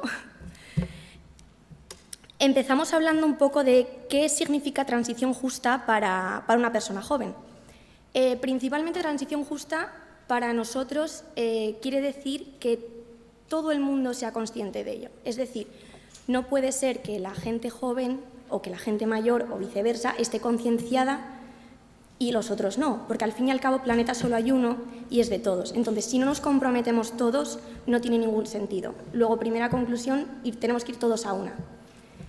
En esta misma línea, la colaboración internacional entre los países también es muy importante. No tiene ningún sentido que apostemos en España y en Europa en general por la descarbonización si en otros países como en China siguen construyendo centrales térmicas. Al fin y al cabo, las emisiones van desde otro sitio, pero llegan al mismo lado. Y otra de las necesidades que vemos nosotros con la transición justa es el tema de la adaptación de la energía, las formas energéticas y tanto su consumo como su obtención. Es decir, poniendo un ejemplo, electrificación de flotas. La intención de que los objetivos de desarrollo sostenible, los objetivos 2030, intentar electrificar la mayor parte de las flotas, que todos podamos tener un coche eléctrico. La idea está muy bien, pero económicamente todo el mundo se lo podría permitir. Eso es una cosa que tenemos que tener en cuenta. Hilando un poco con esto, otros de los problemas, o bueno, yo prefiero llamarlos retos que problemas, que tenemos que tener en cuenta es la elevada tasa de desinformación.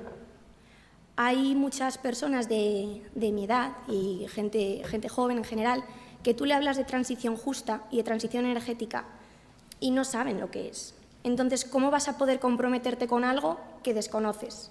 No tiene ningún sentido. Entonces, en este caso, y para llegar a nuestra generación, creemos que las redes sociales es el medio más eficiente y más efectivo, ambas cosas, para poder llegar a ello. Los mensajes han de ser cortos, breves y claros, para que sean atractivos y la gente se comprometa porque le interese. Eso es un aspecto fundamental, despertar el interés en la gente joven para que se pueda comprometer a ello. Derivado de esa falta de información que comentaba ahora, por comentarios que he escuchado y que comentamos un poco también ayer en el diálogo, hay gente que considera que la transición justa, que realmente es algo necesario porque es para todos, lo consideran como si fuese una imposición o como una obligación. Por ejemplo, el caso ahora de las pegatinas de los coches que han puesto ahora en Gijón para la circulación. Hay gente que dice, pero yo ¿por qué me tengo...? O sea, si yo llevo 20, 25 años conduciendo aquí por Gijón, por el centro, ¿por qué ahora de repente tengo que ponerme una pegatina y no puedo llegar a casa de mi amigo donde iba todos los domingos a comer? De ahí la necesidad de información para que la gente entienda que estas decisiones se toman por algo, se toman con un sentido y que realmente es para todos. Y luego, otro de los retos que para mí personalmente es el más importante es la necesidad de formación. La digitalización es algo que ha llegado muy rápido, de repente, y que estamos adaptándonos, bueno, todos, entre ellos los jóvenes igual pensáis que tenemos más facilidad, pero tampoco lo creáis, ¿eh? O sea, también nos perdemos bastante. Y es algo que es muy positivo porque creo que es una manera de a nivel divulgación de llegar a todo el mundo y de poder comunicar y contar cosas que antes no era tan sencillo. Pero todo lo que viene ahora con la transición va a necesitar de una formación que hay mucha gente que no tiene. Entonces, sin una buena educación asociada a una falta de información, pues para nosotros no puede existir esta transición junta por la que todos estamos luchando. Pero bueno, como tampoco hay que ser negativos, también comentamos cosas buenas y son las oportunidades que nosotros vemos en la transición justa. Lo primero, la creación de nuevos puestos de trabajo. Eso es algo que, y más aquí en Asturias, una vez ha terminado toda la industria del carbón, que era algo que todos tenemos claro que tenía que terminar, pero hay muchísima fuga de talentos. Hay muchos jóvenes que no creen que puedan tener aquí un futuro laboral y que puedan desarrollar aquí sus carreras profesionales y sienten la necesidad de irse. Y yo pienso, ¿por qué? Y me pongo a pensarlo y digo, a ver, en mi caso, o sea, yo hablo personalmente como uno de esos casos. Yo soy ingeniero de minas por la Escuela de Oviedo, me encanta Asturias y estoy trabajando en Madrid. El tipo de empleo que se ofrece ahora, hay muchas prácticas, hay muchas maneras de empezar, pero cuesta. Las formaciones que piden son muy elevadas y para un recién graduado, y más en mi caso, que somos la promoción COVID, la famosa promoción COVID, que nos graduamos en nuestras casas, pues fue algo complicado. Entonces, la verdad que de mis compañeros, todos están trabajando, muchos de ellos he de decir que en temas de renovables, montando parques solares o parques de aerogeneradores, pero nadie en Asturias, o un porcentaje muy bajo. Y es algo, y como hemos estado comentando por la mañana, es algo que es posible. Pero para que sea posible, ¿qué es necesario? Invertir en industria, invertir en minería. Sin materias primas no se pueden fabricar aerogeneradores, no se pueden fabricar paneles solares. Y es algo que tenemos que cambiar la mentalidad, muy importante. La minería del carbón ya se ha acabado. O sea, el casco, el pico, las galerías a 600 metros, aquí en Asturias ya no están. Bueno, tienen una segunda vida útil, pero es para la geotermia, que es un proyecto que tiene un OSA que sigo bastante porque me parece increíble y que tiene también una segunda vida útil, pero no centrada en el carbón. Entonces, la minería metálica aquí en Asturias es una cosa que es posible, es una cosa que hay que potenciar y hay estudios y hay indicios de potenciales yacimientos que antes eran recursos y que ahora han pasado a ser reservas a raíz de toda la subida de las materias primas, y yo creo que ahora estamos empezando a llegar a una cresta de una ola que si no la cogemos la podemos perder. Y es muy importante tener en cuenta que sin minería no hay transición justa. En cuanto a los impactos, por ir ya un poco dándole forma y cerrando, que tampoco me quiero alargar mucho, los medios de comunicación tienen un papel muy significativo. Os voy a poner un ejemplo. Esta mañana, bueno, desde mi asociación de minería, publiqué una noticia sobre un descubrimiento que comentaba la semana pasada de oro en Uganda.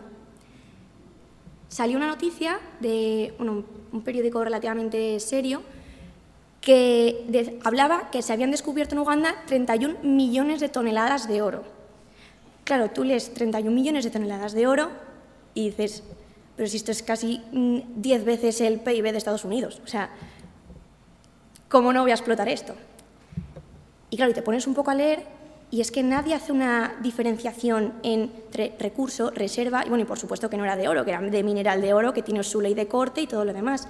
De ahí voy a la falta de desinformación, que no es solo entre los estudiantes, es importante que todos tengamos una formación y de que todos seamos conscientes de que a raíz de esa falta de información podemos hacer mucho daño, porque estamos contando cosas que igual no voy a decir que no sean verdad, que no son del todo ciertas, que me suena mejor. También en general los jóvenes, un poco ligado otra vez a la falta de desinformación, que insisto, es que yo creo que es lo primero que tendríamos que atacar, la palabra transición, que para mí es sinónimo de poco a poco, de paulatino, es algo que no se ha visto, bien porque hemos llegado tarde, bien, o sea, porque no se han tomado medidas a tiempo y entonces ahora parece que estamos intentando recuperar los metros que vamos por detrás en esta carrera por la transición energética. Pero el caso es que los jóvenes lo ven como, jolín, estoy un poco ahogado. Ahora, por ejemplo, hablando con amigos que han estudiado Derecho, que han estudiado ADE, todo el mundo me decía, jolín, es que ahora parece que solo no quieren ingenieros. Ahora parece que solamente les interesa montar energía renovable y demás, y los demás no hacemos falta. Y no, como todo esto tiene una parte administrativa y una parte legal, la parte regulatoria es súper importante y en este país concretamente bastante densa y difícil, muchos de los que estáis aquí con proyectos lo sabréis, y que también son fundamentales, pero ellos mismos no lo saben. Piensan que esto ha llegado de repente y que aquí no tiene lugar nadie más que un ingeniero que esté un poco metido en el mundo eso de la energía, de la industria y demás. Y no es así. Y esto es otra cosa también importante que hay que contar, que la industria y la minería es necesaria para esa transición, pero que todos tenemos lugar y todos tenemos hueco. Otra parte importante que comentaba también un poco es la repercusión aquí en el bolsillo de cada uno, así siendo un poco informal. Está muy bien el hecho de intentar, por ejemplo, tú vas al supermercado, consumir productos bio, que llaman. Tú si intentas comprometerte personalmente desde ese punto de vista con la transición justa, comprar productos bio es mucho más caro, al fin y al cabo. Entonces, también va a haber personas que quieran y que no puedan. Y eso yo creo que es algo que hay que tener en cuenta. ¿Cómo se podría mejorar? Pues volviendo un poco, potenciando el sector primario, al fin y al cabo acabas no solo por los empleos directos que se quedan, sino por todos los empleos indirectos que se generan. Es decir, tú abres una mina en un sitio y al fin y al cabo allí llegan familias, se abrirán en función de la magnitud, evidentemente, igual interesa abrir un colegio, igual interesa abrir un restaurante y al final el sector servicios también se acaba nutriendo de esa inversión cuando empiezas las cosas, pues, en lugar de por el tejado, cuando empiezas la casa por los cimientos. Y un poco ya para ir cerrando y concluir, ¿qué creemos, por ejemplo, que necesita Asturias más en concreto para lograr esto? Pues lo primero, apostamos por ser más autosuficientes y por ser más independientes, no solo energéticamente, sino a nivel de materias primas y de recursos. Es muy importante que para esa fijación de precios, y más ahora tal y como está la inflación y cómo se puede poner, al fin y al cabo el que tiene la materia prima y el que fija ese primer precio es el que va a directamente ponerle el precio al que vayamos a comprar el consumidor final el producto después de todos los procesos, bien sean industriales o económicos incluso, que deriven de esa primera compra. Formación a todos los niveles y para todo el mundo. Esto es importante también tener en cuenta, lo que hablaba del tema de información a los demás. No solo hay que contarlo, sino también hay que ver cómo contarlo. Y porque no es lo mismo contárselo a una persona de 80 años que a una persona de 20. Entonces, está muy bien el tema, se está empezando, que yo creo, a tener en consideración y que hace falta divulgación, hace falta comunicación, hace falta que todo el mundo se entere. Pero creo que es importante tener en cuenta que no se lo puedo contar a todo el mundo de la misma manera, sino que habrá que focalizarse bien en grupos de edad, bien en grupos profesionales y cada uno contárselo de una manera que lo entienda, porque si al fin y al cabo no hay información accesible, pues generalmente la gente no se va a interesar y consecuentemente no se va a comprometer. Y por terminar, pues el tema de la divulgación. La divulgación a través de redes sociales es mi consejo desde que empecé, o sea, esto personal, ¿vale? Desde que empecé personalmente con esta asociación, yo pues cogí y tenía muchísimas ganas de contar cosas. A mí me gusta mucho leer y me gusta mucho el sector minero, o sea, yo soy minera de vocación, hija de médico, pero minera de vocación. Y empecé a escribir poco a poco y vi y me di cuenta de que las redes sociales para llegar a los jóvenes es la única manera. Entonces, por mi parte, pues muchas gracias por invitarme de nuevo. Para mí es un honor. Espero que no se me haya pasado nada de todo lo que comentamos ayer. Y bueno, muchísimas gracias.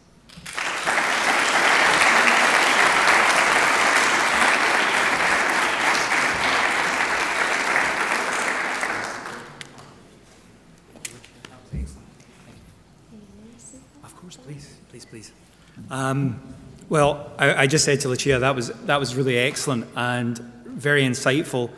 I thought your point in regard to communication and beginning to tailor our communications about just transition. We talk with great authority in this room about just transition, and there's an assumption that this is cascading out of the room, but we have to be more effective in tailoring our message to different groups in society, not just young people, but in terms of gender, etc. I also thought the point you made was very encouraging. There is actually a bright future for mining.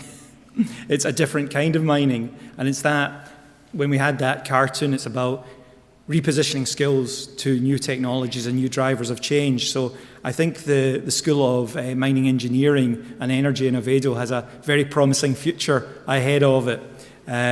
Certainly, Lucia comments would suggest that. So this is us in our third and final session this afternoon, and what we want to do today in this final 45 minutes is really begin to think through, via dialogue, illustrations, examples, three things. We recognise that communities are vital to the just transition process. They're not a liability, they're not an addendum to the process, they're a central asset of the process. So how do we unlock communities to be those agents of change, to be those assets of just transition? And I think the only way that we will legitimise strategies for communities is if the communities own those strategies. I think we are all aware of strategies that are highly technocratic, are top-down, and have very little ownership at the grassroots, and because of that they have a very limited shelf life. They often do not retain their credibility in the long term. So we want to think through, how do we build on the strong sense of identities that exists within coal communities and peat and oil shale communities. We also want to think through the interaction of government and communities, and we've spoken about the different levels of government: European, national, regional and local. How can they engage more effectively and more coherently with communities? So that's something we want to reflect on, but we also want to reflect on the role of civil society. What is the role of NGOs? And I must say, over the last 3 years, having delivered technical assistance across various European regions, my respect and appreciation for the role of NGOs in the process of change has grown incredibly over the last 3 years. They truly are catalysts of change. And then we do want to think about young people, and I think Lucia has positioned the discussion very favourably, but we also want to think about other aspects in terms of social inclusion, such as gender. So I'm delighted that for this final panel we do have a fantastic cross-section of government, of NGOs, and of voices from different parts of Europe. So if I could invite the panelists now to take their seats. Our first panelist is Enrique Fernandez Rodriguez, who is the Regional Minister for Industry, Labour and Economic Promotion in Asturias. Please, Enrique, join us. Thank you.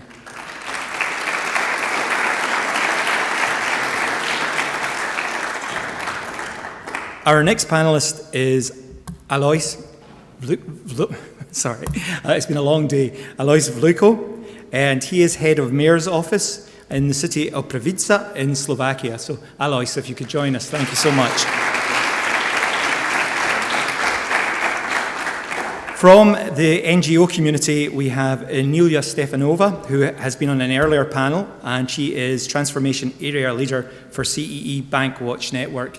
And that is an NGO I have an enormous respect for and have worked closely with, so welcome to the panel.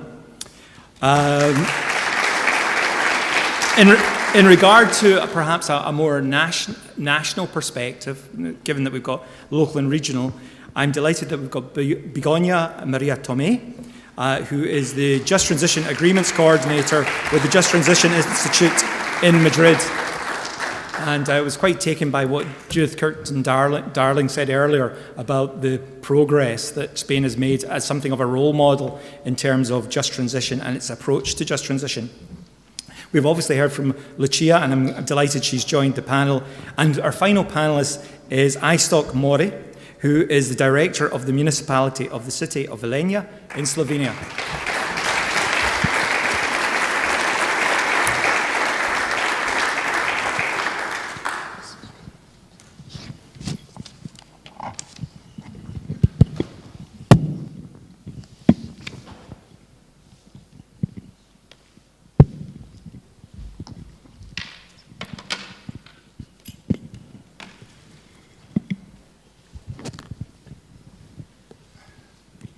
So we have some questions, preset questions, that we will use for the first half of this session. But one of the things I would quite like to do is to open the session up to the floor, because many of you have been very quiet and very passive, and I know that many of you are not quiet and passive people, so hopefully you will have the opportunity to speak. However, we have a number of preset questions, as I said, and I will ask the panel their views on these questions. But I think it would be very much appreciated if each panelist, when they start their response, could even just say 30 seconds or a minute about who they are, their locus on the issue. Because I think one of the things which we've learned today is that just transition is incredibly context sensitive. It's sensitive to place, it's sensitive to institutional perspective. So it would be useful if each panelist just said a few words about who they are and their kind of focus and locus on just transition. So our first question is, how can communities build on their sense of identity to create a post-coal vision for themselves and the wider region? And I think that is ideally positioned for you, Enrique. So please, if you could give your response to that. Thank you very much, Robert. Good afternoon, everyone. I'm going to speak in Spanish, sorry. I can understand English quite well, not perfectly, but I need to express myself in Spanish, sorry. I have absolute confidence in the work of the translators. Ante todo, bienvenidos, welcome to Asturias.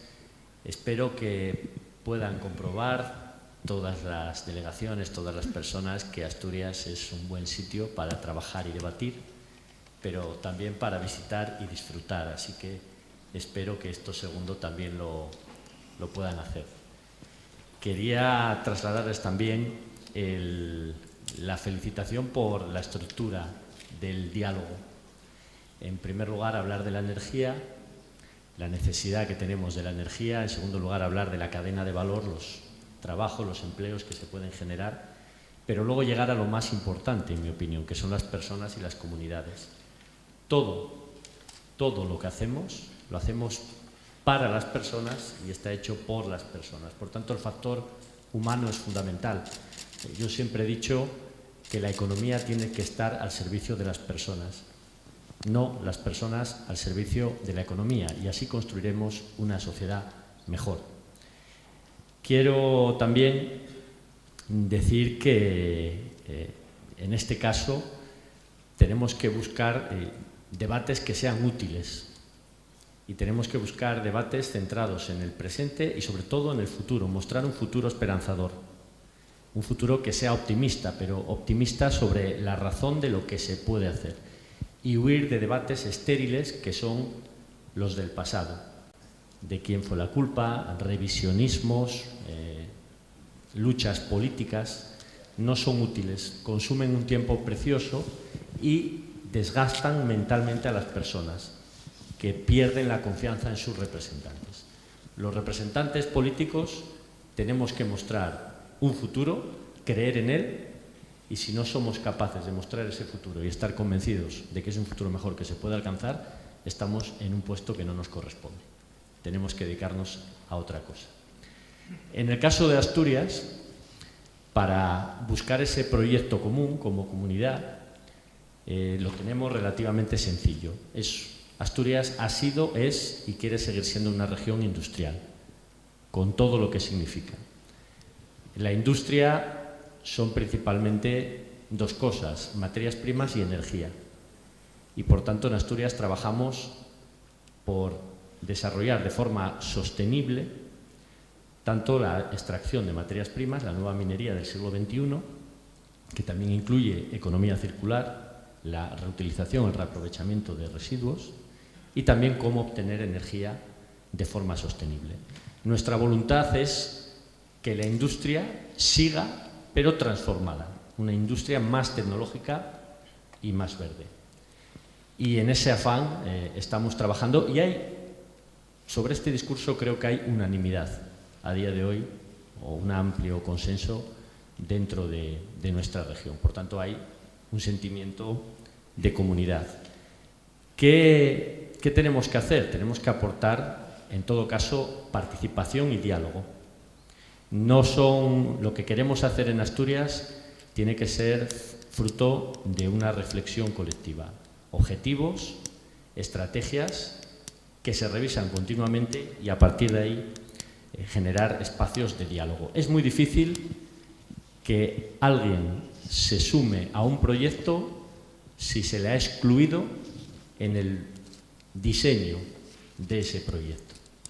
Por tanto, en Asturias hemos trabajado, yo tengo el honor de ser consejero de Industria, Empleo y Promoción Económica desde hace 3 años, y lo primero que hicimos, en consonancia con lo que estoy diciendo, es ordenar el debate que había. El debate que había en Asturias hace 3 años era quién era el culpable de que se estuviesen cerrando centrales térmicas, qué gobierno había sido, un gobierno de la nación u otro, y esto no nos llevaba a ningún sitio. Así que lo primero que hicimos fue sentar a todos los representantes de administraciones, sindicatos, representantes empresariales, expertos y la sociedad civil en una comisión que analizó la transición energética en Asturias.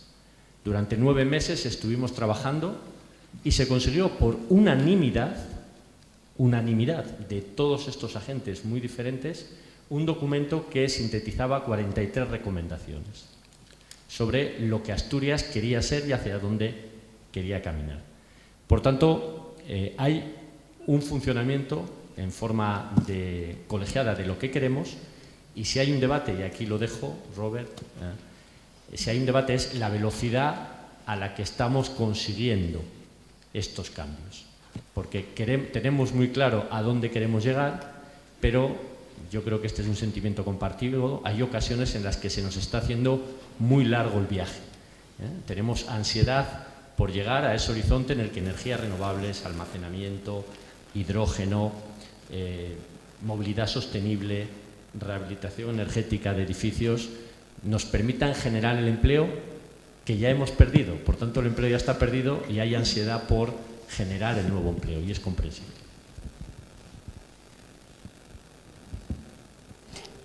Thank you, Enrique, for such a comprehensive answer that had so many things to discuss. I was very taken by your comment that we cannot be prisoners of the past and we cannot be prisoners of blame. You know, this is a huge journey we're about to embark on, and we have to jettison the ghosts of the past to look to the future and to collaborate. One of the things I think that has always struck that my colleagues and I, when we go to co-regions, is that they're all very diverse. You know, you should never generalize about coal regions or peat regions or oil shale regions. They're all very different, but they have that incredibly strong sense of identity. Wherever you go, whether it's Ireland, Romania, Greece, Poland, that sense of belonging and sense of place is fundamental. So I would like to actually now turn to Alois and get his views from the perspective of Slovakia. How do we build on that sense of community identity to create a meaningful vision future vision for those communities. So please, Alois, I'd really appreciate your views from the Slovakian perspective. Thank you very much. I'm Alois Volčko from city of Prievidza, and I'm head of mayor's office. And we started to talk about this coal transition early, when it was taboo. And that difficulty is that the miners are very proud on their job. They are very clever. They have many engineers, mining engineers, and the miners' identity is on very high level in Slovakia. Who is much than miner was the slogan in the communist time. So when we are talking about future identity, I think it's important to save the heritage, save the traditions, all the things on that the community is proud, and to present. Other hand, it's very complicated to cover this cost from JTF.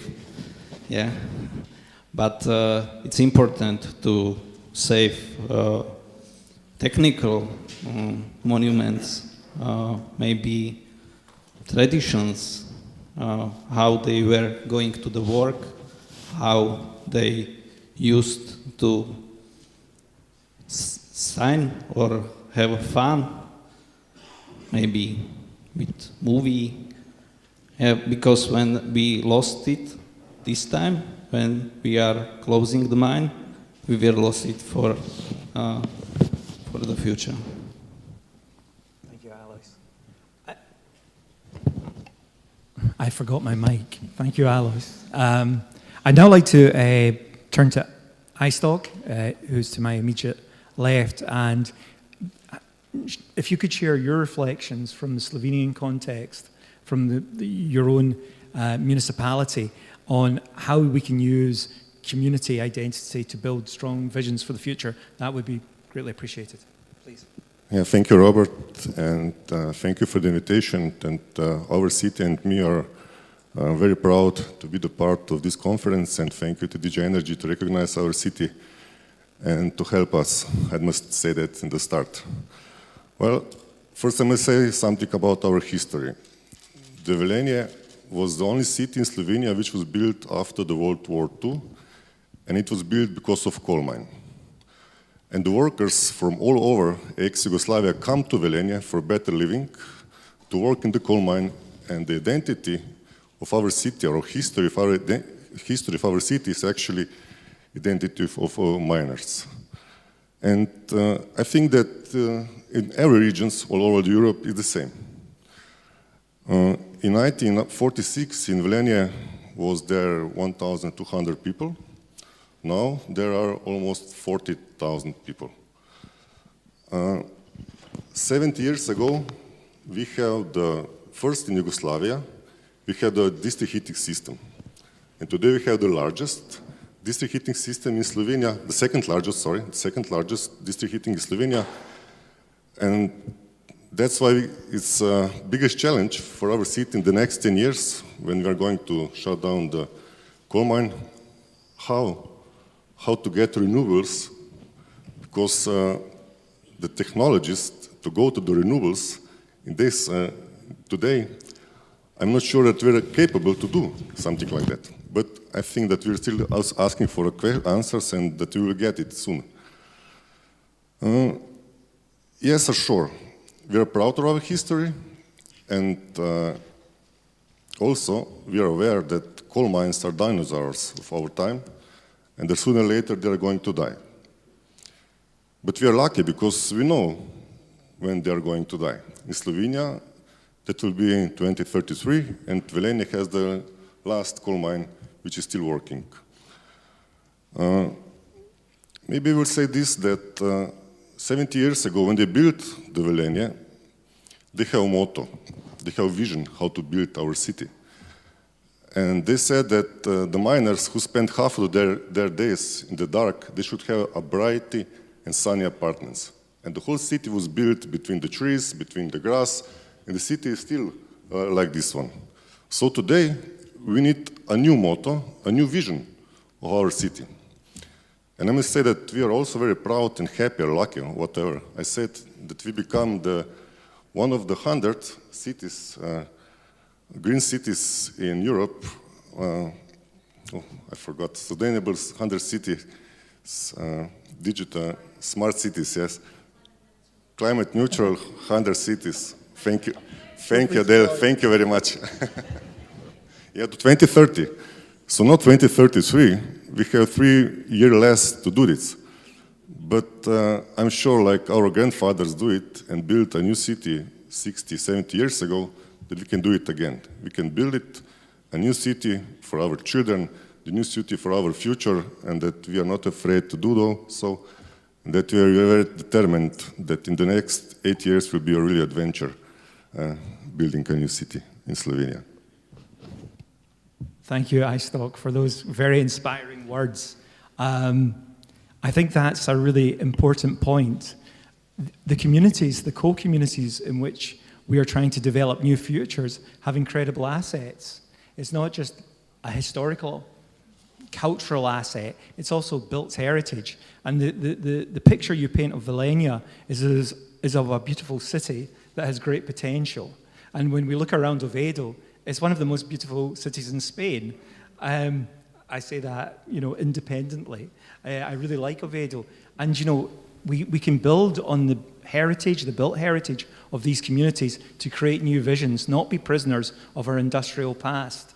So I would quite like to now turn our attention to how do we ensure that the voices of communities are actually heard? Because government can easily drown out the voices of communities, whether that's local government, regional government, or national government, with all due respect to the politicians on the panel. Now, I would quite like to ask that question. How do we ensure that the communities are heard in the political architecture of transition and can inform strategies effectively? Not inform, but actually drive those strategies. And Begonia, given that you've been very involved with the Just Transition agreements, I'd just quite like your view on how we ensure that the voices of communities are included in such agreements and such strategies. Begonia, please. Bueno, en primer lugar, muchas gracias por invitarnos. Me siento muy afortunada de estar aquí en este evento, en esta iniciativa, compartiendo trabajo con tanta gente en esta agenda tan importante, porque además no puede ser de otra manera. Es una agenda colectiva en la que todos tenemos un rol que jugar. Así que muy agradecida también por participar con vosotros como panelistas, porque bueno, pues seguro que vamos a aprender todos más de aquí y vamos a ir con más acierto en lo que nos toca hacer, ¿no?, cuando volvamos a casa.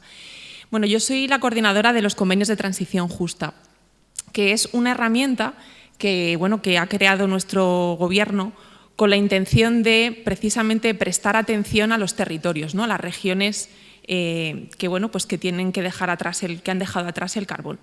Por poneros en contexto, ahora mismo pues en España todas las explotaciones mineras, todas las minas privadas se cerraron en 2018, y de las 15 centrales térmicas que había en ese momento, pues 13 ya están en un proceso de desmantelamiento o están en un proceso de cierre o han solicitado la autorización de cierre o tienen planes de cierre. O sea, prácticamente ahora mismo, entonces tenemos 2 acuerdos sectoriales de diálogo social con empresas y con sindicatos y con el gobierno para cubrir sectorialmente y proteger a estas personas y tener planes de futuro, pero entendíamos que hacía falta trabajar con las regiones. Y los convenios de transición justa, que están además recogidos en nuestra Ley Nacional de Cambio Climático y Transición Energética, lo que tratan es cómo trabajar con estas regiones que son en España vinculadas al carbón, 6 comunidades autónomas. No solo hemos tenido la participación durante este evento de Asturias, de Galicia, pero también está Castilla y León, también tenemos Aragón, Andalucía. Incluso recientemente se ha incorporado Baleares. Tenemos 13 convenios de transición justa que precisamente lo que trata es de acompañar a no solo a los trabajadores, sino también a las poblaciones, a las economías locales que se tienen que repensar y reconstruir a esos territorios en buscar un futuro. Y de esa manera, pues lo que hemos hecho es una herramienta que lo que garantiza, o por lo menos lo que asegura institucionalmente, es que haya una cogobernanza, que todas las administraciones públicas, tanto la estatal como la regional como las locales, nos coordinemos los esfuerzos y trabajemos juntos en repensar esa estrategia. Pero no solo estamos las administraciones públicas, sino que primero formalmente, de una forma muy estructurada, se abrieron procesos de participación pública en todos los convenios de transición justa. Y en esos procesos lo que se propuso es, vamos a delimitar geográficamente quiénes son los municipios que están más afectados por estos cierres recientes. De tal manera que nosotros tenemos una radiografía muy buena de cómo les ha afectado económica, social y laboralmente el cierre y el abandono del carbón, para poder luego trabajar de una manera y poner a disposición mecanismos de apoyo, líneas de ayuda y financiación a esas zonas más cercanas y más afectadas. Y en esos procesos de participación hemos tenido en cuenta a un montón de actores, porque lo que hicimos fue llamar a las empresas, a los ayuntamientos, a las asociaciones empresariales, a las organizaciones ecologistas ambientales, los grupos de desarrollo local, bueno, todo tipo de actores para que nos dijeran cuáles creían que eran las estrategias de futuro, qué sectores económicos tenían que ser. Y de esos procesos hemos tenido unos resultados, bueno, yo creo que avalan estos procesos, ¿no?, que han sido amplios. 700 actores han participado en toda España, en estas regiones en carbón, con más de 1.800 ideas, propuestas, incluso proyectos, que luego hemos tenido que analizar durante mucho tiempo y ver qué encaje y qué soluciones pueden tener. Por tanto, claro, los convenios significan, por un lado, cogobernanza, por otro lado, una evaluación de las consecuencias socioeconómicas y laborales de las zonas, por otro lado, unos procesos de participación que no son en estados iniciales, como suele pasar, sino que se han mantenido abiertos, son ventanas de participación y además de una manera, y ya aquí acabo, de una manera muy innovadora, porque hemos hecho desde la Administración General del Estado algo muy inusual, que es desplegar un equipo de convenios, de los convenios de transición justa en el territorio. Y tenemos agentes que responden al instituto, que están trabajando en cada una de las comunidades autónomas para hacer de puente entre esa sociedad local y la Administración General. De tal manera que tenemos un diálogo y una comunicación bilateral, proactiva, que se mantiene durante el tiempo para hacer mejores ajustes de cómo podemos llegar mejor y con más acierto, cómo podemos diseñar mejores líneas de ayudas, cómo podemos apoyarlos, cómo podemos identificar proyectos económicos tractores para las zonas, qué necesidades tienen.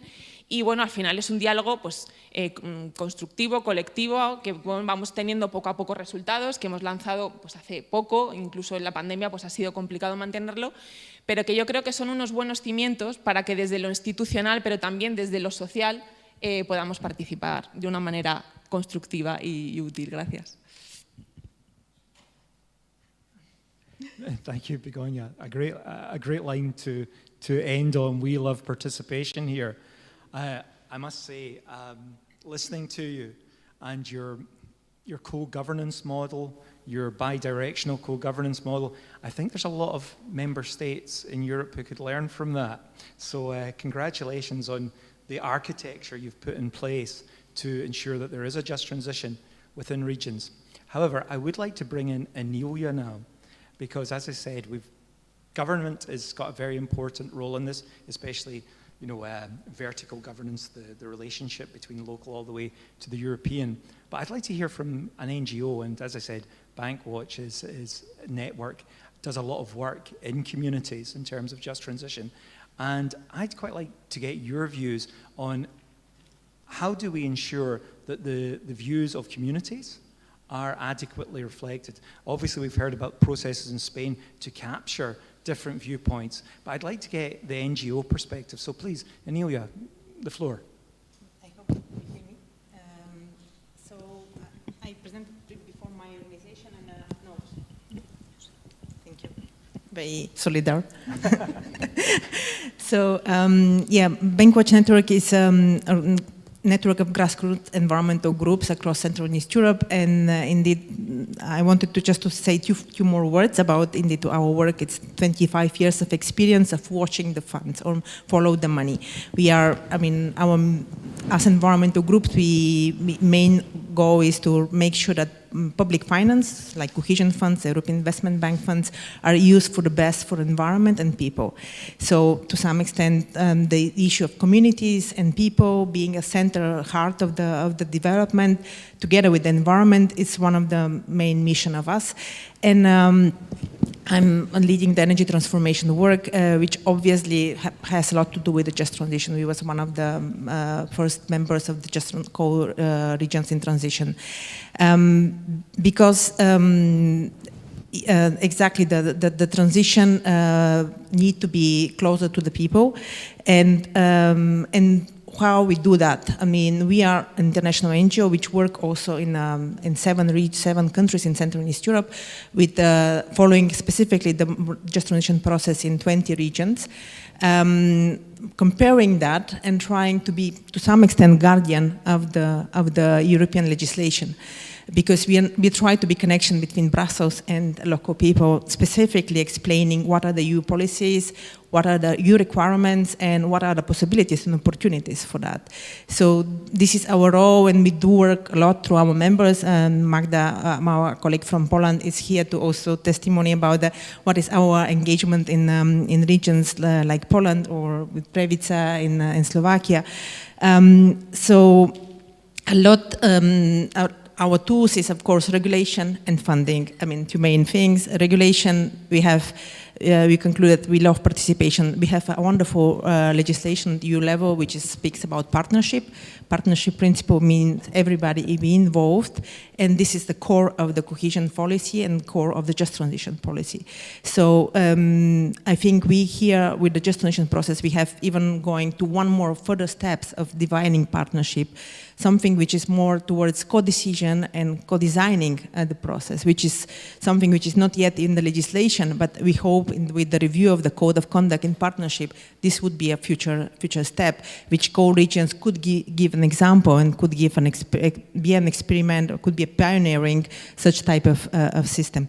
And the second element is funding. Funding for, of course, for the local development. This is extremely useful, important, which we faced also this challenge working in the Central and East Europe. Often the funding goes to the central level, to the government, national state, and funding to the regional level, authorities, and of course, civil society and other stakeholders locally. It's very problematic and difficult, and we do need new system, new ways to support the local actors to be active part of this process, because they are the ones who have expertise, they have the knowledge about what is going on the ground, what are the needs, and they need support to be active member of this process. Thank you, Anelia, for that.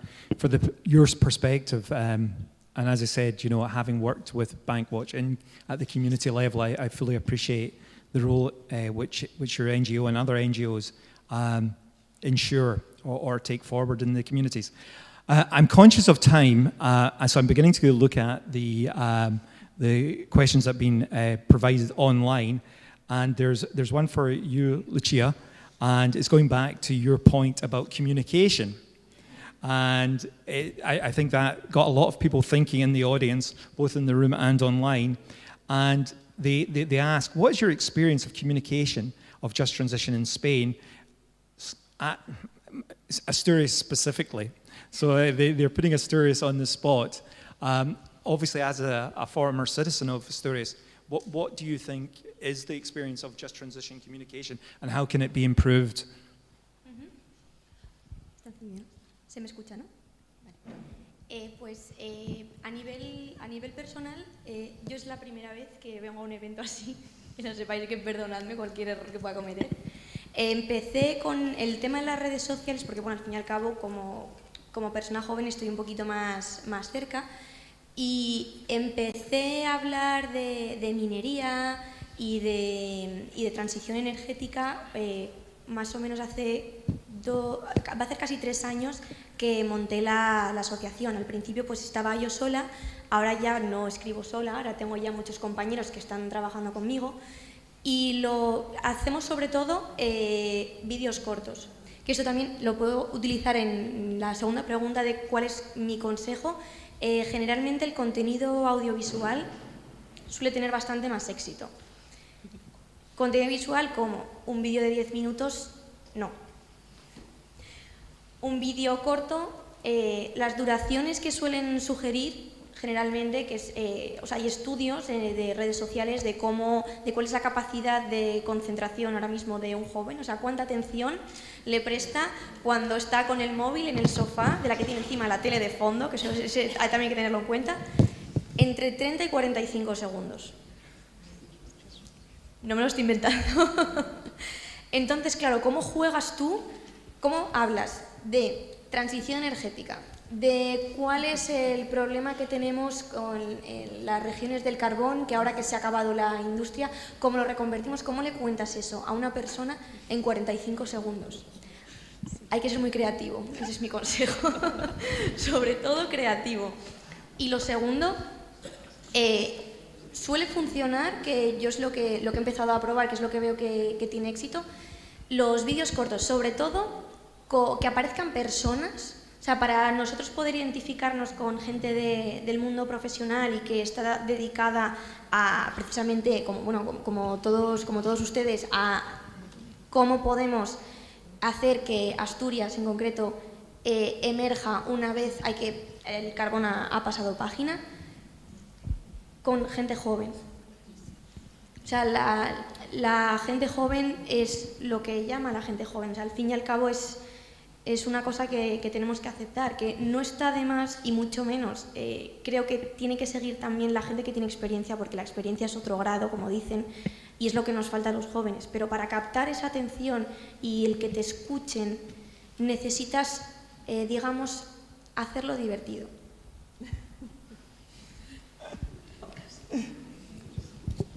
Thank you, Lucia. I take your point about making things short and also saying things often. I think we in the policy community like saying things in quite a long-winded fashion, and we expect it to have a long shelf life. Whereas knowing my nieces and nephews, things have to be said repeatedly and in short bursts for information. So thank you for those insights. I'm conscious that we've had no questions from the floor. So we've already got one at the back. So if we could have a mic over at the rear, please. And if you could just introduce yourself and ask your question. Thanks so much. Hello, I'm Matthias Diem from the Department of Structural Transformation in Saxony-Anhalt, Central German lignite region. And I have a question for Lucia as well. So if we say we don't want to be prisoners of the past, that also means kind of to mute the ones that are to come, so the young generation.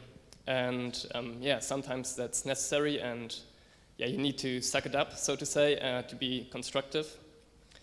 But that can lead to intergenerational tension. And yeah, how do you bring together, so I have actually two questions. How do you bring together the pride for the people from the mining and energy sector, and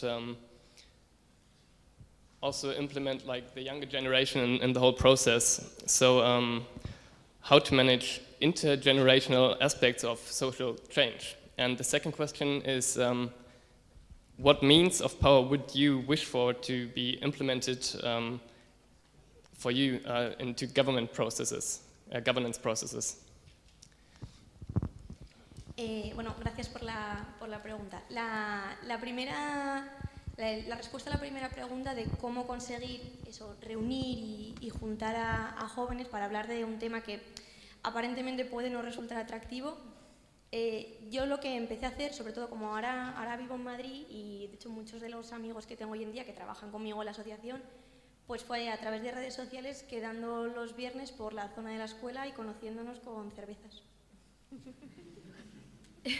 Sinceramente, ¿cómo conoces a gente joven y cómo llamas? Pues así fue como empezamos, el último viernes de cada mes, que de hecho ahora es algo que tenemos instaurado. Quedamos siempre cerca de la Escuela de Minas de Madrid, que a veces hacemos, al principio solamente quedamos eso, pues para conocernos y para hacer un poco de networking también, digamos, entre los jóvenes. Y al final terminamos con la escuela, también nos echa una mano, la Escuela de Madrid, y que hay algún evento de minerales, que hay algún evento, algunas charlas, algún viernes por la tarde, incluso algún sábado por la mañana, pues proponemos la propuesta conjunta. Oye, ¿por qué no vamos todos a la escuela a escuchar esta ponencia o a ver un poco la exposición de minerales que han montado aquí en el hall y luego vamos a tomar una cerveza? Entonces, así es la manera de atraer a los jóvenes. Y la segunda pregunta, que como me he ido un poco, perdona, ¿cómo, you meant about social media we would use? Or, yeah, please, could you please repeat? Yeah, so if you could wish for means of power to have as the young generation, what would it be? If you could wish for anything, how would you like to be implemented into governance processes? Eso, pues sobre todo lo que comentaba un poco al principio. Yo creo que la manera de poder potenciar que la gente joven se interese por todo lo relacionado con la transición energética y el sector es a través de estos eventos, pero que tienen que estar mucho más bombardeados a través de redes sociales. Lo que comentaba un poco antes, hacer una cosa atractiva y divertida, entre comillas. Lo que yo siempre digo, por ejemplo, de aprender jugando, yo creo que es un concepto que hay que tener en la cabeza siempre, porque no tenemos que pensar en niños de 3 años del colegio, sino a todo el mundo, o sea, tengas 15, tengas 30 o tengas 45 años. A quien no le gusta aprender mientras se divierte y mientras se ríe, es una forma mucho más fácil para poder potenciar todo este tipo de eventos, el hacerlo pues, entretenido y atractivo. Yo creo que es la forma de juntarnos y de que la gente joven venga a participar y venga a aprender, que hay mucho que aprender al fin y al cabo, pero hay gente que ni siquiera sabe que ahora mismo este evento se está desarrollando.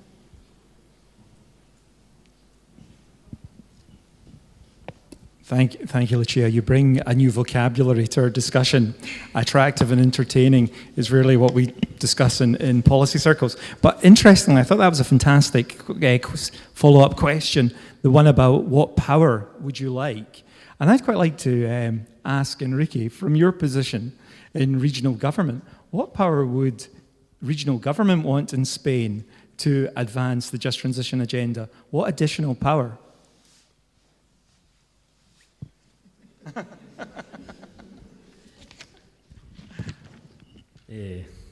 Bueno, buena pregunta. ¿Solo uno? Entre 3 deseos podría ser mejor. Bueno, es obvio que las necesidades van cambiando según va recorriendo el camino.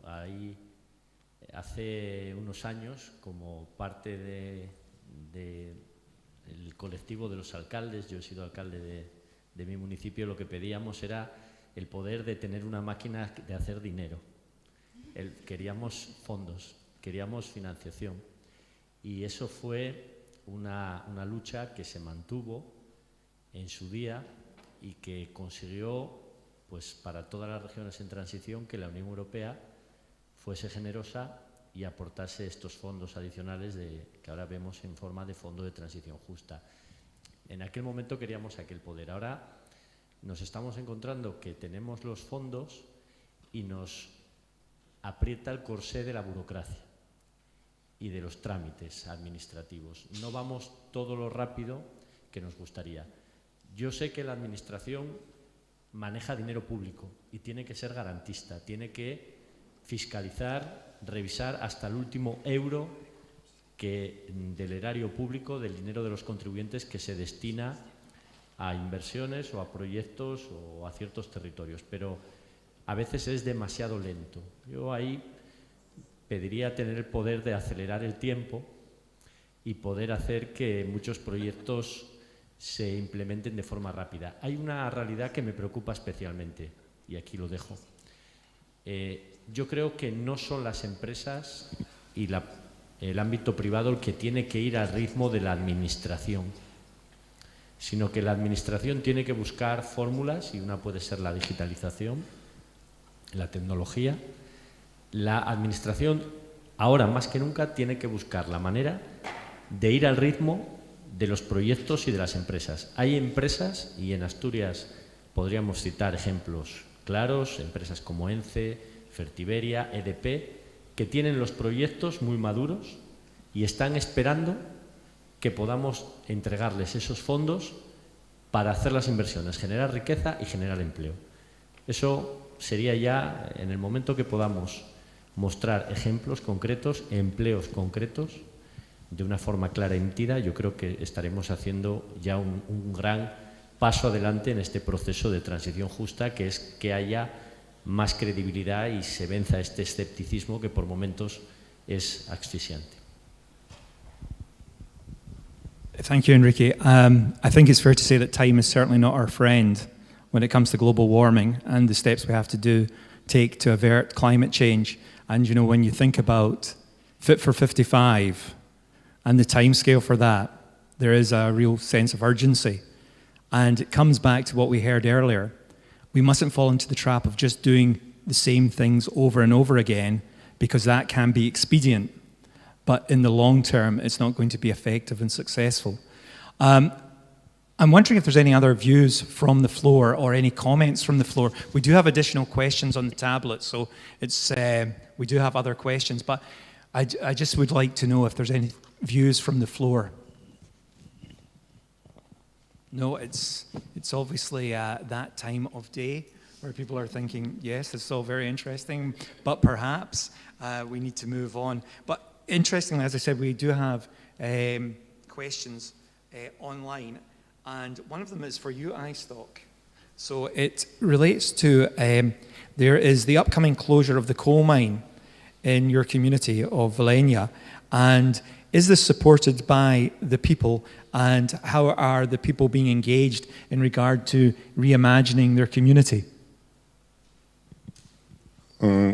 Yes. Well, the date is known. It's 2033. We started 2 years ago to have forums with our community, with different organizations, also with youth, elder, and so on. And also the trade unions, also with our companies. How do they see the future of our city? And the answers were sometimes, I would like to say, very, very different and interesting, especially the youth. They said they want to see themselves in the future to have in Vilenia green jobs. They want to have diversification of our economy, and also flexible, sustainable, flexible economy. It was the first place after all the others. Of course, the route is long, and a lot of problems will be in that route. That's definitely. And also, like you asked before, what do we wish? What power do we wish you have our government on the other side? And I usually said that our cooperation with our government is like a marriage. Sometimes we love each other, sometimes we hate, sometimes we fight each other. But in the end of the day, we are still living in the same country. We must help each other, especially for our people. And the aim of ourselves, what we are doing, I think that's like Florian always said, that the aim, what are we doing, this what we are doing is happy people, after all. We want our young to stay in our city. We want city to grow, like I said before. And yes, the travel would be very exciting. Thank you. Thank you, iStock. I'm conscious of time, but I am going to use the chair's prerogative, or the moderator's prerogative, and because I quite like to go around the panel. It's a fantastic panel. I could listen to this for a very long time, but I know we do have a program. So I'd like to get takeaway remarks, your sort of killer points, your key points, but you've only got 30 seconds to a minute each, just for your key takeaways for the audience today. And Lucia, it does seem very appropriate to come to you, given iStock's last comment about his aspiration to keep young people in the town it to be a place where young people will stay. So if you could give a minute reflection on what you think are the key takeaways for people today, please. Vale, muchas gracias, Robert. Pues como representante de la juventud un poco, sí que somos muy conscientes de la necesidad de esta transición justa. La oportunidad de tener nuevos empleos es algo que se nos presenta y que en Asturias es, aparte de necesario, es posible, pero que solamente es posible con una buena inversión en proyectos mineros, en industria y potenciando el sector primario. Además, el tema de las redes sociales, insisto, que es muy importante, el hecho de llegar a la gente joven, de que se den cuenta de que todos tenemos cabida en esta transición energética, independientemente de los estudios, de los que vengas, todos podemos encontrar nuestro sitio aquí, absolutamente todos. Potenciar la información de este tipo de eventos, de las cosas que se están haciendo, que le llegue a todo el mundo.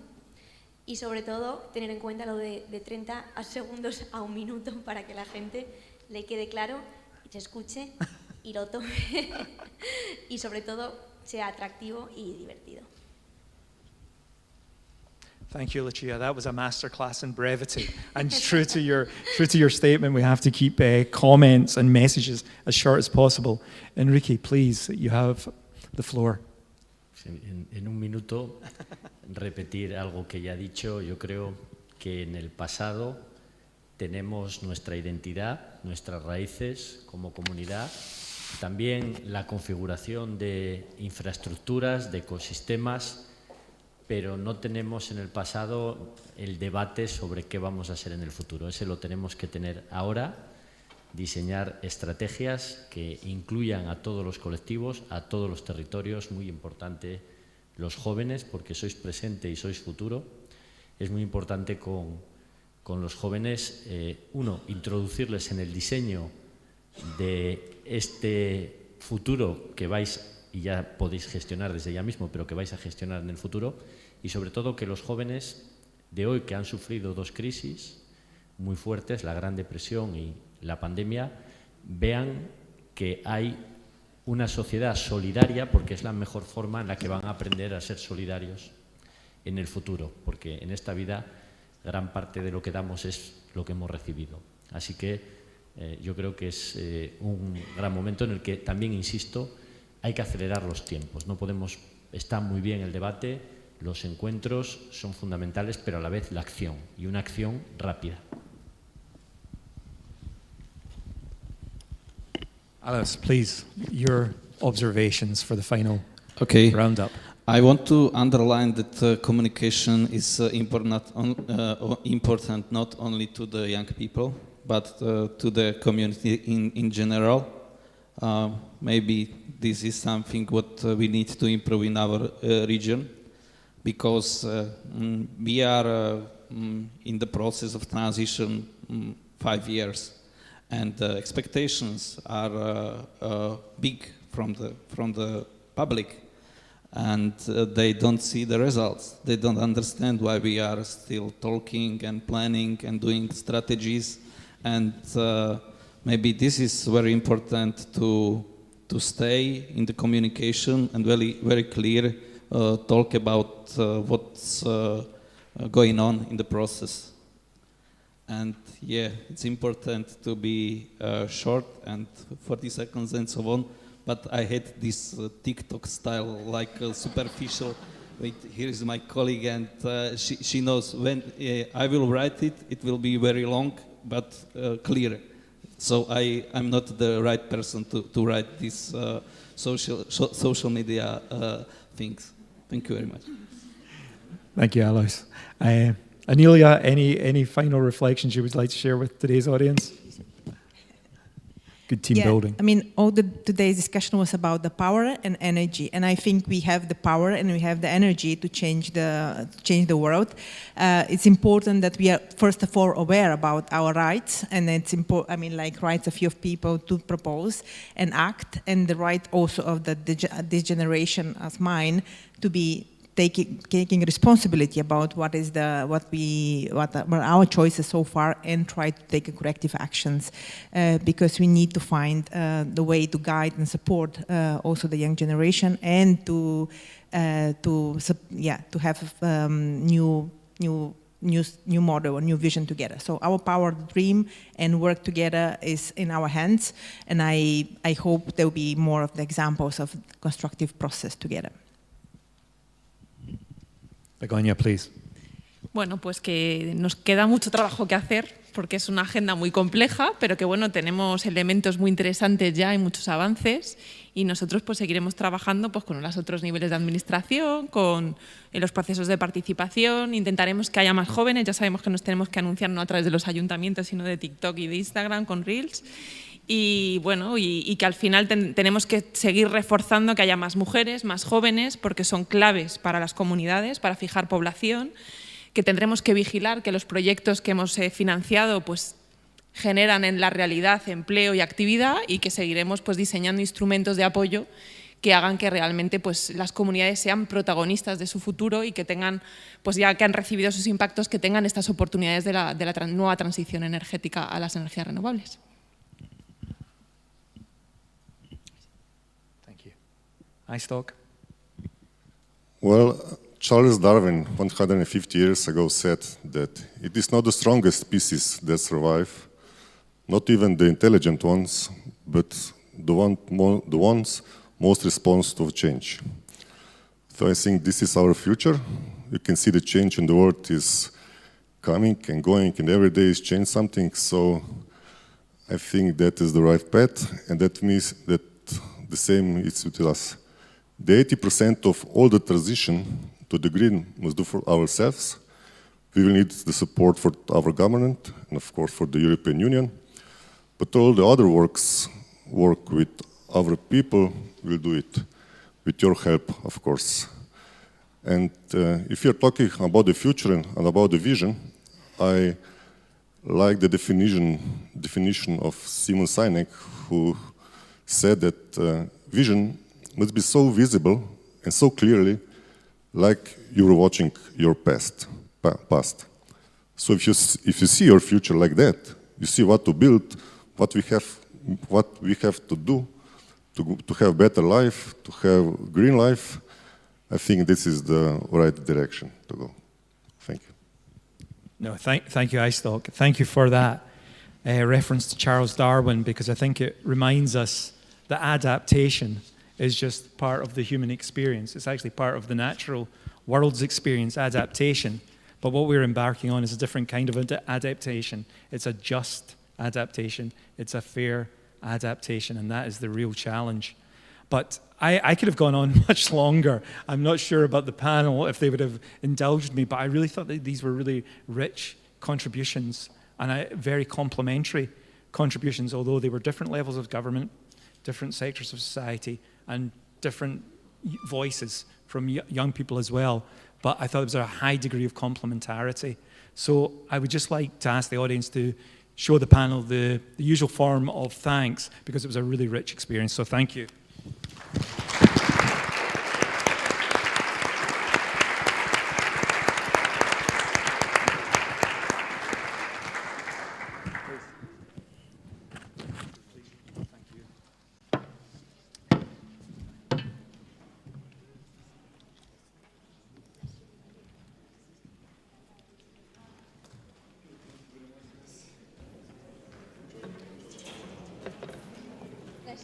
Okay,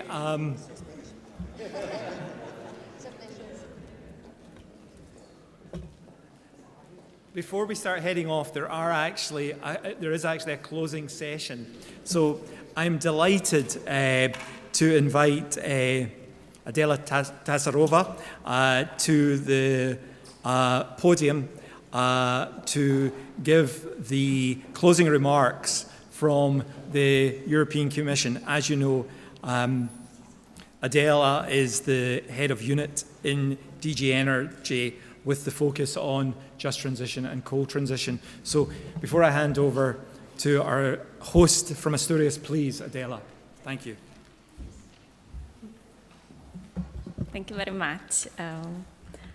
So I have taken a few notes to wrap up from the Commission side. I think I will speak for everyone if I say that it has been a real pleasure to be here in person and to have the possibility to meet with so many people after the pandemic, and to meet in person people I have met through online events. So that has been a real pleasure. And entonces quisiera agradecer a los colegas del Principado de Asturias por habernos acogido en una manera tan amable y tan generosa. Muchísimas gracias a Enrique y a María y a todos los colegas. Y Asturias es una inspiración, España es una inspiración en la manera en que habéis hecho la transición o estáis hecho la transición. Entonces hay mucho que podemos aprender. And I would also like to thank everyone else who came here to share their own experiences and to contribute to this exchange, which I think everyone appreciates, to be able to talk to each other and to learn from each other. So really thanks to everyone who contributed to the conference. And of course, it's not the end, because also we will be able to learn more practically tomorrow when we see what's happening on the ground. And that's, of course, that's also the reason why we are here. So thank you also for this possibility. And I think we have kind of appreciated today the value of the energy and industrial transition heritage in the regions, in the coal regions, and the opportunities that this brings. And at the same time, we have learned a lot about the challenges, and in particular the skills challenge, which is related to the transformation, to the industrial revolution that the Green Deal is going to bring to us, and the need to create high-quality jobs. So not only to reskill people, but also create high-quality jobs to retain people in the coal regions and to build on the know-how which is already here. So we need a new economy for people in the coal regions, and we need a lot of opportunities for the young people to stay. And we have learned about the importance for policymakers to take the local community with us. I think we have quite a clear policy framework for just transition. The direction of travel is very clear. We are heading towards climate neutrality. We will see very dramatic change in the way we consume and we produce energy in Europe over the next 8 years. And we have unprecedented amounts of EU funding, not only the Just Transition Fund, which is exclusive for the coal regions and Just Transition regions, but we have other types of EU funding. And it's really necessary to make good use of it. And we have heard, of course, also the calls for more flexibility that many of you have expressed. There has been a close link between the industry and energy sectors, especially in the coal regions, as heavy industry followed the coal. This is now changing as we won't have coal, and we will need other new sources of energy for the industries that remain in these regions. Yeah, and there are other forms of, we have also reminded that there are other forms of mining, not only coal mining, which have potential in Europe, and we should not forget about it also in the coal regions. It's important that we work in partnership, that we develop strategies, we design them, and we implement them together with the workers, with the employers, with the local community, the civil society, and of course the local authorities. But we also have to work together at different levels, so with the national level and with the EU level. Then the green transition has the potential to bring people together and to actually democratize the energy system. People can participate actively, they can also generate electricity themselves through solar panels and so on. This, of course, in the coal regions is more challenging because the old way of life is disappearing and the identity of the coal regions risk disappearing. So we need to keep it in mind so that we will help to make the green transition a positive development also for the coal regions, because the potential, of course, is there. My overall message is, at the very end, I think we need to embrace the change and embrace the opportunities that the green transition and just transition bring.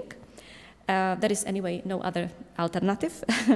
And I think many of you clearly said we should not waste our time, we have to be quick. The world is watching us because, of course, we are one of the leading regions in the world in this area. And last message, 45-second videos, entertaining videos, to communicate better about the work we are doing, to also reach younger audiences. Thank you very much.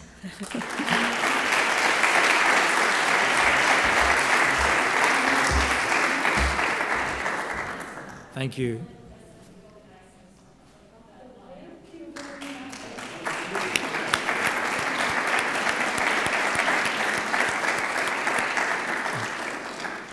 Thank you, Adela, for those closing remarks. The final person I would like to invite to the podium, and it only seems right, is to invite Maria Bellarmino Aguado to the platform. Many of us know her just as Minnie, and she's been a driving force of transition, not only in Asturias, but very much in the Co-Regions in Transition initiative. So thank you so much for hosting us, and you have the closing words. Thank you. Thank you.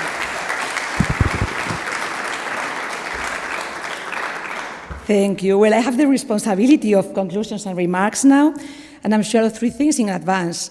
First of all, I won't make it in 45 seconds, I want to tell you. In second place, the discussion has been as rich, as diverse, and as complex as the transition itself. So I'm afraid I won't be able to summarize everything you said today. I apologize in advance, panelists, for this. And in third place, I know that you're probably all looking forward to go for a walk in Oviedo, in the beautiful city of Oviedo, before a dinner in one of the best places in the city, Hotel Reconquista. You are invited there. So I'm sure you want to see Oviedo before. Oviedo, which is the heart of the coal and steel of the region, a region that is, as our president said before, a natural paradise of steel and beers, as many of your territories. And now I'm going to turn to Spanish. Voy a seguir en español, que estoy más cómoda, porque quería hacer unas conclusiones explicando que estoy segura que todos estamos de acuerdo hoy en que nuestras regiones, aunque son diferentes, tienen muchas cosas en común.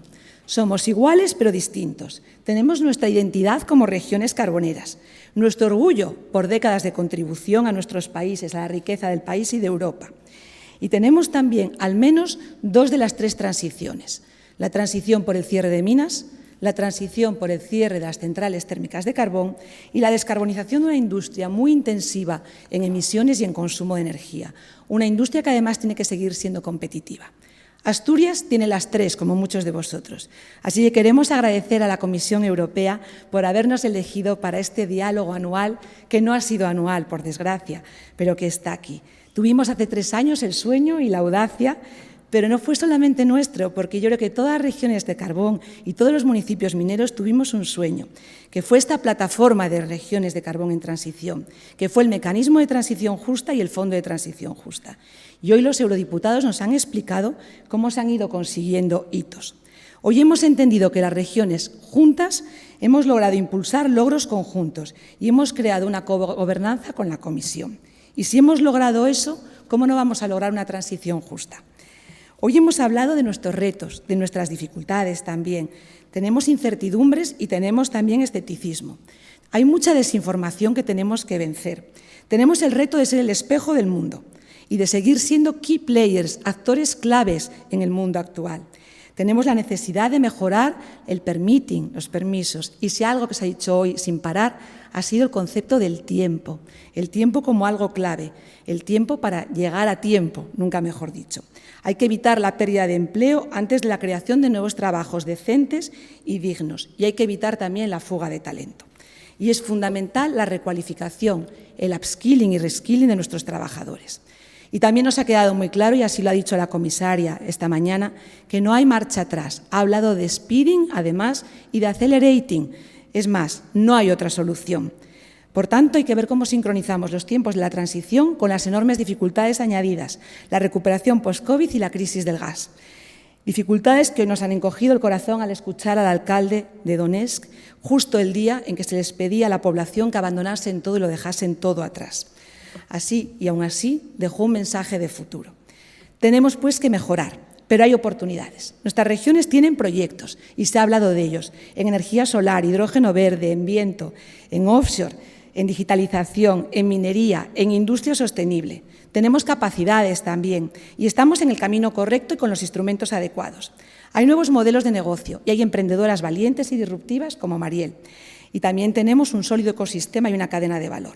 Pero sobre todo tenemos nuestra esencia. Somos mineros, somos gente recia, somos gente valiente y estamos preparados. Somos hombres y mujeres de la industria y de la energía y tenemos el poder, the power. Tenemos, por tanto, el potencial de nuestra fortaleza industrial y nuestra historia minera. Tenemos el poder de las comunidades, de las ONGs, de las administraciones locales y de las personas, de los jóvenes también. Y tenemos, además, los planes de transición justa y los fondos de transición justas, con modelos de elaboración que deben incluir a las regiones, como ocurre en nuestro caso, además, con el Gobierno de España y las comunidades autónomas, pero también a agentes sociales, económicos y a los jóvenes de nuevo.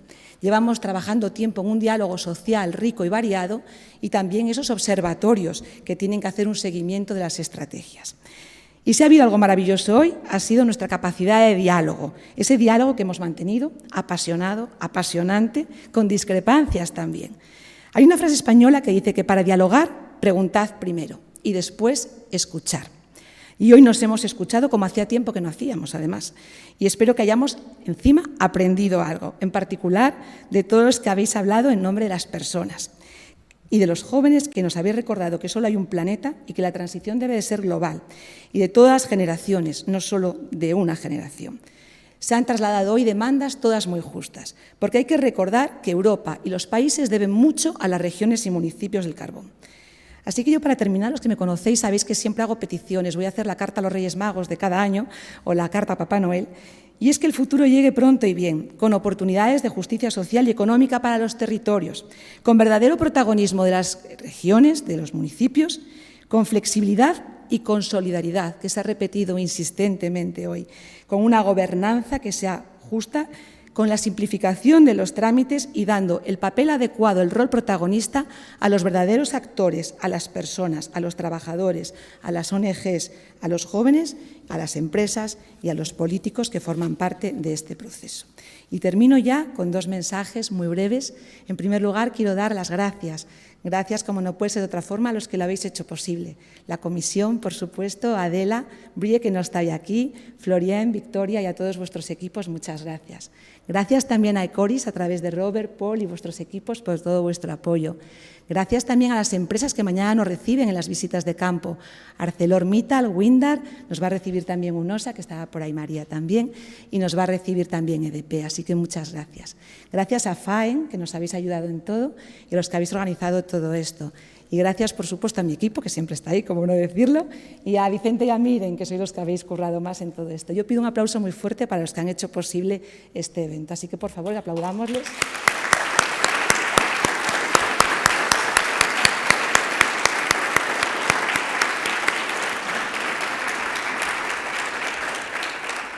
Y el segundo mensaje final es el mensaje que también trasladaba Adela, que también trasladaba la vicepresidenta esta mañana, de optimismo. Estamos en el camino correcto, que no va a ser fácil, no va a ser largo tampoco, eso lo tenemos claro. Así que lo que nos queda es trabajar juntos, trabajar de la mano, trabajar con gobernanza, con unión y en colaboración entre todos para poder sacar adelante una transición que es un reto enorme, pero es también una oportunidad. Estamos en un momento único, tenemos más fondos que nunca y lo que tenemos que hacer es lograr un proceso exitoso porque así nos lo exigen las personas, nuestros ciudadanos y las regiones de carbón. Así que muchas gracias a todos y suerte en esta tarde.